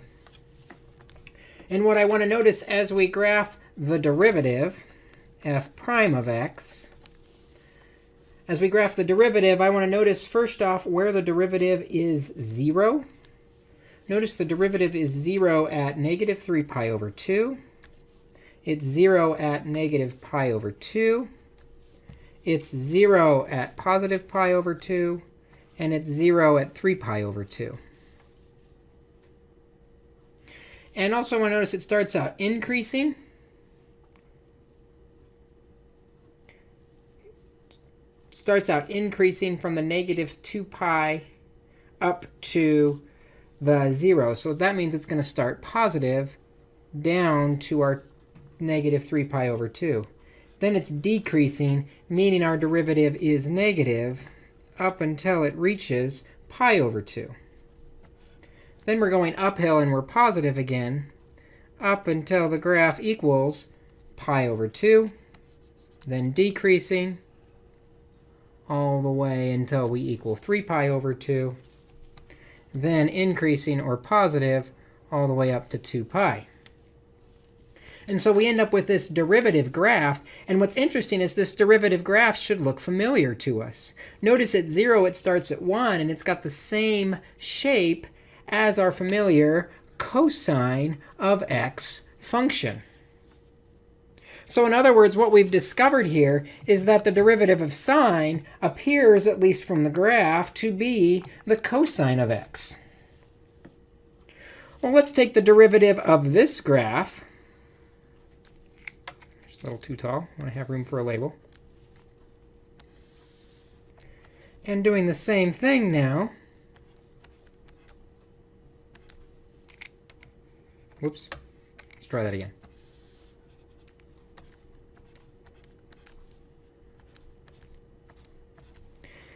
Let's see if we get something else familiar when we take the second derivative, f prime prime of x, or the derivative of cosine, to see what we end up with here. Let's label here. We've got negative pi over 2, negative pi, negative 3 pi over 2, and negative 2 pi. Going the other direction, we have pi over 2, pi, 3 pi over 2, and 2 pi. And again, noticing where the derivative is 0 at negative 2 pi. It's 0 at negative pi. It's 0 at 0. And it's 0 at pi. And again, it's going to be 0 at 2 pi. But this time, the graph starts out decreasing, which means it has to start off negative. So it's going to start off negative up until it reaches the negative pi. Then between the zeros, it's increasing, so the derivative has to be positive until it reaches the 0. Decreasing, indicating the derivative is negative. And then increasing, indicating the derivative is positive up until the 0. Now, what we might hope is that there's this relationship that the derivative of sine is cosine and the derivative of cosine is sine, but that's not quite the case because sine starts out increasing. This one starts out decreasing. It's actually flipped over the x-axis from the sine graph. In other words, this red graph here is actually the graph of negative sine of x. And so really what we found is that the derivative of the sine of x is equal to the cosine of x, and that the derivative of the cosine of x turned out to be the negative sine of x, at least graphically. So can we use that information then to learn what the derivative is of the tangent of x? Well, what's nice about the tangent is we know that tangent is actually the sine of x divided by the cosine of x. We have that property from trig, which means really all we have to do is use the quotient rule. The derivative of sine, we said, was cosine x times the denominator, cosine x, minus the derivative of the denominator. The derivative of cosine is negative sine. Negative, negative makes it positive. Times the numerator, which is the sine of x, all over the denominator squared. So what we have really is cosine squared of x plus sine squared of x all over cosine squared of x. But that numerator should look really familiar to us. We should recognize from our trig days that sine squared plus cosine squared is 1. So we have 1 over cosine squared of x. But cosine is just the reciprocal of secant. And so we end up with secant squared of x. The derivative of tangent is secant squared. Well, similar to what we just did with the tangent of x and using the quotient rule, we can work our way through all the other trig derivatives. So similarly, we complete all the trig derivatives. In fact, the remaining 3 are left to a homework assignment. But here they are in their properties. the derivative of the sine of x is equal to the cosine of x. The derivative of the cosine of x is the negative sine of x. The derivative of the tangent of x is the secant squared of x. Those are the ones we just played with. But the other three, which are left to an exercise in the homework, the derivative of the secant of x turns out to be the secant of x times the tangent of x. The derivative of the reciprocal of cosine, the derivative of the reciprocal of sine, which is cosecant of x, is negative cosecant x cotangent x. And the derivative of the cotangent of x is equal to negative cosecant squared of x. These 6 trig identities, at least sine and cosine, you should have memorized. But ultimately, we're going to have to be able to use all 6 of these trig derivatives.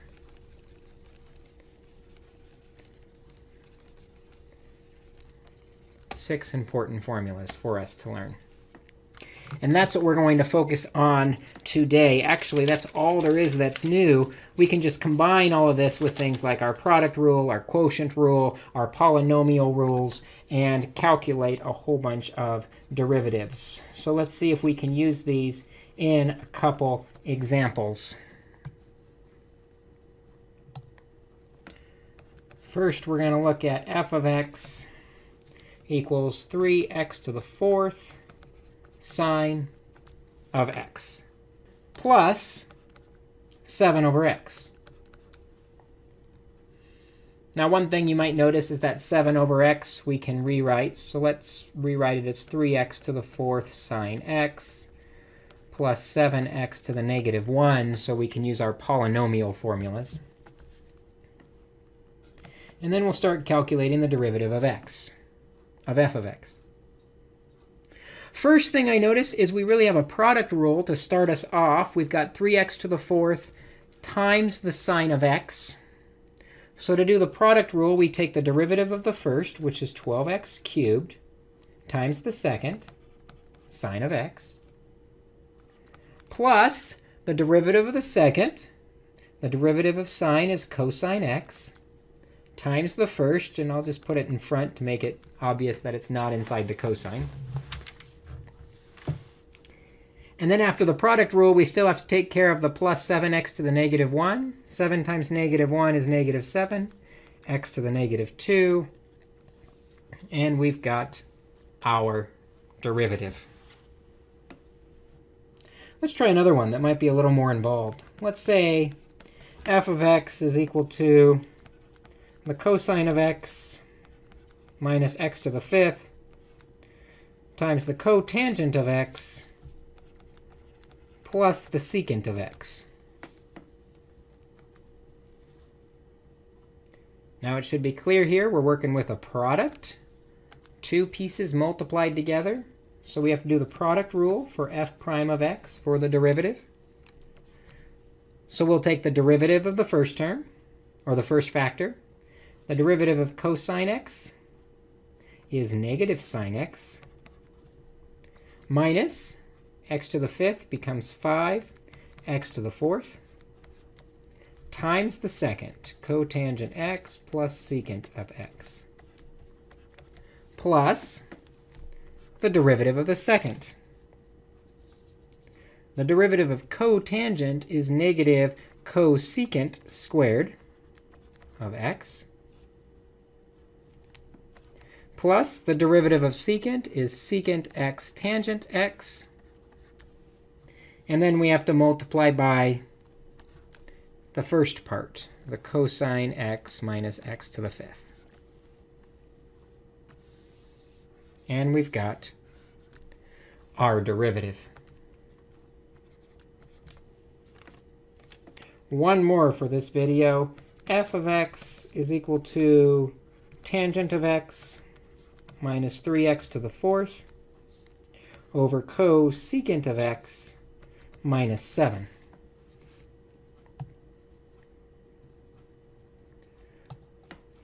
Now we're dividing two functions. With division, we know we need to use the quotient rule, just like we always have before. The quotient rule says we take the derivative of the top.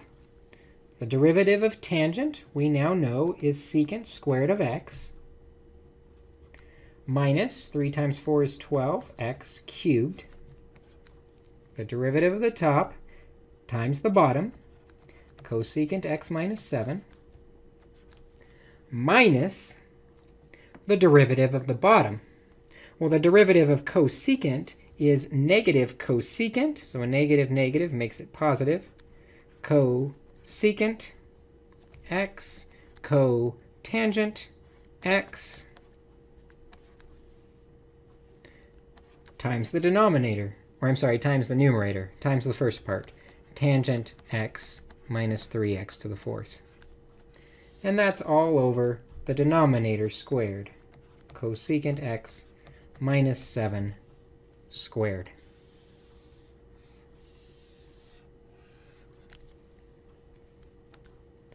So today's video is really short because there's not a lot of new stuff to add. All we have now is we've added the 6 trig derivatives. And then we kind of tie them into all the other derivative rules that we've seen before, the quotient rule, the product rule, the polynomial rules, and just continue to practice taking these important derivatives. With calculus and derivatives, practice, practice, practice is the key until you can do these derivatives in your sleep.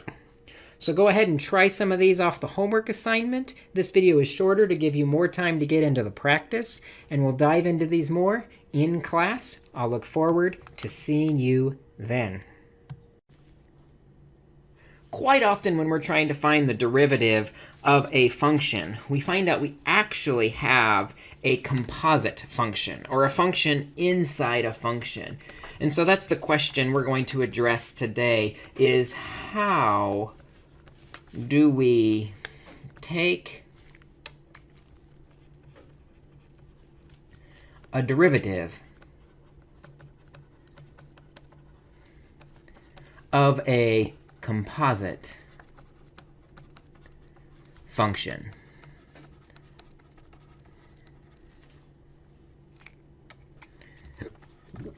A function inside of a function. And really, the short answer to that is we use something that is called the chain rule, which officially is written that the derivative of a function with another function inside it is equal to the derivative of the outside function, where the inside stays the same. Actually, I should use square brackets there, times the derivative of the inside function. So in words, it's probably easier to remember the chain rule is we take the derivative of the outside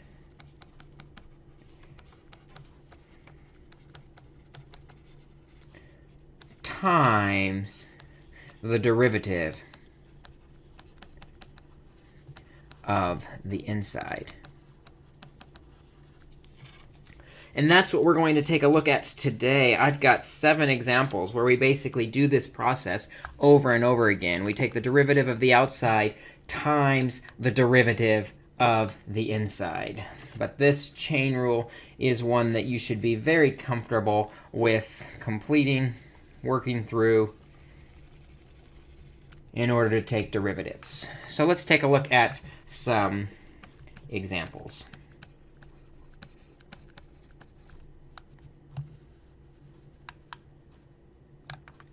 Where we take the derivative of the outside times the derivative of the inside. Let's say we've got a function f of x equals 1 over 4x minus 7 cubed. Now, one thing I notice with this, to make it easier to take the derivative, we could use the quotient rule, but that's just way too much work for what we need to do. Because we've just got a 1 in the numerator, this is really 4x minus 7 with a negative 3 exponent, because the negative exponent makes it a reciprocal 1 over that. So what we see we've actually got here is the 4x minus 3 as a block is all raised to the negative 3 power. If this was just x to the negative 3, we know the derivative of that is negative 3x to the negative 4. So that's kind of what we're going to do here, but we're going to use the 4x minus 7 in place of that x. So we pull the exponent out front, and f prime of x is equal to negative 3 times the base, the 4x minus 7, all to the negative 4 power. Now the only thing we have to do is multiply by the derivative of the inside. And the derivative of 4x minus 7 is just 4. We'll clean that up a bit. Let's see, the negative 3 times 4 is negative 12. So we've got negative 12 times 4x minus 7 to the negative 4 power as our final derivative. But the idea here is we identified that we've got that 4x minus 7 inside another function, which is the x to the negative 3. So we took the derivative of the outside times the derivative of the inside. So let's look at another one. Let's say we had f of x equals the square root of 3x squared minus 7x plus 1. Now again, we recognize square root is really an exponent. We've really got 3x squared minus 7x plus 1 to the 1/2 power.